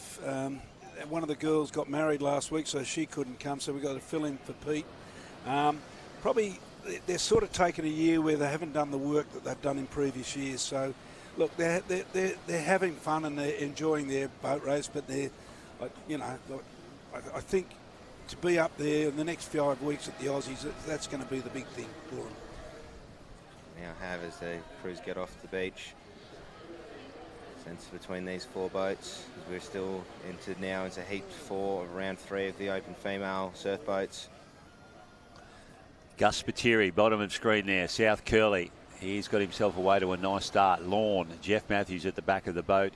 You can see the South Australians, Glenelg, just going out of picture now. Pedro at the back there, and that to me looked like Coleroy boys over in Alley 4. Yep, so the Giants. Definitely Alley 4. And definitely got out pretty quick. And down in Alley 5, mate, or was that it? We Sorry, don't that have is it. 5. That is your full field right there in front of you. Coleroy off to a screamer. And boys, I heard that you like the southern end of the course, Frank. I do. Yeah. It's been very effective if you draw. I've had a number of crews coming up to me down on the beach saying, Frankie, can you do the draw for us? Can you get it up? But I've got to say, I've just said to Swoop, your sweep, mate, the sweep should come up here and have a look at the camera, what we're seeing on live stream, and you can see the angle when they go into the cans. And it's just, earlier on, it was just standing out like the proverbial dogs, and what was going on. Well, we don't need the sweeps up here looking at it, do we? We need the officials, the course managers, making sure that this course is fair. I was down on the beach. I thought we were getting winners out of either ends, but I know that this does change as the tide changes. Yes. But certainly, I tell you what, the girls from South Curl really put the foot down here. Watch this. Absolutely. Coleroy currently sitting out front, and Giants in the red boat, and Glenelg in the green boat. On screen here, Glenelg's got a bit of work to do. As Coleroy now, as you can see, heading towards the turning cans. They're going to be turning comfortably in first, but spotted very, very closely by the South Curl Shakers. Very nice run out for Coleroy. They'll utilise this swell coming through. Mark Spiteri will be telling his girls to go in Alley 1. Mark Anderson there at the back of the Coleroy boat. The Giants from Coleroy putting on a good show here down in Frank's Alley. And oh my God, have a look at them there, Frank. They are well and truly, we know the camera angles can be out, but they look like they're a fair way in front there. Sort of Blue boat. And we see South Curly having a crack on this wave coming through here now. Mark Spiteri, Gus at the back of that boat there, the South Curly Shakers. One of 2 very good open female crews from South Curly, and what a club they are as a boat club. What happened to Lorne? Did they miss a can or something? Ooh, yeah, there you go. You have picked it, Frank. Something definitely has gone wrong, and Jeff Matthews, he will not be happy with himself. He sets a pretty high standard, does Jeff Matthews, and he will be dirty with himself. Yep. That's all over bar the shouting. All right, and that angle can be deceiving, as we mentioned. It looks like South Curly is right up there with the crew from Coleroy, the Giants. And that's going to hurt the crew from Lorne, where on round robin they were looking to gain points here, and they're going to get last place here. Lorne. I think they needed to get second too. They were unlucky in their previous race. They got a third when they were running in second, and the first heat they got a third as well. So I think they're back up the boat. Should be on the back of our car going home in the afternoon. No, we're not going home. There we go. South Curly out of alley number 1, Frank. That wrecks your theory. Oh, mate. Coleroy coming across in 4. So we have first in alley 1, and we have second in alley 4. Glenelg coming across there. Those girls, a couple of those were in the Glenelg Grenades, the Australian representatives from a couple of years ago, Talia and Siobhan. Sweep of that crew, Greg Dorr. And there's Jeff Matthews there. They are just tapping it back home. But it's good advertising for Lorne. Otway boots, they're good advertising, okay? We like to finish off on a good note. I would be steering clear of Jeff Matthews. He will be very disappointed with himself. He'll be kicking the sand when he gets back onto the beach. You'll be all right. Bit unfortunate for the crew in Lorne, from Lorne there. They've been quite a great crew in the... they've been fabulous. For many years, they medalled at every ASRL, for a lot of time, the Edge. But, their time, somewhere along the line, the time comes, doesn't it? Did they win it at Mollymook, mate? Did the Lorne girls win it? I think they did. No, Shell Harbour, wasn't it? No, 2022 was at Mollymook. Mollymook. No, the boys won it. there. There you go. The A Crew boys. The girls won it in Allura. I do remember within the first year we were at Mollymook, 2020.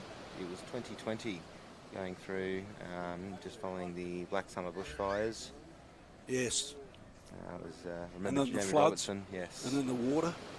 Everything happened that year. But yeah, that was the great one where they rode against Bulli, and it was unbelievable coming home. They got that run, and there was Drew Howe, myself, and we were just going. I was accused of being the Eddie Maguire of commentary. That. Eddie Maguire because you're biased, or Yeah. yeah. But I don't have a problem. You're a Tully man, you know that. For those of us in rugby league states, Eddie Maguire, was he the president of the Coleroy? Yep. No, Collingwood. Collingwood. Yeah. Coleroy, what am I saying? Collingwood, obviously. Yeah. Well, with your lot, you don't know who's what because they change clubs all the time, mate. Bit of sledging here from the Victorians. Hey, who won the match last night, Maoris or Indigenous? In the Rugby league. The Maoris. Yeah, I know. I thought that.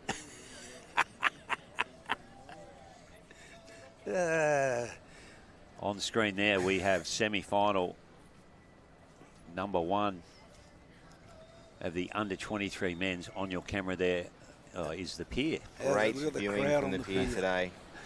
That is a great place to watch the racing. I wandered out there yesterday. You can go all the way out to the turning can on that pier. Absolutely fantastic.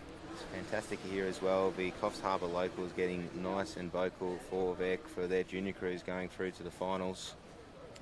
There we go. Back on screen here again. Just that white bow you can see there. That is North Cronulla. South Curly Burleigh next to them. The other of the South Curly crews, the underdogs, Australian champs, and Palm Beach. Is that the Finns? Yes, it is. This is a red-hot heat here. Absolutely. We've got the Australian team representatives in South Curly Burleigh. We have the current Australian champions, South Curly underdogs. Palm Beach Finns, absolute cracking form in the 23 division, the Finns. Yep. And North Cronulla. Top 8 boats in the country. 3 to go through from this red hot heat here as the starters got them off. Blues Colts having a bit of falling a little bit behind. They'll be able to pick up, hopefully be able to pick up coming through. 1, 2 and 3 coming out of the start here. The 2 South Kelco crews and Palm Beach pushing through. God, have a look at that. Yeah, they've really raided off the beach. It's their second quickest division, the under-23s. They are right up there as far as speed goes with our A-grade crews. Well, you were at the Australian team, and you're telling me how good this crew, this South Curly, are up against Bulli. Yeah, they are. The Bulli crew had them each time, as you would expect, being the open men's. But, yeah, South Curly. First through the gate cans there in the stroke seat, we have Al Perry. And then we have the twins in the centre of the boat there, and Jack Rivet. Angus Campbell and David Campbell in the middle of the boat, and Jack Rivet in the bow. Swept by Mark Spiteri, and hasn't he been around the cans a few times this weekend? Have a look at the Burleigh. Bottom of your screen, North Cronulla. The Burleigh next to them out in front. South Curly, Australian champs, swept by the termite man himself, Rob Lowry. And Palm Beach Finns, Peter Spence at the back of that boat. That would be Bluey at the back of the North Cronulla boat. And you've got 4 of Australia's top sweeps right there. Going out here.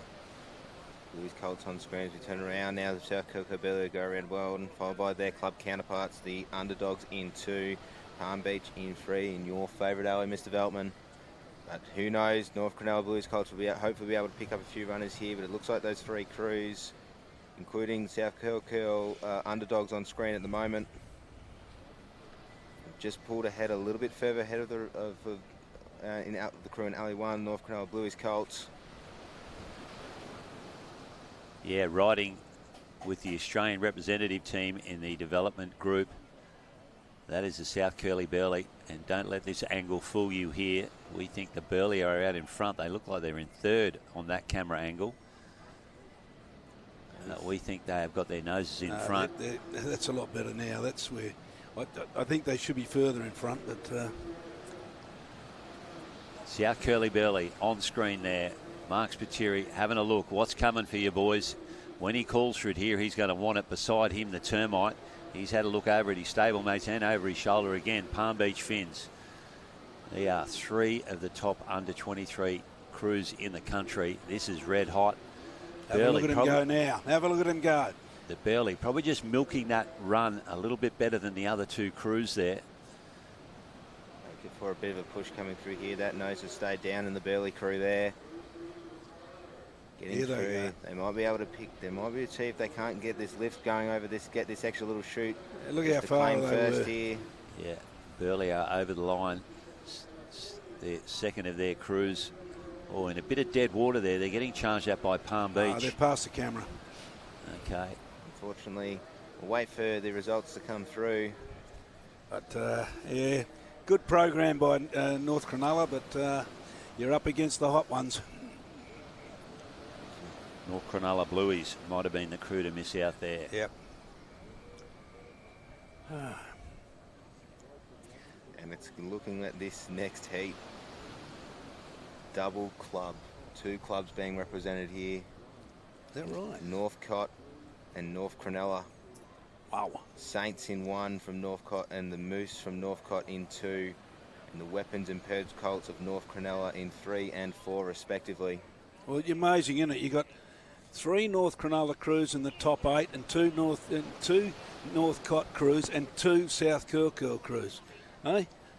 Speaks to the power that these clubs have, the development and the time they put into these. How good are their A crews going to be in the future? The future is looking bright for this sport. Yeah, I know they are. But look at the future. And now look at the results. Yeah. Fortunately, North Cronulla Blues Colts finishing off their weekend. Fantastic showing. So I'll look to the beach to cheer on their compatriots. North Cottesloe Saints on screen here now. They are the Western Australian representative team, and they have been rowing very well all weekend. They have touched up some of the more fancied crews. What can they do here? Dave Hunt at the back of them. That would be the second of the Northcote crews in a borrowed boat. Yep. Moose. They like the Coffs Harbour boat.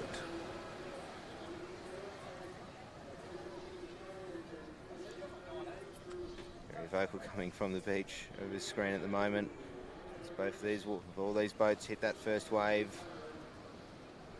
Bottom of your screen, North Cottesloe. Next to them, the second of the North Cottesloe crews, and North Cronulla. Making it pretty easy for us here in the commentary team to call these ones. Going to be interesting at the Cairns. Saints on screen at the moment from North Cottesloe.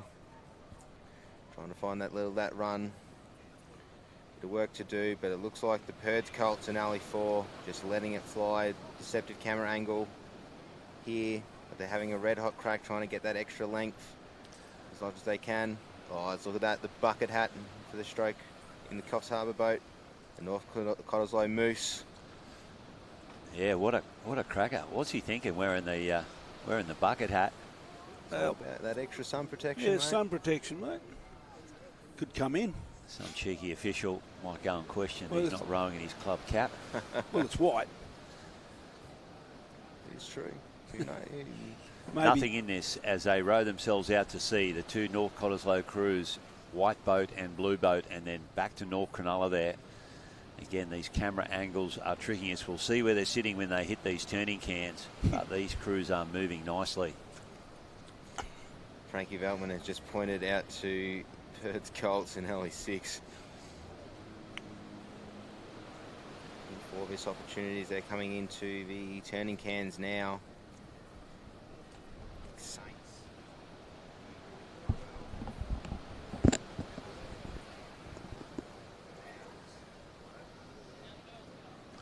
Yeah, pretty even there. All crews turned and around for home. Let's see what the run of the beach is going to do for these crews. Top 3 to go through here as the Perth Colts and Alley 4 putting a bit of a dominant display, but now 3 crews sitting now behind Northcote Saints, the Moose and the Weapons from North Cronulla. And there is Purds at the back of that boat. Adam Purdy, Kane, Michael, Connor and Samuel in that boat for the North Cronulla Purds. And aren't they in a world of pain as a club? Their surf club has been under construction, a big renovation. Builder went broke. And it's been very difficult. They haven't been able to operate out of their surf club for a number of years. We've just seen now North Coslow Saints, Caden, Liam, Tex, Dave and Blake having a crack, having a red hot crack and having a go. Managed to just pull themselves forward in first here. Yep. Saints. That is the Saints that we are looking at there now. We think they might have their noses in front. Yep. They're homeward bound. That's a good row out of alley 1. Oh, very good. Letting it fly. Look at that. Winning out of that alley, that's a fantastic effort. Oh, it's happened in the last couple of races, Frank. Keep up.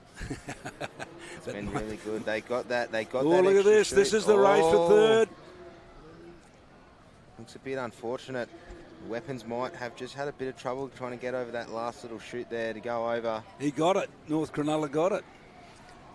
By the looks of it, You might be looking at the wrong North Cronulla there, mate. No, but the ones that were coming in third, they reckon they just got strokes thumping the boat going, you beauty, but I don't know. It was a hard slog out for them. That middle of the pack coming through the gate cans, North Coslow Saints just got a very nice runner. They milked it for all it's worth and just put it in, put the power in to edge in front. Much to their benefit. Just the reserve. We do have a reserve grade male boat semi-final. And this is down to first semi, isn't it? I believe so. Have a look. We're down to first semi. Fremantle Burritos on screen at the moment in alley 1. Avalon Beach Pinkies in 2. Collaroy, Queencliff Major A's, I apologise, in 3. Bit of a wave coming here, a bit of a thump. Oh, all through it, no problems. Three through on this one. And here are the Pinkies. Pinkies from Avalon going through over this little lip. Sitting alongside Palm Beach in alleys 2 and 4 respectively. Queenscliff and Fremantle got a bit of work to do.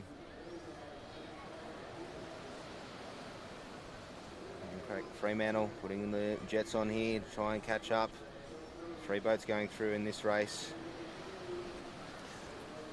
Blue boat on the right hand side of your screen, that is Fremantle, swept by Michael Cameron. In the green boat, their noses in front, the Pinkies, Nathan Wellings, left-handed sweep at the back of that boat there. Helpful. Queenscliff in the pink boat and Palm Beach. Pelicans in alley 4, Matthew Giblin's crew sitting alongside Avalon Beach Pinkies. Look at the Pinkies just every now and then just pulling away stroke by stroke, getting away from the others. Queenscliff trying to chase them, but I think Palmy, they're going to be in a good position. Matthew Giblin on screen, his crew, the Pelicans from Palm Beach. Making sure that nose and that boat is running really quite well, going over these little lumps being caused by the wind here at Jetty Beach at Coffs Harbour. Avalon Beach having a bit of a commanding lead in front. As Nathan will start to think about as he starts to angle in here. Pinkies go around. Palm Beach on screen. And the sweep sitting down for a fair ways there as he steered the boat around that can. And there's work to their advantage here. They might have been able to pick up an extra length on Avalon there as Frankie Veltman points to the screen, has a bit of a guffaw and a chuckle to himself. He's letting the angle trick him again. Avalon Pinkies still right up there. Oh, Avalon Pinkies is still going well, but it certainly it helped Palmy. There's no doubt about that. And they'll be happy because they'll probably go through because I think Fremantle are in a little bit of trouble. Yeah, work to do there for the blue boat. There's a little boat. run for them. Pinkies on screen. Strong finish from the Pinkies, don't they? Rip it in the round gear. That are the round Rolex. You see them scooping at it. They've gone through the gate cans first, just in front of Palm Beach. And Fremantle, they need a bit of a miracle here. Might just be getting that little bit of a run here coming through. Well, That Fremantle nose is get staying another down. run. Doing quite well. Be very close to the finish here as we now turn to the Avalon Pinkies and Palm Beach Pelicans. 3 boats through. And we think Freo have not done enough here to get themselves through. Oh, here comes Queensy on a run, so that's the end of... Fremantle on a run too. But I think it's all over bar the shouting. Bit of dead water there for the Pinkies, and Queensy will come up on them, but it doesn't matter. You just need to be in the top 3, and there you have it. There you have it. And they go to the next semi-final. Fantastic row from Fremantle, as we've said earlier. Fantastic to see WA crews contending at the very high level of the sport. Top 8 in the country for the Fremantle Burritos. As we now look to Heat 2 of the reserve grade male surf boat.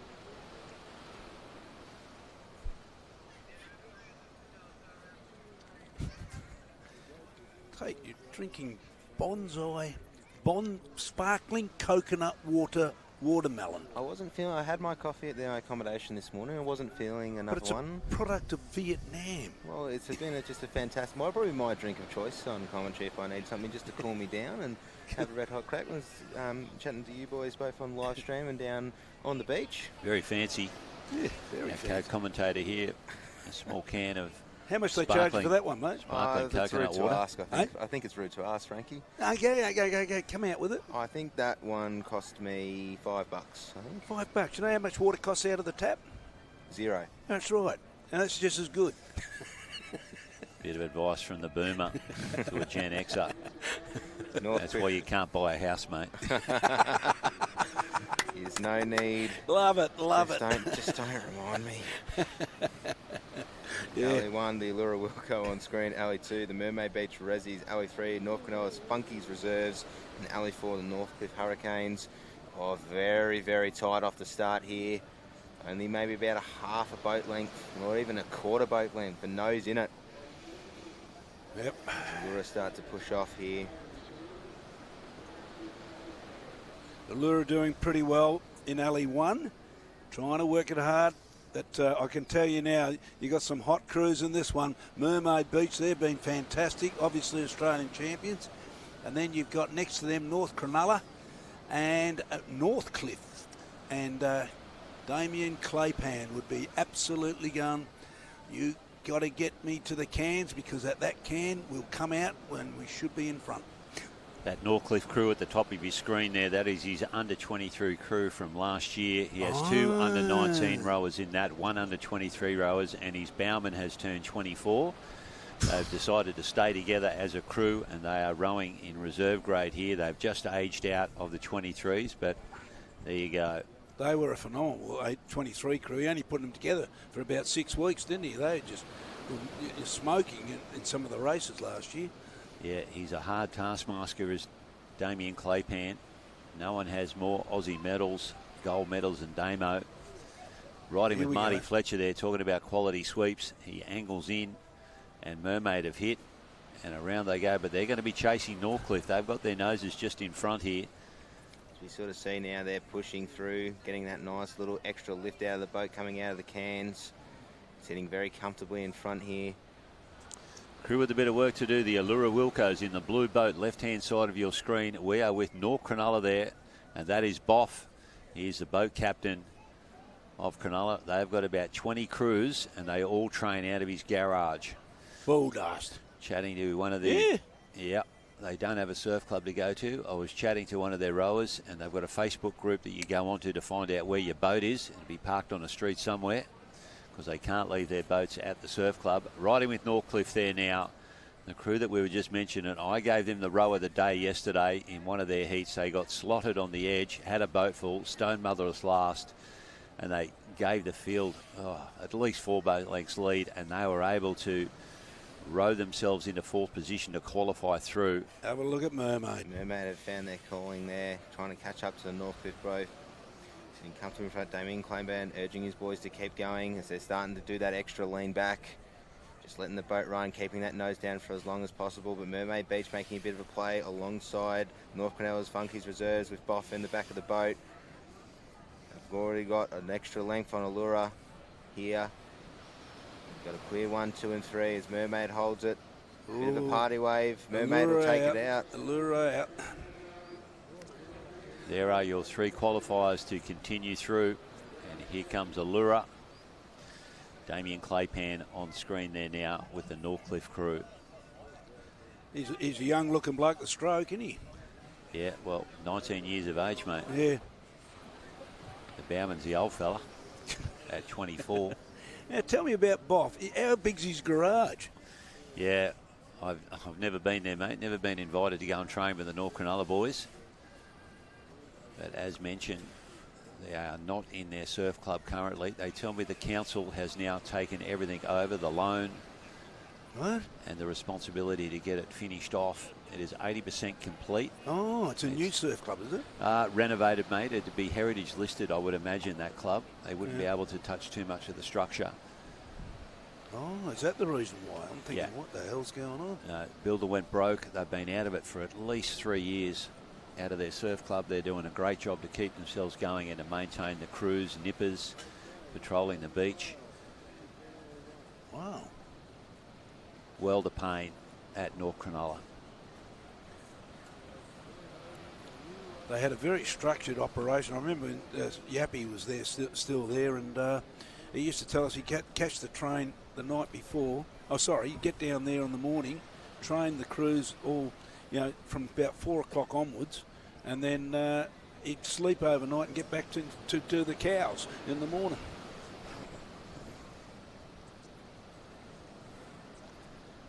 Okay, not getting a break here as we now look to heat 1. Open men, is it? Open men it is, Frankie. Yes. 12 crews down to 8. 2 6-boater races coming up. Top 4 from each going through. As we get ready for this next race, the Allura Wilco on screen, who will be in Alley 2, Charlotte in the Charlotte Breen, number 13. I did get asked, I'm sure that you boys would be able to educate me. Charlotte Breen. Yep.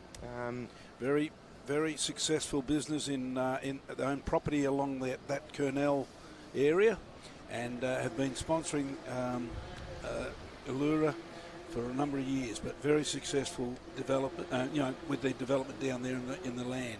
Don't quote me, but did they own all of the sand mining all the way along from Wanda round into Green Hills there? Yep.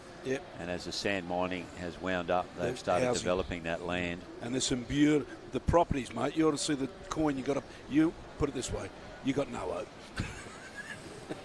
You won't be drinking sparkling coconut water, watermelon flavoured, for $5 a tin if you want to get in there, Frank. It's the finer things in life, I think, we're going for as we now look to heat 1 of the semi-final.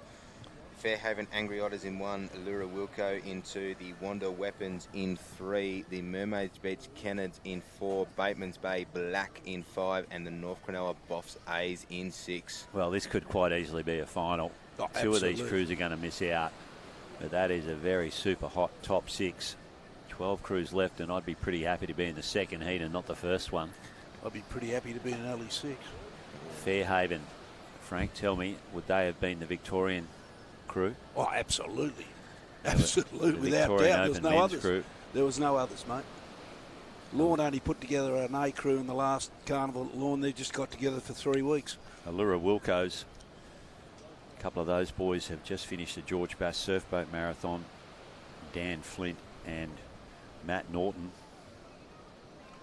Fairhaven on screen there now.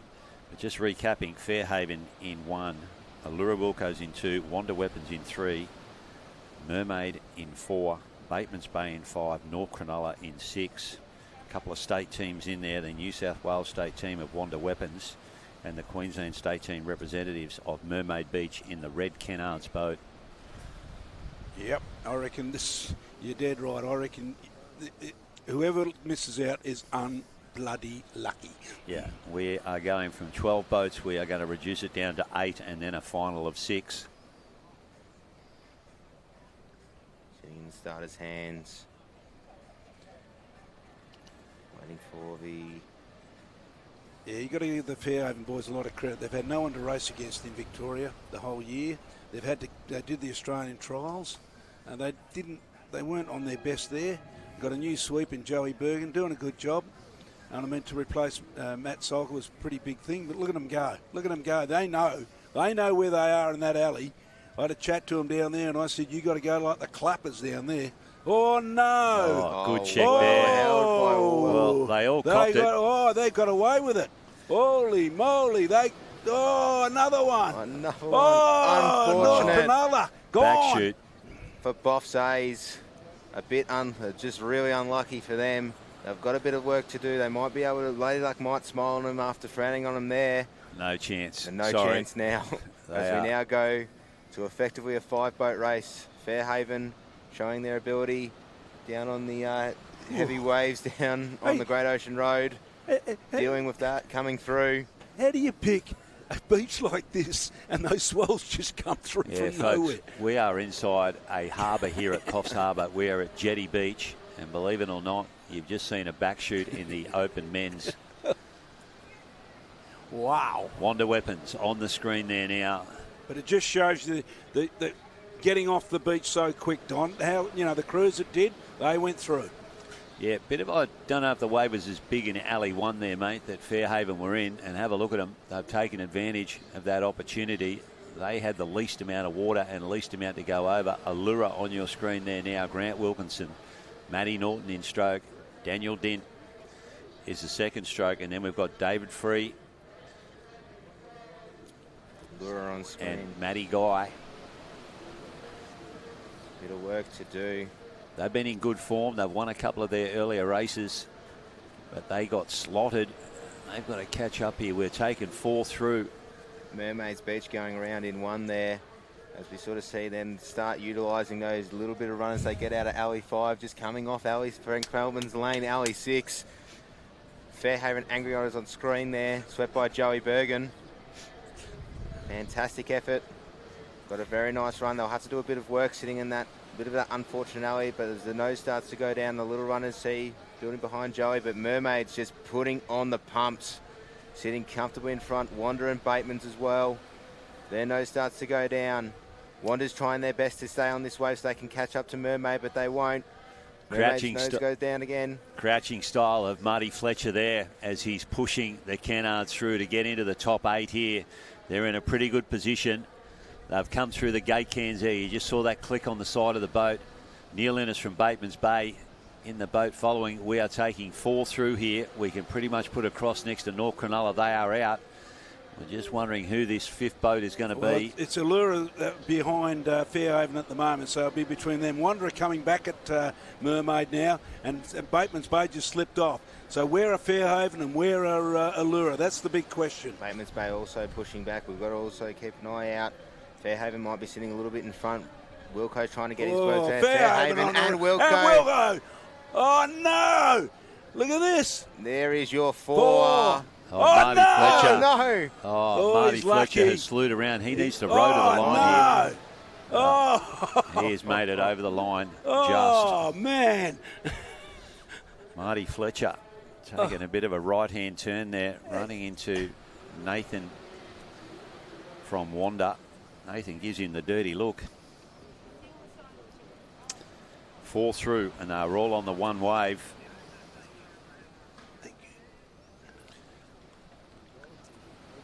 See North Cronulla. Crews to miss out there, Bateman's Bay and North Cronulla. Offsides. Boff just coming over the line now.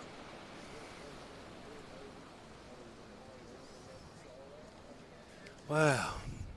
That had everything, that race, guys. That had the start with the pounding and the finish with the pounding. Unbelievable, that race. That puts a bit of excitement into our commentary, doesn't it? Oh, it certainly does. Results just coming through there. Fairhaven in first position. Allura second, Wanda third, and Mermaid in 4th. Bateman's Bay, North Cronulla missing out. We now look. Yeah, Matt Colker's crew from Surfers Paradise. The Stormers on screen at the moment. They'll sit in alley 1 in the first semi-final. Heat number 2 for the open male surf boats. Alley 2, the North Bondi Blade Runners. Alley 3, the South Curl Sneaky Nuts. Alley 4, the Tallybudgera Myths. Alley 5, the Currumbin Barbarians. And Alley 6, the Palm Beach Phoenix. And this is a semi I would have rather have been in, that first one, red hot. But the Ocean had a bit to say about that. Had a lot to say. I reckon it was just... we haven't seen a race like that all weekend, have we? We've seen some couple of good weights, but not when the start and the finish. Oh, you don't see back shoots in open men's too often, do you? So No. there's a fair amount of grunt in that shorey at Jetty Beach. Green boat of Surface Paradise. Matty Colker made the move from Victoria up to Queensland, and he settled at Surface. He's got a fill-in his boat here. Darren Irwin off on work duties. Border Force, Darren Irwin, he would normally be in this crew, the Big Daz. He's got a couple of people from the armed forces rowing with him, hasn't he? Down at Surface. Apparently he's got a couple of the other blokes are involved. Yeah, one of the rowers is a Black Hawk helicopter gunner. Well, he lives in Ipswich. He lives in Toowoomba. That is a 2.5 hour drive to get himself to training. Look at that. That is an even start across the line. Unlike our first of our semi-finals. Bottom of the screen, Surface Paradise, North Bondi Blade Runners in 2, South Curl Sneaky Nuts in 3, the Tallybudgera Myths in 4, Currumbin Barbarians in 5, and Palm Beach Phoenix in 6. As they approach the gate cans now, throw a blanket over them. It's on. He's absolutely on here. I think Palm I'll Beach be right Phoenix in what I pick. in 6 as we now focus on to the North Bondi Blade Runners. Blade Runners, if my memory serves me correct, a pretty handy reserve grade crew going back a couple of years. I think they were in the New South Wales state team, might have even.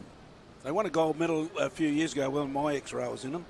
Can't remember where they won the gold. And Sneaky Nuts, the South Kelco Open crew. Yeah, a couple of 23 rowers in there that have aged out and have gone up into A grade, 23 to A grade. That's what we like to see. Probably one of the hardest jumps that you can make. Now watch this turn. Let's see who's in front. Here. It looks like it's going to be the crew in Alley 5, the Currumbin Barbarians, but a very tight over for there between the 4 crews on the south end of the beach. North Bondi having a bit of trouble getting around, and Jam at Colker School of Surface Paradise sitting a little bit behind. They've got a bit of work to do coming out of Alley 1. Well, gents, that was a super tight turn. Here we are, riding with the Tallybudgera Miss there at the moment. Gary Williams, Swoop, ASRL President, life member of the Tallybudgera Club. Does a hell of a lot of work in surf boats. And he is in the Powers boat. Powers Brewery sponsoring Tallybudgera. And we can't take much out of this angle here. It can be a bit deceiving, but I think Surface Paradise, they are the ones with the work to do down there. Remember, we've got only four going through, so 2 miss out. So Lyle it's really Clark. on now. Lyle Clark at the back of the Barbarians there. They are in the mix. 2 crews here in alleys 1 and 2. That's Surface Paradise and North Bondi. North Bondi running the top of that. They're going to drop off, and here come the other 4. That is their chance to run on this now. Phoenix on screen here. Stephen Cox, their sweep. Have a look how far Cox is going forward. Very, very far forward, trying to get that extra, making sure that they're not going to be pipped here on the line by North Bondi. North Bondi coming back. But there might be a shot here to try and get it. We're going to have a bit of a party wave if North Bondi can get it down here. Yes. Here we go. Very, very tight finish here, ladies and gentlemen. 1 drops out of here. Who's got it? And I think it might be North Bondi managed to get it. That curvature of the wave. Camera. Check out live heats for the results as they're coming in. We will keep you updated as Surface finishes off that race. Well, we definitely know Surface have missed out, but we can't tell you about the other ones. No. We'll keep an eye on this as the results drop. Tight finish to see who goes through to the top 8 in open men. And fantastic. I'm getting a chop out. We'll have some more professional commentators coming in. You've done very well, Tatey. It's been a pleasure. It's been an honour and a privilege. You're the new breed coming through. Now remember, Study. Got to do some study. On the history of surf boats. Got a 16-hour drive back to Victoria where I can listen to some Look stories. up Spazhurst, Kenny Murray, Rastus Evans, all these good guys, mate. Looking forward to States when you're going to give me a buddy quiz, pop quiz, I think. I'm not going to Warrnambool. Thank you very much, gentlemen. See you, buddy.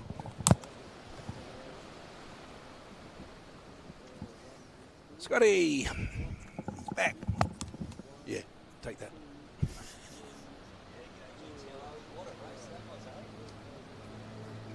Right. Yeah, Wes, it's great to be back, and what a race to come back to, just to watch on the live stream. Yeah, fantastic effort, and I tell you what, the last couple of races, mate, have been fantastic. You've turned it on here, Scotty. You picked the right venue, mate. Dialed up a wave just for the finals, mate. Dialed up a wave for the finals. And, mate, we give them the kiss of death before, the Warhope Bonnie Hills girls when I was on with Tate, but they got through, mate. Yeah. This is a 5-boat one, so 2 will drop out of this one. 2? Yep. Well, maybe 4. No, it is 5. There it is now. So we've got Palm Beach. We've got Avalon Beach Chaos, I think it is. Wanda, Warhope Bonnie Hills, and next to them is Southport. Results dropping there. Results dropping here now, and would you believe North Bondi have come from 5th position into 1st to qualify through. South Curly in 2nd, Tullabudra Miss in 3rd, and the Currumbin Barbarians picked up the 4th position. Totally disqualified. Wasn't it? DSQ they had on their screen. Sorry. What you talking about, Frank? They had... Oh. Turn it up, mate. What's a DSQ? I don't know, but I'm looking... Oh, I'm looking at... technical issues. Technical issues. God, you had me worried there. Oh, jeez. I'm looking at going, what the hell's going on? How could they be just... Yeah, you're through. Hey. We're doing 2 jobs here now, mate. We're confirming places and everything here. Yeah, just had one of the Currumbin Barbarians come up checking the results with us, and we can let him know that he is qualified through. Very happy boy. Through to the major semi. So I'm sorry, who did miss out then after I seen all that DSQs on the screen? It was Palm Beach up in Alley 6. They've missed out. Right. And Surface Paradise are the 2 crews to miss out. Wow. So crews going through Currumbin Barbarians, Tullabudra Miss, South Curly Sneaky Nuts, and North Bondi Blade Runners. As we take you back to the action here. Southport swinging around here on the blue tin. They've had a very impressive campaign so far. Bonnie Hills have a little bit of work to do, but they're in the Frank Veltman Express lane of Alley 6. Hasn't been working for him, mate. We've had some even results out of other alleys. Hello, we've had a... I'd go down and ask some of the sweeps in Alleys 1 and 2 what they think of it now. Anyway, this Southport are really rowing well at the moment, so that's a good sign. We've had a crew miss the cans, I think, too, there, boys. There was someone backing back before they changed the camera angle. Well, they're all 4 going. Now it was a 5-boat race, though, mate, this one. Very good, Scott. Yeah, Bonnie Hills got through on a protest, they told me, which is good for that club to be still going at this stage of the game. So if they can just sprinkle a bit of fairy dust on their boat, wave dust, and try and get through, it'll be great for them.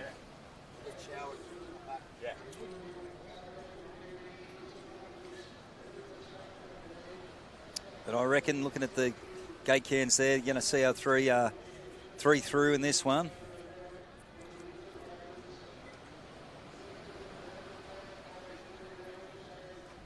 Avalon Beach Chaos there. Yep. Nathan Welling's up the back. Looking around, just seeing if anything can come, give him a bit of assistance to finish this race off. Nathan Spinner's had a big campaign. He's had some trips around the cans in a Wanda. He'd know the course, wouldn't he? Have a look at Avalon go now. Have a look at these street crews going. They're all on a wave. They're happy as they're through. How many are you taking through? 3? Yeah, 3 through, I would assume, mate, to the final. To the final. So they're happy little Vegemites down there.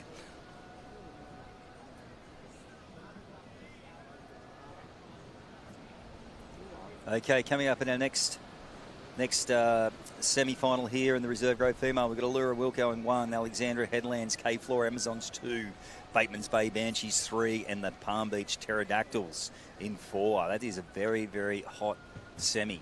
And the Palm Beach reserve girls, they're the ones that must have missed the can. Yeah, unfortunately for Charlie Trotter there, maybe his hair blew in front of his eyes, Frank, just before he was lining it up. He needed Tatey here to call him up a little bit.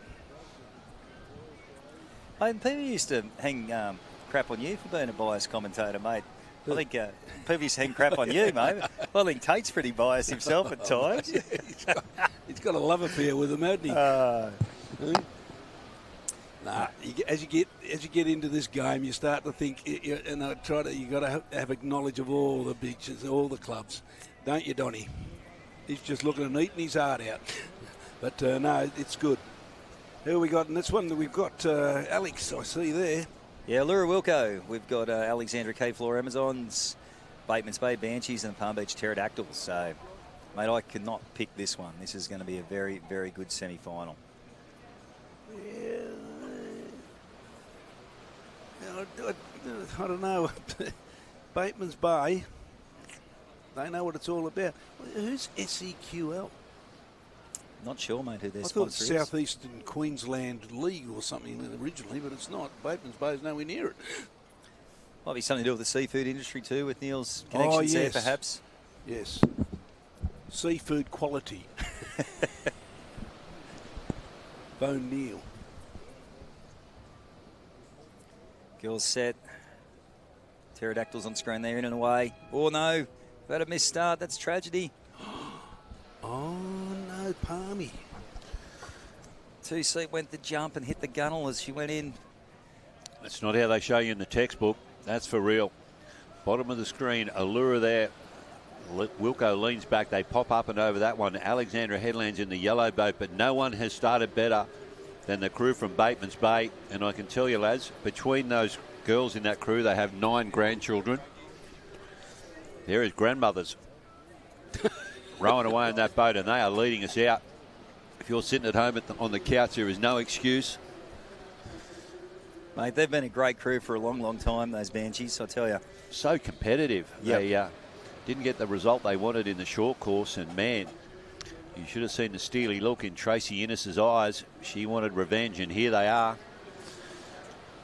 On screen here now, Neil Innes at the back of the Bateman's Bay crew. His wife, Tracy, rowing in that crew. What seat's she rowing? I think she's a stroke. Might be a control freak, like myself. Donna, Megan, Allison and Tracy in that crew. And that is Coxie that we're with there now in the Palm Beach group. Now, the projectiles, it's Stephanie Spence. Is that Spence's? That's Spence's wife, yep. And Wow. then Coxie's wife's in there as well. Wow. That'd be an interesting combination. Yeah, yeah. Ingrid, Stephanie, Alexandra and Elizabeth in that crew of Palm Beach. We are back with Bateman's Bay here now. Coming up to their cans. And that wind still howling out the back there. We had a southerly buster come through yesterday afternoon. And it wasn't too bad this morning, pretty glassy conditions, but the wind picked up. Swinging now, Bateman's Bay in and around, heading home. The Pterodactyls have rowed back through the field to get back in touch. Probably Allura Wilco, just a little bit slower around the tin. Remember, one that drop out of here to make up the 6-boat final. Yeah, Wilco's with a bit of work to do there. The blue boat, left-hand side of your screen. Tell you what, Palmy, you've come right back into it. Oh, what early were they? Wilco on screen there now. They are the bronze medalists from the Australian titles at Alexandra Headlands last year. Little runner underneath them, stroke Edwina Wright. She's whipped them up as they drop off the back of that one. They're digging deep as they're going to need to. They're going to need a miracle here. Alexandra Headlands in the yellow boat just in front of them. But Bateman's Bay and Palm Beach, they look like our leading crews. A little bit of life under the Bateman's Bay boat there as they get a bit of help on the way home as they come through the gate cans. Neil Innes and Stephen Cox there on screen. Well, it's a great comeback by Palm Beach. You know, they were out of it for a little bit. But I tell you what, Allura coming back and Look at Wilco. He's looking for that runner. He's looking for that wave. He'll Can find they drop it? Can they drop the nose there, Frankie? No, not yet. Oh, it's nothing there. Is it coming from behind? That's the big... Oh, look at Neil saying, let's go. Let's go. Looking back over his shoulder, just checking on the trailing two boats. Palmy. They're onto one. Is he going to get swamped on the line here? The Banshees out in front from Bateman's Bay. Palm Beach coming at them there now. They're right. There's your first two through. This is the one. This is going to be tight, boys. Oh, Wilco. Wilco's got his nose in front. He's got it.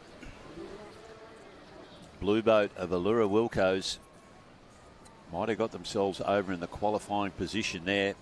Certainly Bateman's Bay and Palm Beach, they are through, and we think Allura has filled the third spot. Yep. And if you've got some comments, send them through to us. Karen Collins, thanks, Kez, for your message.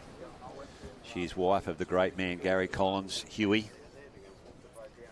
Okay, coming up next, mate, we've got open boat, open female boat semi-final. We've got Woolgoolga Krakens in 1, Surfers Paradise Spice in 2, Karama Cockatoos 3, Dicky Beach Dynamite 4, and Mooloolaba Chop Suey 5. We must have had a dead heat or a protest to go through to a 5-boat semi.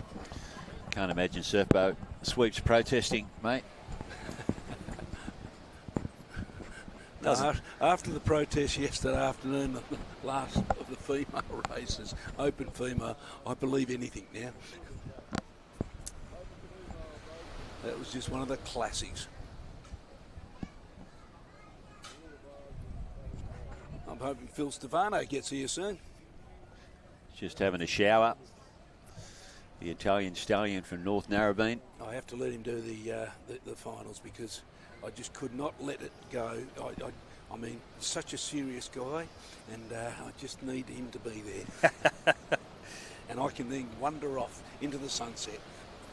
Results just confirmed there on your screen as we see the course getting adjusted. The tide is going out, should I say. We had a high tide of 1.6 metres at 11:10. So the tide dropping out here now, and they are going to move these stands back out to suit. Good on them. And I'm thinking semi-final coming up next of the open women. Yep, 3 through, mate, I'd say. 5 and a 6 boat semi, 1 and 5 and 1 6.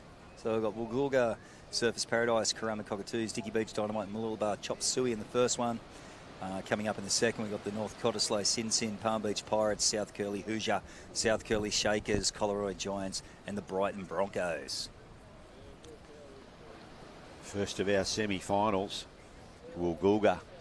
Having a good carnival, the Woolgoolga Club. Mate, any intel there? You're a Coffs local. Woolgoolga just up the road from us. Yeah, mate. They've had a reasonable open women's crew now for the last few years.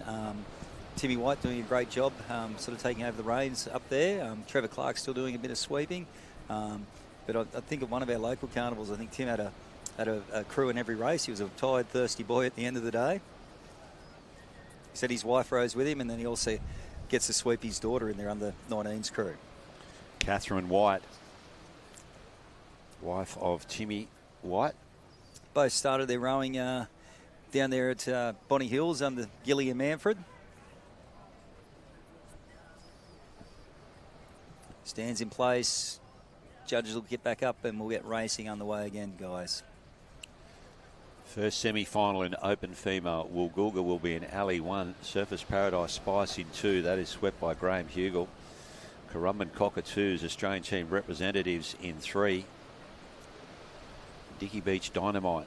Tunny is the sweep at the back of the Dicky Beach Dynamite in Alley 4. Mooloolaba Chop Suey in Alley 5. And there are a stack of Australian medals in that Chop Suey. They have the goat in there, Sarah Weston, 4 times Australian Open women's gold medalist. It's pretty impressive, mate, pretty impressive. Plenty of other colours to go with that as well. And at the peak of her career, I'm going to say now, and I don't think she'll mind me saying, she's now in the autumn of her career, but in the peak of her career there was a couple of Aussies that were cancelled as well. So I reckon there could have been more on the mantelpiece, mate. Absolutely, yeah. They were in red-hot form when a couple of the Aussies were cancelled. She's been a member of the Australian surf boat team. She's captained the Australian surf boat team. There's not much that Sarah Weston hasn't done. Swept by her husband, Brendan Weston. Yeah, apologies, Brendan. I think I called you Brad earlier. I had a good mate growing up with the name of Brad Weston, so that's probably where it come through.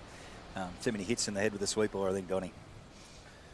Fun fact is that Brendan Weston has one of Sarah's kidneys. She donated a kidney to her husband. That's love.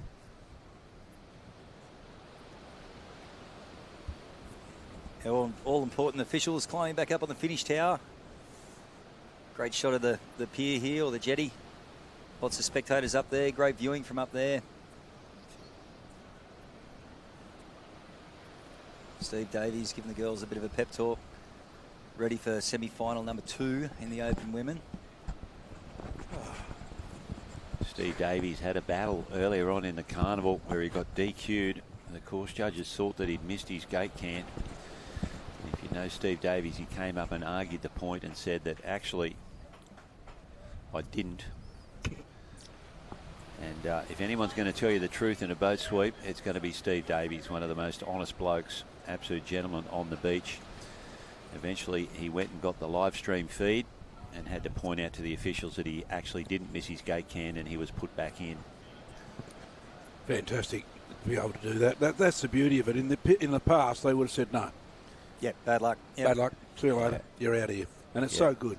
I mean, as I said, you watch the races on the pier and near the camera, and the course judges are onto it, no worries. But as soon as there's something that's real bad, you go straight to the camera. So there's no arguments. Yeah. Remember the days we had protests and you're sitting there for an hour after it waiting?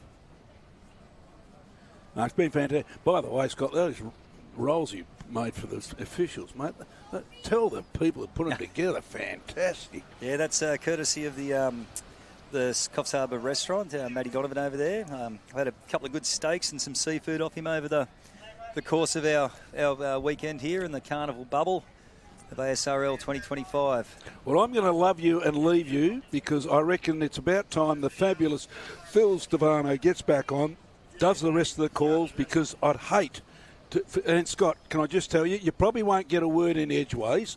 Just with these two, Donnie will be very calm, but Phil will just carry on like a 2-bob clock while you're sitting back. So just throw in your comments when you can. Hit him if you want to, okay? Yeah, come on, boy, it's Sterling. He's had a great carnival, and thanks, guys, for being here. Yeah, thanks, Frankie. Take care, mate. Enjoy your trip back down south, mate, and thanks for making your way up here, this part of the world. Philly, how are we going, mate? What a welcome from Cranky Frankie. Hey? Nah, thanks for having me, guys. It's great to be back in here. Getting down the Piney end now, mate, and there's some semi-finals of the big girls, the Open Women. Yeah, it's some unbelievable racing today. Fair income. The course is tough. The winds come up. Sun's come back out again now. And it's still blowing a gale over there. But, yeah, the race is getting tighter and tighter as this field sorts itself out to the top crews remaining for the afternoon. Australian team representatives on camera there. They do have a sub in there. Tara Townsend has jumped in for Sasha.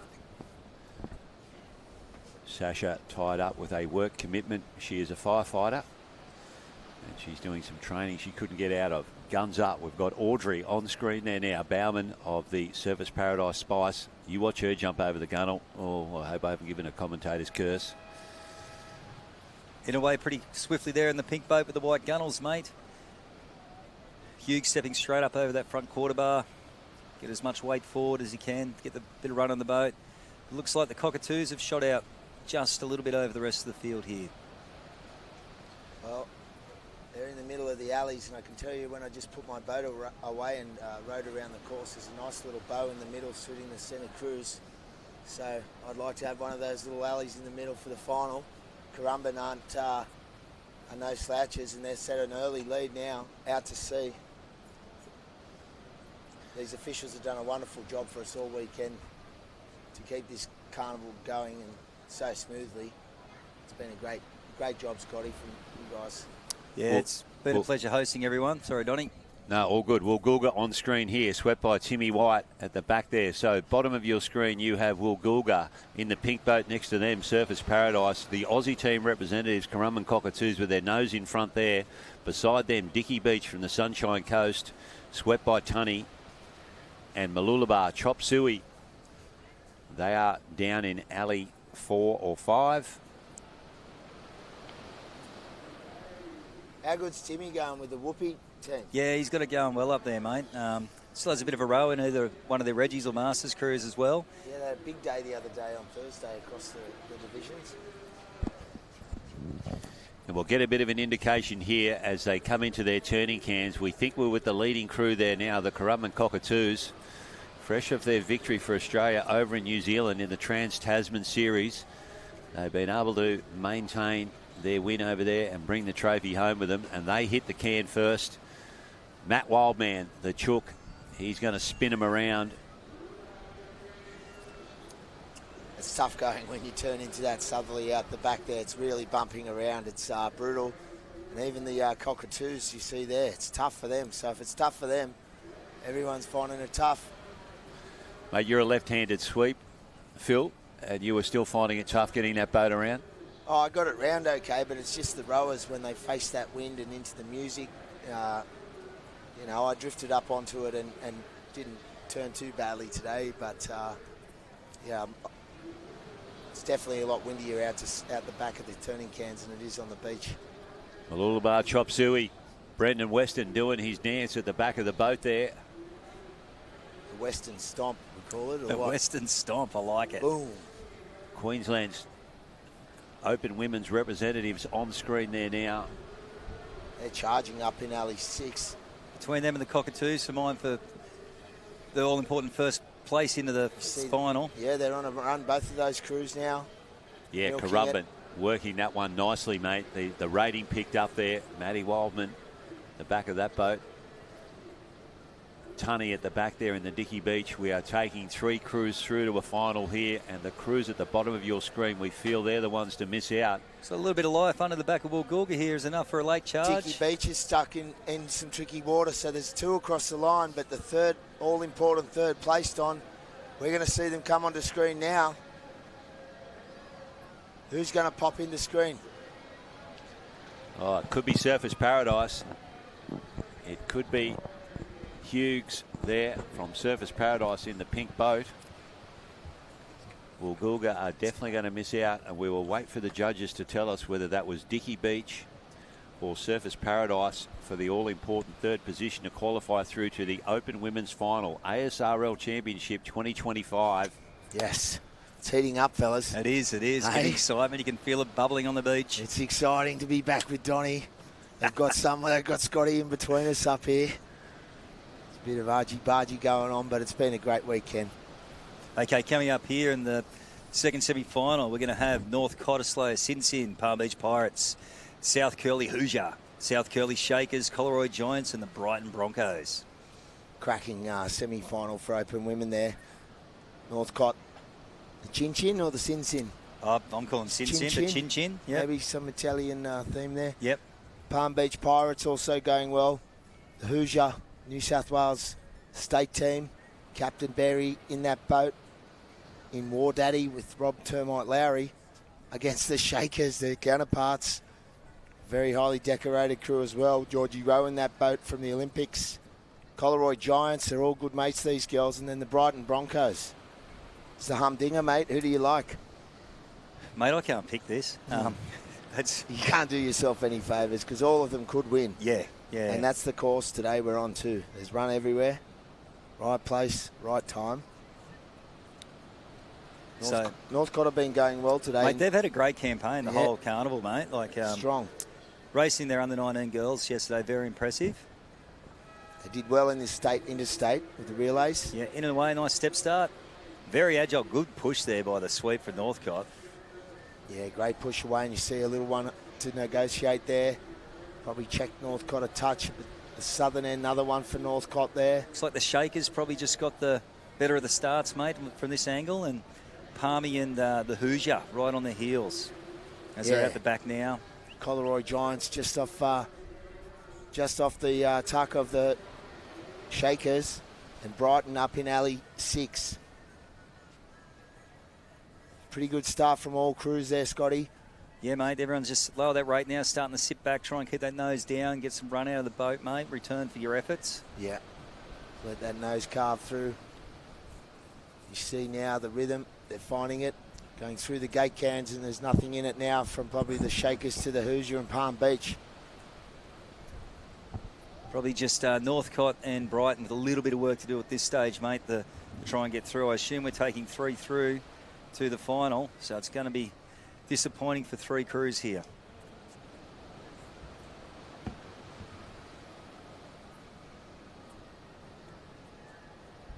We may be we dropping 3, or is it dropping to 4? Looking at live heats, it's semi-final to final up the top, mate. Okay, with you. Yeah, my take Tough on cut. this, boys, they're only taking 3 through here. Oof. That's So a this is savage pretty cut. tough. Yeah, in A grade. They were scheduling a boat race of 5 with 3 through. Obviously, there has been a protest, a dead heat, or something's gone on. We've got 6 boats in this one. Tell you what, Coxie's had some trips around the cans too this weekend, and especially today. Yeah, his reserve women are going well, the Pterodactyls. See, there's the Shakers now. Spiteri. Gus Spiteri, talking about blokes that have been around the cans. Away he goes. Pretty even race. All crews are still in for the hunt here for the top 3 to go through to the final in your open women's surfboat event. And we will get a bit of a read here, boys, out of this event leading into the Aussie titles. But we have the usual suspects. South Curl, how are they as a club, as a surfboat club? They are incredible. Yeah, definitely got some good things happening down there, mate. To me, they've snuck into the big clubs. You've got your North Cronulla, you've got your Palm Beach, New South Wales, Currumbin from Queensland, and South Curly would be in the top 4 big clubs. Big clubs. And the Collaroy Giants, they're not going away there yet. Either is Brighton and North Cottesloe probably just out of it now, Don. Yeah, North Cottesloe, bottom of your screen there with the work to do. But we've seen here today, these waves can have a bit of a difference here. You can come from last place to first if you can get the shootout. There's the Shakers, powerful crew. Bigger crew than the Hoosier. Big length there. Strong girls. Georgie in the 3-seat, is it? Yep. Yep. A little bit of life coming out of the Northcott, but probably not enough. Hoosier spinning it up now, little bubble on the finish line. Palm Beach trying to take that one as well. So if it's top 3, we're waiting for the side-on shot. Where are the other crews up the north end? There's the Shakers. Both Curly should be right. I think shootout for 3rd. Oh, it's going to be tight. I think Palmy might have just got there. And unfortunately for Collaroy, Northcott and Brighton, I think they're the ones to miss out. Not much in that one, gentlemen. It's a sign of what's to come. They're getting tighter and tighter, these races. We think we have our final 6 now for our open women's final.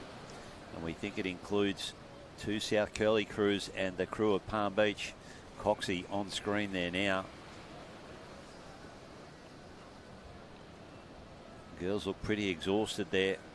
Hands on heads, hunched over some of them. Good effort to qualify through in such tough competition here. So if I'm reading right here, Scotty, tell me we got 2 semi-finals for the open boats. Yeah, 2 4-boaters, mate. Drop one and for then our 6-boat finals. Yep. Look out. 7 races left today, boys. That's enormous. So coming up, ASRL Open. Here we go, boys. Here we go. So coming up in the next semi for the Open Mile, we've got the Currumbin Barbarians in Alley 1, Wonder Weapons in 2, Fairhaven Angry Otters in 3, and the South Curly Sneaky Nuts in 4. And I'm not even going to bother trying to pick any more of these races. There are too many good crews. On the screen there, you'll see confirmed the Palm Beach Pirates through to the final for ASRL 2025. Both South Curly crews getting through as well. So South Curly crews everywhere today, including this next race, the Sneaky Nuts. Gus just turns the boat around. He has a quick drink. Gets it set up for the Sneakies who are in alley 4. Which end do you like, fellas? There's been a few, I've heard of maybe a missing cans and a few debacles this morning. A couple of hard luck stories. Yeah, things you don't normally see. Jeff Matthews from the Lawn Club missed his tin, and he would have been dirty on himself for that. He is a good sweep. Perfectionist. One of the best in the country. I think when it comes to these flatter conditions, though, Phil, you're really trying to make every length you can, and sometimes you just, fold it a little bit fine, it hits the nose and just rolls the wrong side of it. Yep. And with that wind sort of bobbing out to sea there, just a little bob of the ocean, and it can see that can turn on the other side of the boat. Currumbin Barbarians there just pushing it in. They just qualified through in 4th position in the last semi-final. Is that little Chooky Junior? Our man's son? No, mate. No. In that one? No. You've Going got early. Mac Hamilton, Sam Hatford, Jed Mackey, son of the famous Pete Mackey, and Jack Ryan in that crew. Wanda Weapons, Matthew Bradley, Jack and Hayden.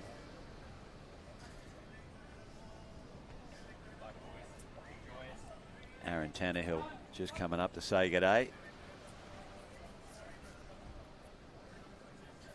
On the line here now, Currumbin, bottom of screen, Wanda beside them, Fairhaven and South Curly, the Sneaky Nuts. Check starter's almost happy. Flags still in the air as we pan back and look from the jetty. Boat's starting to thin out off the beach now. That's always an indication that we're down to the pointy end of the carnival, boys.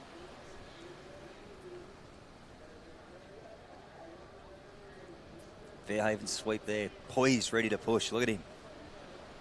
A couple of big boys in that crew, the Baker brothers, Matt and Tom. You see him using his legs there. The wind's pushing that boat around. He can just sort of keep it straight with his body.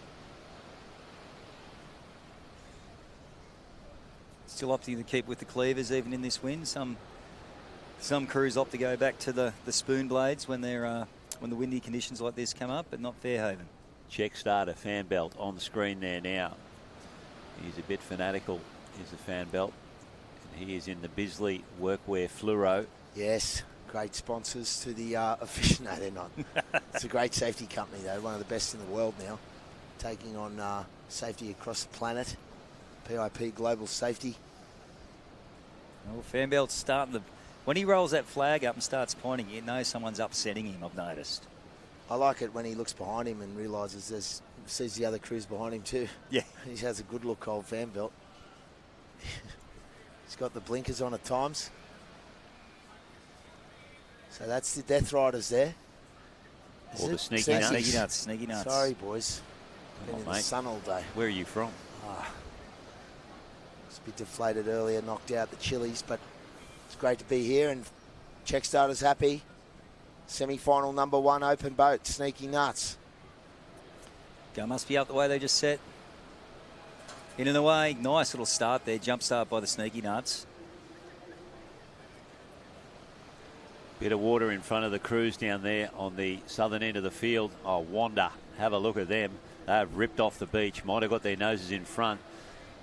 And it will be the crew down in alley for the Sneaky Nuts. It just copped one over the nose. And in this sort of company, fellas, you know you cannot make any mistakes. You need everything going for you. Yeah. Currumbin Barbarians, they are there in the white boat, the tilt action boat. Wanda beside them. And if you're going on form, you'd have to look pretty favourably on Wanda.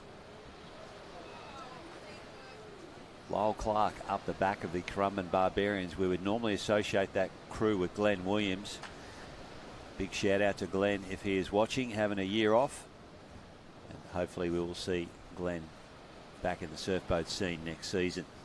I'll tell you what, though, if you were the Barbars, you wouldn't complain about Lyle Clark stepping in as your backup sweep. No, about you get 40 rid of kilos lighter than Glenn, too. Oh, he would have Glenn's been a freak $1. sweep, but He would have been $1.05, wouldn't he? $1.10. Big Glenn Williams. Didn't Lyle sweep Glenn to victory at times? Is that part of the deal? Yeah. I think Lyle would be Glenn's idol as a sweep. Lyle was one of mine as a young sweep. He's a freak. So all these sweeps are really good out there now. Spinner. Lyle Clark, first year sweep in A grade, won an Australian Open medal. That is unheard of at Palm Beach, New South Wales. He must have thought sweeping was easy. coming into it now, and it is Wanda that are going to hit the tin first in alley 2 in the red boat, and around they go. Currumbin Barbars in hot pursuit.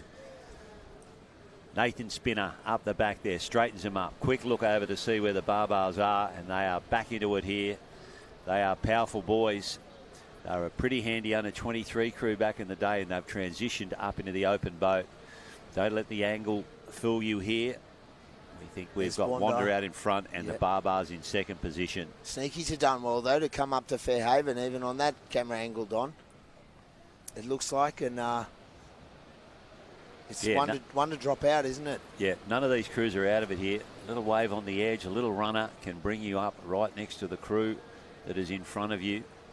You are not safe until you are the wave in front. We'll get a bit of an indication here as they approach the gate cans. Wanda lifting a little bubble there, trying to edge it ahead of the others. Wanda through the gate cans, Currumbin through the gate cans. South Curly down the other end. They are through. Got their nose ahead now at Fairhaven. That's been a great row after their start. Fantastic comeback from the Sneaky Nuts. But as Don said, it's not over till you hit the beach, and it's not over if you're not a wave in front. So Wanda still trying to get in front of the crowd. If they can pull down this one, they'll... A little bit of life there. There's a lot of power in that boat. I'm tipping them they're over. Look at them lift. So that's position 1. A couple of big strokes there, and they into lifted the themselves over ASRL that. final, Donny. First crew. Going for back-to-back, isn't it? They won down at Lawn last year. Here's the sprint finish now. Getting across. And the Sneaky Nuts down the other A end. little late charge by Fairhaven. Might have done enough, the Sneaky Nuts. Yeah, it looked like they're in a bit of rippy water there, maybe. Fairhaven just didn't have as quick of a shoot there, but I think you're right there. I think it was the Sneaky Nuts to get through, and we'll wait for the judges, but semi-final number 1 did not disappoint. How good is this final going to be? This is going to be a tight final. Okay, coming up in semi-final number 2, we're going to have Allura Wilco, Mermaid Beach Kennards, Talabudgera Myths. We know who'll be kicking them on here next to us, mate. North Bondi Blade Runners. Yeah, and there's 4 in it, so I'll stop right there. Righto, well, who are you going to go for, Scotty? I'll have to go for Wilco, mate. All right. Well, I'm going to jump on Bluey and the Blade Runners. Come up from reserve grade a few years ago and having a crack in A grade. We know who Don likes. North Bondi will be the crew to miss out here, boys. You heard it here. Well, I was going to say, as soon as we didn't give them the kiss of death, Mermaid are guaranteed through. Marty's still got to get it round that turning can. We've seen at the big moments, the Queenslander under pressure. Mate, he's done it once. He's done it once. One goat. Shout out to Frank Schroeder. You're a hard marker, Phil Savano. Mate, this is open boat. One of the great sweeps in Australia, Marty Fletcher. Arguably. Up the back of the Mermaid Beach Kennards. He's a legend. He's an absolute jockey. Wilco on screen there. Matty Norton in the stroke seat of the Allura Wilcos. Mermaid next to them in the red boat. I want to give North Bondi a wrap here, boys, because they haven't done a lot of racing this season. So to just rock up and make an ASRL A-grade semi-finals a good achievement. But good luck to them all here. Gun down. They relax as they see the gun drop back down. Starter not happy. Bit of nervous energy just going on there on the edge. It's Frui in the bow of that Allura boat. Very handsome man.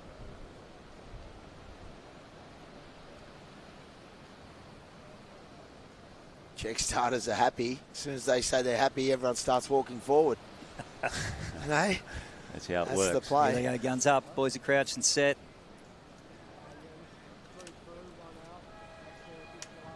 And you cannot afford a mistake here in this sort of company.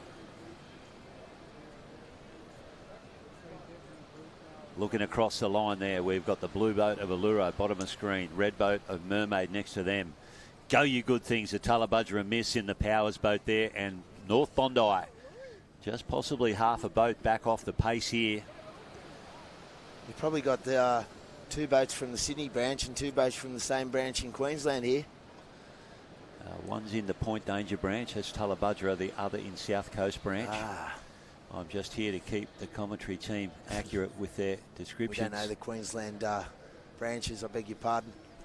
Wilco reaches down, switches the pump off. He's got rid of whatever water he picked up. Settling into their work here now, the Allura crew. Mermaid seem to have the intensity up a little bit more and the rowers beside them. Got the rate up there, Mermaid. The big boys, the Mermaid crew. You see Marty there, steady as a rock. In the Tullabudgera boat there, Gary Williams up the back. Michael Love in at the stroke, former lawn rower. He is a powerful man, is Michael Love. Big shout out to his wife Tanya, who will no doubt be tuned There's in Bluey here. Lanark with Charles, Jake, James and Ben.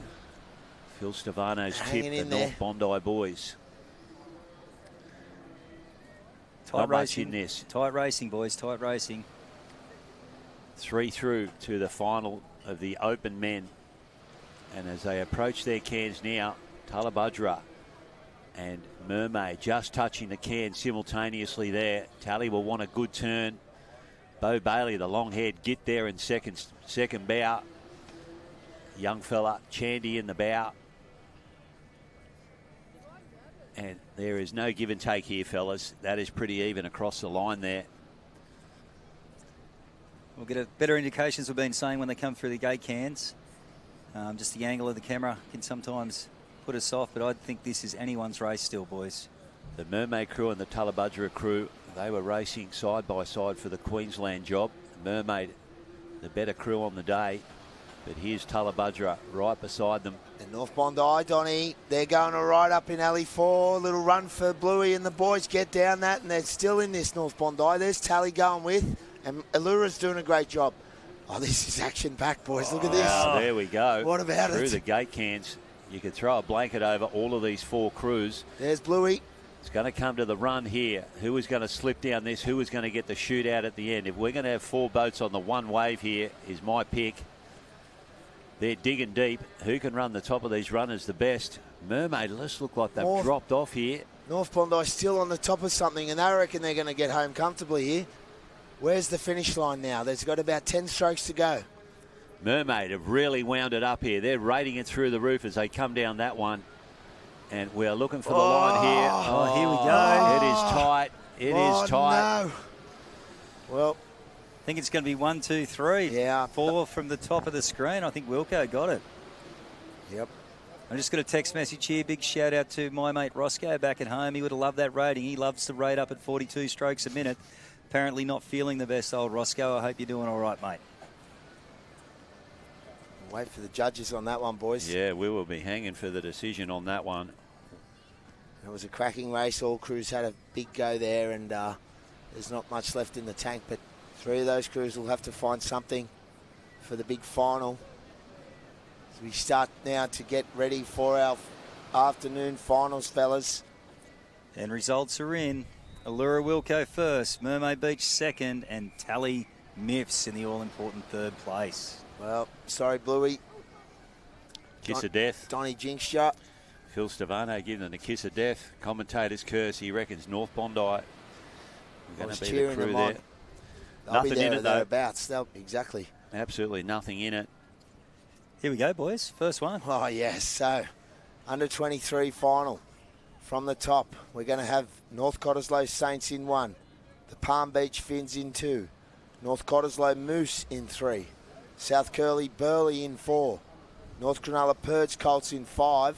And the South Curl Underdogs in 6.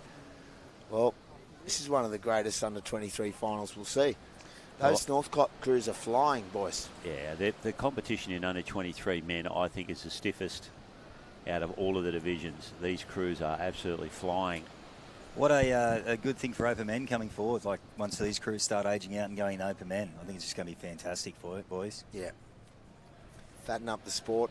So Northcott Saints will be in their boat, and the Northcott Moose are rowing our second boat there with the Jeff King sponsors on the nose with the light blue gunnels. Very happy with that boat. Well, it's probably my favourite boat. You know, some boats just feel a bit better, even they're a bit older. Yeah.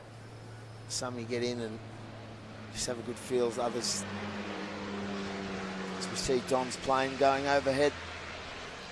No, that won't have propellers, mate. It's his little Fokker 45. That's his aerobatics of a weekend. Don's air show. All looking pretty relaxed at the moment, just waiting. They're racked and stacked. Check starters getting them sorted. Do you know which Is it the top Cottesloe crew using the cot boat? Did we work that out? Or is there much between these crews? There's not a whole lot between them. It is the Saints that are in the Cottesloe boat. Guns up. In and away. Spency climbing in the back of Palmy there. See Northcott on shot there. All crews having a little bobble and a little double dip there. And that's really slowed the Northcott crew number 2 down. Everyone getting hit there. Yeah, North Cronulla copping a beating and losing a length out of that. The South Curl Burley are right there. Palm Beach Finns and the North Cottesloe Saints in Alley 1. So it's game on, race on, boys. For me, Saints probably got the better of the start there across all the crews. That's the crew we're on screen with now. Still keeping the rating quite up at the moment. Caden, Liam, Tex, David and Blake making up the 5 members of the North Cottesloe crew there. They called our wind over here a bit of a breeze. So they're used to the windy conditions, the Northcott boys, and they're Spency and the Finns now working hard out to sea. Seeing the climber, his own name on that boat. And they've had a great history in under 23, has Palm Beach, New South Wales. There is a good shot there going across the line. The Burley from South Curly are in it. As are the underdogs at the top of the screen there. Back on here with the Northcott Moose. And that stroke cracks me up with a Terry Towling bucket hat on. About to say, there's something you don't see every day. A bucket hat in the boat. In the competition. In the competition. Taking advantage of these all-white colours. But there's the underdog, the Burley, sorry, the big boys from Team New South Wales, Team Australia. And they're racing their counterparts who are the current Australian champs, Termites underdogs. There's not going to be much in this. We see Purge Colts from North Cronulla doing a great job from the Sydney branch going in and around now. There's the line, fellas. It looks like the Burley and the underdogs in 6. There's Lowry with his microphone left hand holding it up. Current Australian champions on camera there now. The South Curly underdogs. Australia team representatives 2 years ago. Big run behind them. And they won't What can they get out of this? Streaking ahead. South Curly underdogs. The underdogs. Here they go. Look at them. They're going to turn it into something. They'll at least turn it into another length. They've got the Burley there with them as well. They're stablemates. Can they get the Quinella? Can they get the Quinella here for South Curly? Huge effort here from the boys. Back through the gate cans now. Here comes Northcott Saints too in this. That is a good row out of Alley 6 by the underdogs. They have found something here. Crews coming from behind on. Yeah, these crews in front are going to get a crack at it as well. Underdogs are rowing away from them in Alley 6. But there's going to be a wave for the field here because North Cottesloe in 1 are going to pick it up. Here we go. The Burley and the underdogs. We'll come onto the screen here. Who we got? South Curly down the other end. They're the only ones to pick right. this wave up. And there go the Wow. underdogs. Oh, Termite, he's claiming it. He's walked across the line, the boys. Oh, this is going to be tight for the Wow. minor. Northcott for me, for silver. Yeah. Burley in 3rd. Well, they have backed it up. That was a huge win from the underdogs there, boys. And all those crews have given it everything. And, you know, they just snuck under the radar and their name says it all. And they're not to be discounted. They're the current Australian champs. They've just won the ASRL. They're in great fettle as well. They were racing off for the Australian tryouts a few weeks ago. And, well, you said you had to be a wave ahead and they stomped it. Yeah, there was a big chase on there with our top 3 leading crews, and the underdogs were the ones who are able to drop over the front of that one. And we think that North Cottesloe has separated the two Curly crews. Have a look at the underdogs there. That is a great effort. And we talk about the culture in the South Curly Club. Look how many people are coming down congratulating both crews on getting through.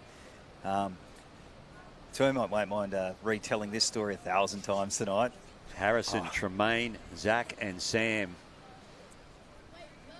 They are the rowers in that crew, along with the sweep Rob Lowry, his son in the stroke seat.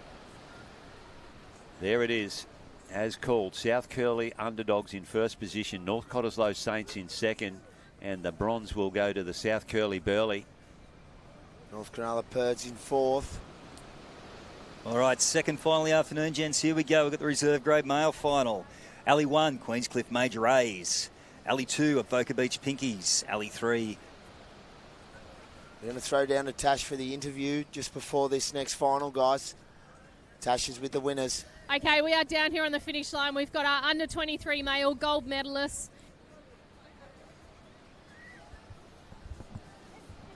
We got there. Hottest race on the cards for this weekend. Yeah. North Cottesloe threw up a bit of a surprise, the two crews there. Talk us through that race. Yeah, we'd seen North Cottesloe at the state, so we knew they came over with a serious crew. But the Burleigh, they've been the crew to beat all year. Davey had to double up in the A's. Maybe we dodged a bullet there, but these guys, when it counts, I say go.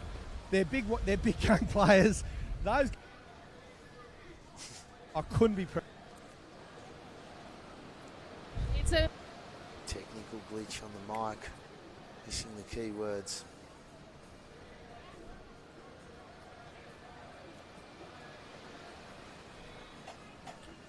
Well, we're not sure if you're with Tash or you're with us, but we're back on now with a little technical glitch. We'll come back to that. Termite are going to tell us, but we're here for the reserve final. So picking up where I left off, guys, we've got Queenscliff Major A's in 1, Avalon Beach Pinkies in 2, Mermaid Beach Rezzies in 3, North Cronulla Funkies in 4, Northcliffe Hurricanes in 5, and the Palm Beach Pelicans in 6. Termite just alluding to one of the boys out of the Burleigh, Dave Campbell, had backed up in the open men's as well. That's a pretty good effort rowing under 23s and opens in this sort of competition. And the state team domination. Yeah, he's had a lot of races this weekend, and has David Campbell, one of the Campbell twins. Hope he gets his bagpipes out later. He's a good pipist from the Scots College, and he pulled the pipes out down at the George Bass. But let's get ready for his Boff, I believe, with Funkies reserve grade crew, potentially, as they're called, the Funkies, and they've been going well. If you remember back to racing at Collaroy, I'm not sure if you're there, but Pinkies and the Funkies had a real ding-dong battle, and the Funky pulled this runner from Alley 4 at Collaroy and won him the race. So the Pinkies probably hard to beat in this division at the moment. All of these crews are going to be in this. You see a little bubble on the Pinkies' nose. Hurricanes going with them there at top of screen though, Phil. They've got out pretty well too, the Queenslanders. Yeah. Damien Claypan. Big time sweeps in this one with Claypan on the back of Northcliffe, and Mermaid there with Marty Fletcher. Damien Daly with the Queenscliff Major A's. Matty Giblin's Palm Beach boys. And, Right-hand side of your screen, you have Queenscliff, Avalon Pinkies next to them, possibly leading out. Mermaid Beach Rezzies there, North Cronulla Funkies, Northcliffe Hurricanes, and the Palm Beach Pelicans, top left of your screen. Welling's on shot now, left-handed sweep as he goes into it. Just trying to calculate possibly the only left-handed sweep in this race. Coming through the gate cans, looks like Queenscliff with a bit of work to do. Probably just trailing the field at the moment, but it's a battle between Northcliffe and Avalon Beach at the moment, and Matty Giblin's Palm Beach boys hanging on. And Northcliffe, as I mentioned before, that is Damien's 23 crew from last year. There are 2 under-19s in that crew, 120 still under 23, and their bowman has turned 24 and aged them out. They've stayed together as a crew, and they're racing reserve grade here, and they're right up with these crew here on the screen, the Pinkies. Doing a good job. Pinky's been leading the charge this division for the last couple of seasons, and this is no exception. They've probably a length or two on the Northcliffe side, but we'll see at the turn. Geez, I'm not sure about a length or two. I think the Northcliffe team are right with them, as are Mermaid Beach, hitting their tin now. Oh, Marty Fletcher, old school. Love it. Look at the sweeper over his head. We are loving that one. Left-handed there. You see that? He switched to our goofy style. Hard to tell with this angle here. But I think Palmy, I think Matty Giblin's had a great run in and out of the cans. Northcliffe right there too. It's Claypan. Damien Claypan, doesn't he know how to produce a crew? He's got to run underneath him now, Damo, and he's lifting with Palm Beach. You're right, Scotty. It's Palm Beach. It's a racing two. The Pelicans. Unsure what's happened there, but the Northcliffe boys powering still on the top of it. Probably got the better out of that, mate. They did. There was a bit of a run there just before we changed angles with, I think it was Mermaid coming home too, or it could have been Avalon. It was a red boat. No, Avalon, here they now come, lifting the Pinkies. as well through the gate can. So it's Northcliffe just ahead of the Pinkies and Palm Beach. Dropping back to them is Mermaid and North Cronulla. And just out of shot is Queenscliff, so it's Northcliffe now. Northcliffe, I think, are in the lead at this stage. Damien Claypan driving his crew home. He needs something here. Oh, He can needs he drop whatever it? lift he can get. Nathan Pinkies Welling's are on jumping up too. and down in the back of the Avalon boat. Oh, He's they're going to get it. drop off. Pinkies are going to stay on. Avalon They've done it Beach. again. There it is. Ah. Hold it. The Pinkies. Great display of rowing from Avalon Beach Pinkies, New South Wales. And they've done it, boys. Northcliffe across for the silver. Palm Beach over for the bronze. The Pelicans, Mermaid Beach in at 4th, North Carolina 5th. Yep. And DD with Queenscliff bringing up the field now. But there they are, fellas, the winners, the Avalon Beach Pinkies. Jeez, it's going to be a lot said about this. It'll be the talking point of the carnival again. Are we allowed to say it? I don't think we should. Rightio, we'll let them, all these crews have their moment. Yep. Fair income if next year comes around. There'll be a little bit of pressure. But well done. Let's not take it away from these boys. They are a formidable crew. We'll probably get thrown down to Tash, I reckon, in shortly for an interview. Hopefully that microphone's working, because we want to see what these Pinkies have got to say. I mean, they're pretty happy stuff, and they've done a great job here, but powerful display of rowing from the Pinkies. Yep. Okay, coming up, we've got the reserve grade female final. See, in Alley 1, we're going to have Southport Swell. Alley 2, Allura Wilco. Alley 3, Avalon Beach Chaos. As you can see, the boat being moved. Nate's going to back up again. Won the Wildfires in 4. Palm Beach Pterodactyls in 5. And the Bateman's Bay Banshees in 6. And I've seen Tash just hovering with the winners, so we've got a little bit while we sort these alleys out. We're going to throw down to Tash.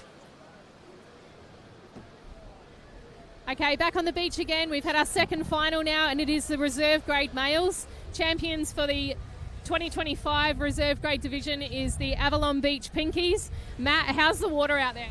Oh, it's rough or choppy and yeah, it's not nice. A bit of a battle there with Northcliffe on the way home. Yeah, they were pushing us right to the end, but we got a bit of a kiss and got a nice little wave. So. And Nath's not here. Where is he? Yeah. Nath's just got his girls in the B women final. Now, the question everybody wants to know, and I'm going to ask because I know Tom doesn't want me to, it's making him incredibly uncomfortable. Are you boys going to step up and have a crack at Opens just for shits and giggles, just to see how fast you really are? Yeah, well, plan is next year we're going to go up. The team. Actually? Really? 100%. Okay. Respect. All right. That's good, boys. Well done. Congratulations. Well, we don't have to say it, Don. Scotty. You heard it here first, mate. This is breaking news. Hot off the press. First team list in the A-grade men's for next year is going to be the Avalon Beach crew in alphabetical order. They'll be somewhere at the top. None of us were brave enough to ask a question. It had to go to the president of the ASRL to put it fairly and squarely on the Avalon Beach Pinkies. Straight Are you going to step up, lads? For shits and giggles, just have a little laugh in A-grade, eh? Yeah. Why not? That's funny stuff. Well, we're all smiling because that's made our day, boys. I like the confirmation. That's what's made mine. What about... They might have to train more than once a week. There's time before the Aussies. Mate, if we had the clock on those boys, you know they'd be as quick. North Bondi proved that just before. Yep. North Bondi were with them in the last years or two. Absolutely. The Bees, and then stepped up, and they haven't been out of place at all. And in all conditions too. That's the thing about it. If there's a surf on, they're good. You know, in the flat, obviously here, unbelievable. Unbelievable, all right. And there's Nathan now. He might have two A-grade crews, A men and A women coming next year.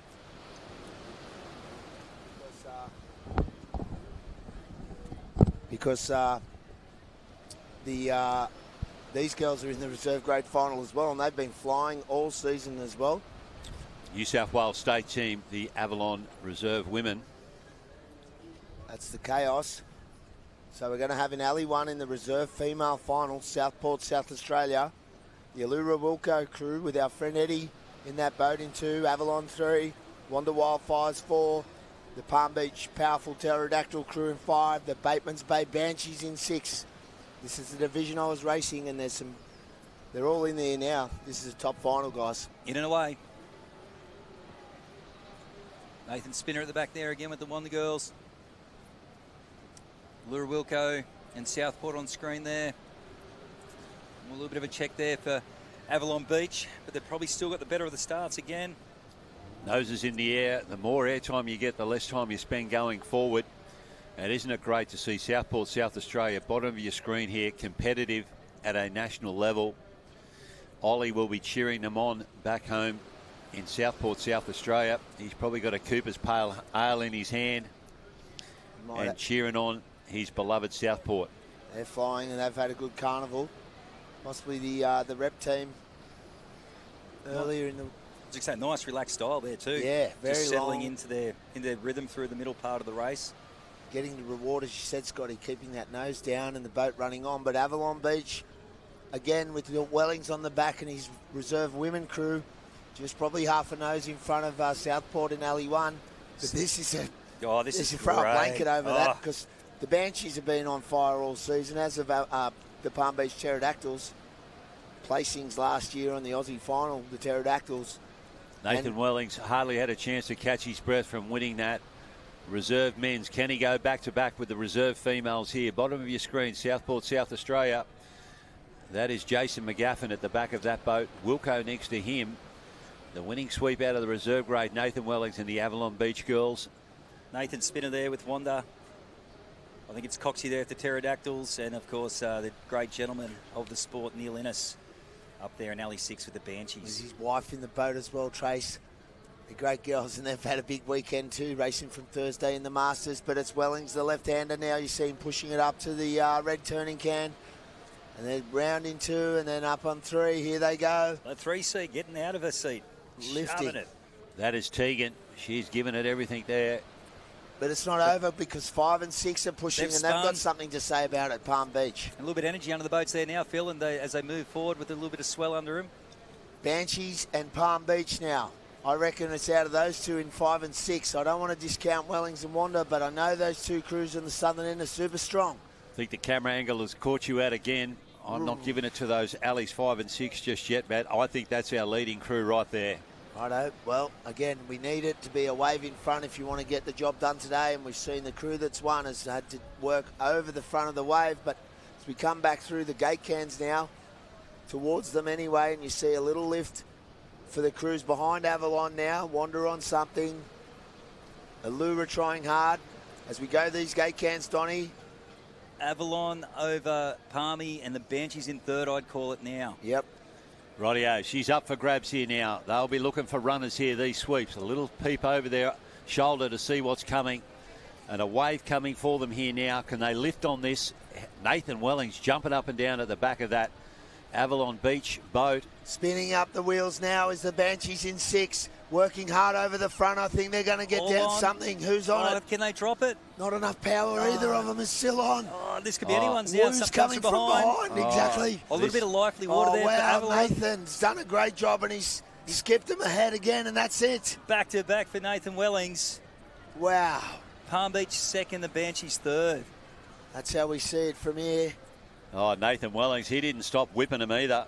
He wasn't happy with just crossing the line. He wanted to put this one to bed, and he drove those girls over the line there.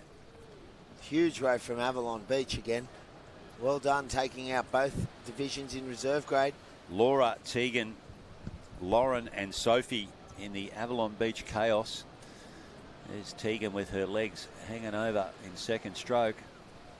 Yeah, I think that last 10 strokes would have really hurt her, mate, in that dead water. Yeah, they just couldn't pull, neither of those crews to pull over that last wave. Avalon Beach just doing the best, just sucking along behind the bubble. Yeah, just stay connected to the back of that wave, and the others sort of, really got stuck on that uphill, unfortunately. Would have been nice to see all three drop, though, and see what happened. You see that tap dance style of Wellings, jumping up, just keeping that nose, trying to hang on to the back of that run that went underneath him, and it worked just enough. They're in a new DKG. And Tegan on screen there now, just getting congratulations. Okay, coming up now, just before we go to Tash down there. We'll go through who's in the Open Women's Final. Our second last final today. We've got Surfers Paradise Spice, South Curly Shakers, Currumbin Cockatoos, Palm Beach Pirates, Mooloolaba Chop Suey, and South Curly Hoosier. I wish them all well, and I'm not going to tip anyone. And I hope first, second, and third enjoy the moment. I don't want to jinx anyone again for the day, boys. No more commentators cursed. You sure, mate? 3 Queensland crews in there. You don't want to give them a... I didn't curse the Cab Savs, Donny. It doesn't always work, mate. You re-watched that commentary, didn't you? Oh, hey? The 220s. That's the Mind one you our want. other danger men, the Spartans, they let me down. Bloody Tooley dropped down a division. We lost out for Sydney with an injury. But let's get back on track now.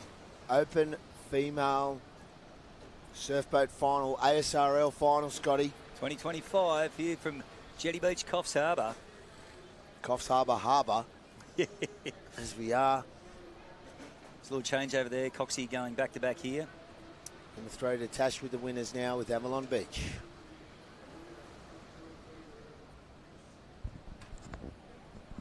Okay, back on the line again with our third gold medalist. It is the reserve grade females, and it's the Avalon Beach Chaos.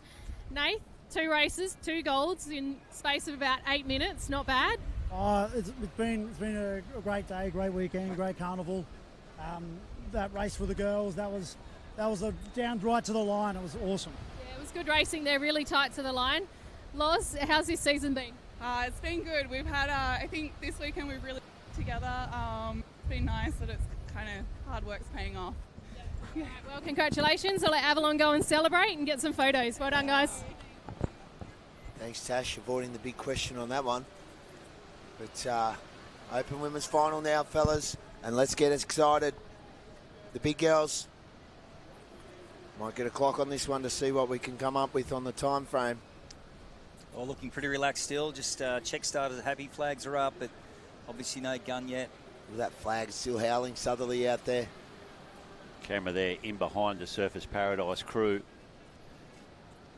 Graham Hugel, sweep of that crew, happy man. He's got a competitive Open Women's crew. Don, who do you like in this Open Women's Final? Who are you going to mock? Well, I do like the Cockatoos, mate, the Currumbin Cockatoos. They're all in there. You like the Chop Suey as well? I do like the Chop Suey as well. I like the Hoosier. The Shakers are right there. And our man Hugel in this pink boat. But as you say, it is pretty tough to call this one. Okay, in and away, second last final of the day here from Coffs Harbour. The Gus man giving it a good shove to get the Shakers off the beach nice and quick. And there's Hughes in the pink boat with the white gunnels. But the Cockatoos, Donny, as you said, out in front, and that's why they're the Australian representative team. Oh, no. A boat full for Hoosier and a boat full for Chop Suey. And that'll pretty much put those 2 crews out of this one, Don, in this final. Another one for the Hoosier. No. And that Sweetpaw survives, but that'll do it. And our man's not happy at all, but let's have to get back onto the racing. There's a third one in the background for the Hoosier. Back shooting now. Oh, dear. So the Hoosier, New South Wales State Team representatives. They were having a cracking weekend up until that particular point, and they are now out of it. They are still getting knocked around in the break, but we will join our leading crews here now, and that is the Currumbin Cockatoos, swept by Chook Wildman.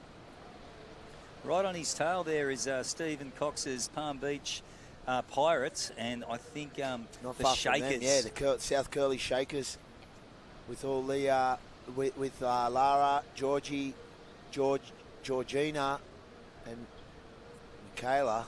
So Currumbin Cockatoos there. Lisa Webber in the stroke seat. What a weapon she is. And she's joined by Tara Coates, Tara Townsend, Calissa. Calissa in the bow. They did a great job for Australia last weekend over in New Zealand. There's the Palm Beach Pirates with Coxie at the back. And we're going to see where they're sitting as they approach the turning cans now. The Chop Suey just back off the pace here, got checked off the start. I think, yeah, they're a long way out of it now. So it's probably Cockatoos first, Shakers and Palm Beach in second, and Coxie with his wife in the boat filling in today, Ingrid. So There's a lot of relationships going on out there. Why wouldn't you want to bring your missus to the ASRL for Valentine's Day and when we open final women's? Oh, here we go. Look at the run here for the Cruise. It's 4 in this. Good run there for the Cockatoos in the centre of the field there in the green boat, riding with them now. They milked the top of that one. And have they got their noses out in front here? Run in the middle of the boat now. Lifting the Cockatoos. Have a look at the Chop Suey top of the screen. They've had a great comeback here from where they were. Definitely, mate. Definitely. That's huge, They are Don. a class crew. They are a class crew, though. Well, to do that after getting smashed off that line was incredible. Gate cans coming through. Sasha, no doubt, would be watching on here. She is a member of the Cockatoos crew, and they're going to run the top of that one again. This is a pretty dominant performance here. They're looking to get a wave ahead, Don, as you said. Shakers are back in it, though. Chuggy just having a look behind, hoping for a little wave just to put it to bed. Coxie right there too, and there's the Shakers and the Cockatoos. Cockatoos on the left. Shakers having a dart to him now on the right. Shakers lifting now in the middle of this run. Can they get down? They're just Building stuck up behind for the Cockatoos. Lup in front. Oh. Lup in front for South Curly, and it will be the Cockatoos to come across the line. Shakers with the silver. Chop Suey having a charge at Palmy for the bronze. But Coxie's girls will hang on. Yeah. Well done to the Currumbin team there, the Cockatoos, current Aussie team, showing us why they're at the top of the field and wearing those green and gold jackets. And well done to their sweep. Chook. It's unofficial, of course, but it looked pretty tidy to us. And Phil's done a Scotty here, and I reckon that race was about 3 minutes 30, because I'm good at starting them and not stopping them either, mate. Yeah. As we tick on Tara now. Townsend on screen there. That's probably her first carnival for the year. She is a super sub. Let's just take there it is. Best smile in surf boats. Matty Wildman. With moustache. We had a vote for it yesterday. You in or out? I think everyone said out. What I've heard. Well, it was 50-50. What are you in? I'm going to go out. Out. Have a look at lucky Tara moustache, there. I tell you. It is. I'll give him that. Cut that off if I was winning like him. Tara, she is in the world of pain there. There's the New South Wales rep team, the Hoosier, and well, this could be an omen, Don, because I'm still liking them for the rest of the season. Yeah, and they this will is be a wake-up back. call. Getting smashed like that is giving you fire in the belly. Paul Davies on screen now, the boat captain of the Currumbin Vikings. Malcolm Trees wanting to get the winning shot here. And what a crew they are. 3 mums in that crew. Calissa just off screen there now, the Bowie. That was her feet. Well, and Shauno, husband of the Bowie that we just saw there, he would be jumping up and down at home. Official results, as we said, it's Currumbin Cockatoos in first, South Curl Shakers in second, and the Palm Beach Pirates in third. Great row from the Chop Suey there after getting belted off the line in fourth place. Surface Paradise Spice with Mr. Hugel in fifth, and the South Curl Hoosier. Unfortunately, getting belted. Getting belted, but for their first time out in A-grade, fellas, making this final this year. Fantastic, mate, fantastic. Great step up from reserve grade. Tash is getting the crew together. I think we'll throw down to her for some beach interviews. They're excited, the Cockatoos. They're up and about. How good. They're an excitable bunch. If you're listening, we found some car keys that have been handed in. They were lost in the sand, potentially on the walkway. If you can identify them, it's a nice looking vehicle. This could be a Queenslander or a New South Wales person from Palm Beach. And if you don't collect the keys, we're going to have a new Land Rover. We're going to grab your Land Rover. We're going to go for a walk through the car park, just clicking cars, see which one lights up. We're going down to Tash. Okay, we're back here on the beach again, and we've got the Currumbin Cockatoos who have just taken out gold medal in the Open Female ASRL Open Championship 2025. Girls, you've had a big couple of weeks. How do you regather and rebuild after last week, going to New Zealand, having success over there, racing hard, and then sort of putting it behind you and refocusing for this? You've got to have a good lie down. Yeah. Have a good rest. It's really hard when you're this old. It has been for you, Chook, the experience last week, this week, pulling it all together. Yeah, great experience and something I'll never forget. But, very proud to represent Australia, obviously, and do our best. And just trying to perfect that, performance, like the whole race, 4 minutes or whatever it is. And we just keep trying to do that really, really well. And definitely have some courageous women here to practice that with. Yeah, there's some pretty tough cookies here, isn't there? She's a fill-in, and she can't remember half the race, I don't reckon. We've got the open. That's why she was trying to vomit up the back then. I'll let you guys go celebrate. Congratulations, well done, guys. Okay, we're in and away here with the finals. We've got the Crema Barbars in 1. We've got South Curly Sneaky Nuts 2, Allura Wilco in 3, Mermaid Beach Kennards 4, Wonder Weapons 5, and Talabudra Miffs in alley 6. And how are they started there, Donnie? Well, they've all copped a little bit of airtime there. Probably the crew down in alley 6, Talabudra, are getting the worst of it. But there's a bit of a straight line, and if you're good enough, you will be in it. Hard to go past Wanda in this one. They have been the form crew in the open men. Wouldn't say there's a favourite alley, Don. I reckon you can win from anywhere. We've seen it. Yeah, we have. Through the gate cans now. Probably Wanda maybe just a touch in front. Yeah, there's nothing in that. We may as well call 4 boats there, all in a straight line. Allura might have just dropped back by a nose. Oh, this is what we come to see. This is A-grade racing at its best. Everyone in the hunt here. There's the Wilco. The Allura crew there. Grant Wilkinson at the back of that. These are our V8 supercars right here. The quickest boats on the beach. Marty Fletcher, crouching style there at the back of the Mermaid crew. They are silver medalists from the Australian titles from last year. There's nothing in it, fellas. They're all in a straight line pretty much as far as this race goes. There's the Wonder Weapons on board now. Nathan Spinner at the back of the Wonder Weapons. And we're going to see how they hit these tins here.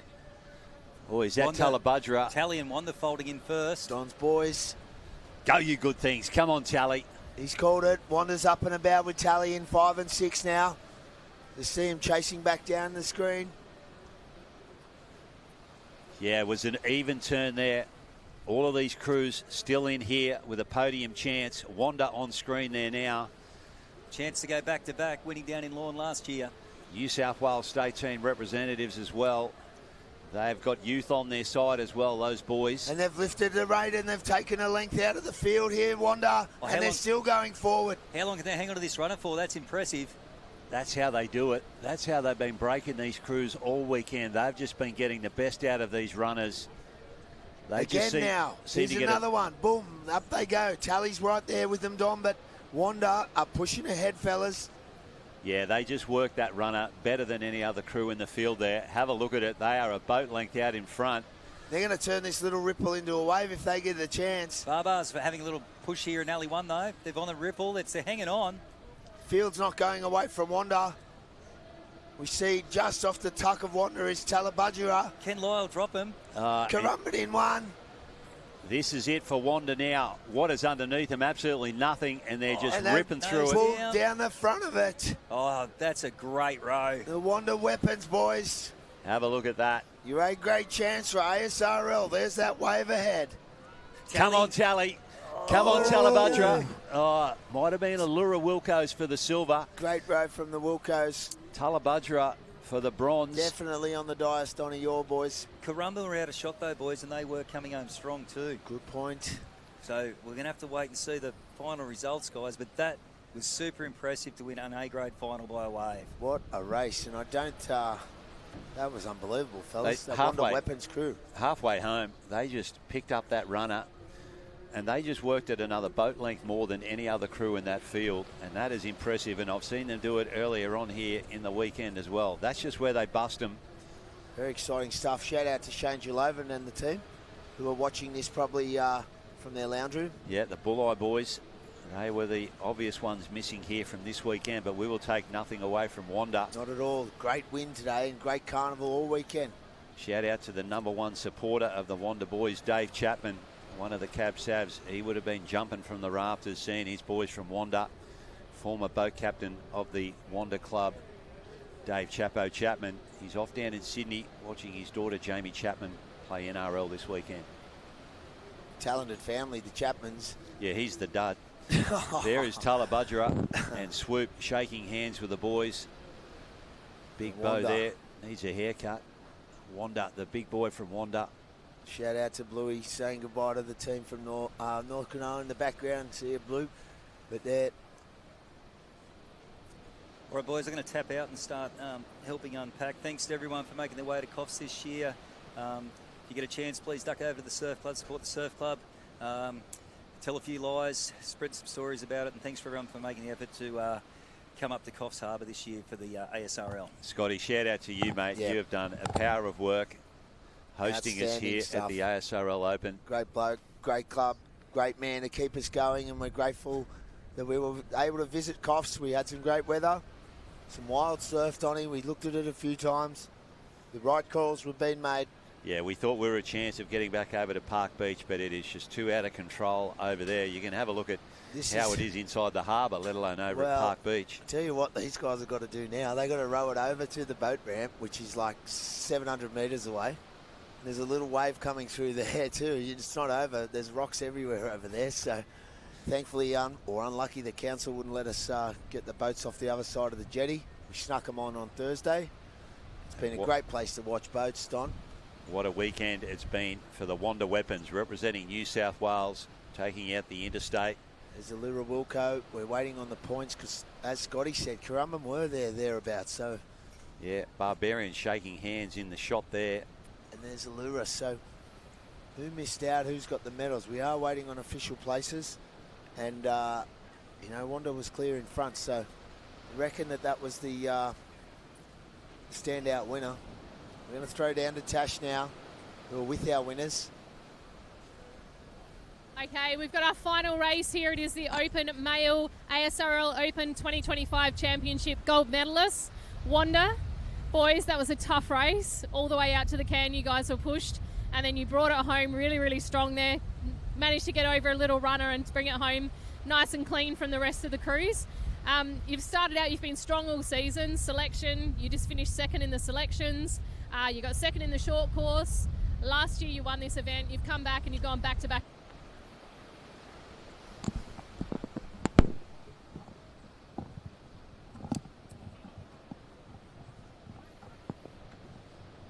It's good to go back-to-back.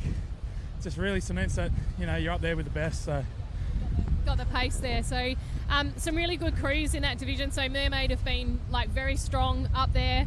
Allura Wilco always biting at the heels, so it's good to see that you guys are just consistently up there. You're doing well. There's a look of relief, or what was that on your face when you came across the line? A little bit of relief. Obviously at the Australian selection we came in second, and we had a few lessons that we had to go away and do some work on certain things, and the stuff that we worked on we actually applied today. So that's probably the best thing, and I think that's where the relief comes in, where you're doing training and you're really working towards parts of the race that you need to improve on, and when they do improve on it, it's just I'm really proud of that. I'm also really proud of our reserve women who made it into the final as well, so that was unreal. Okay, good things coming out of Wanda. Congratulations, boys. I'll let you go and celebrate. Great racing, well done. Good stuff, Tash. There with the Wanda crew. And we're just waiting for confirmation of the other placings. We know our gold medalists. Well done to Wanda Weapons. As he said, reassures him that he's one of the best. They can easily say they're one of the top A crews, without a doubt, with their performances in the last few years now, Wanda. Yeah, and if you talk to the Bulleye guys who are missing here today, the ones that knocked them off in the selection event, that's the crew that Bulleye talk about, is the Wanda Weapons. Results here. Your little beauty. Wanda Weapons in first position. Allura Wilco with the silver. One of the George Bass crews. A Talabudgera miss, picking up the bronze there. That's great for their confidence. Currumbin Barbarians in 4. Mermaid Beach in 5. And South Curly Sneaky Nuts in 6th position. Well done to Allura Wilco again. Those boys are not going away. With age, they're getting better. Sydney Branch positions 1 and 2 for the ASRL Open in A grade. It's in a strong position in Sydney. Don, we've had a great weekend, mate. Plenty of great racing, great camaraderie, some great tales of tragedy and triumph. But, mate, I've had a great time, and I thank you for having me. and the commentary team. We've had fun together. Mate, we will give a shout out to Yappy though, mate. Hopefully he's tuning in. We got some bad news. He's in a serious accident. He is in recovery mode, but we wish Yappy all of the best, mate, and our thoughts were with you and your family, that you have a good recovery from the accident that has been sustained. Yep, we wish you well, and take the opportunity to thank our main sponsors one last time, Donnie, the Team Navy for the ASRL. Yeah, great supporters of the ASRL and surf boats across Australia, the Navy, and we've had them here again this weekend. Also, big shout out to the Coffs Harbour Surf Club and the Coffs City Shire Council. That's the one. Surf Boat Brewery. And mate, we Big might Voice go. Media. We might go and have one of them. You're on for the Pilsner and I'm on for the Sweep Stout. Is that right? That's it. Let's do it, Donnie. Thanks again, and we're going to check out now from 2025 ASRL Coffs Harbour. I'm Phil Stavano. You're with Don Cottrell. Good afternoon.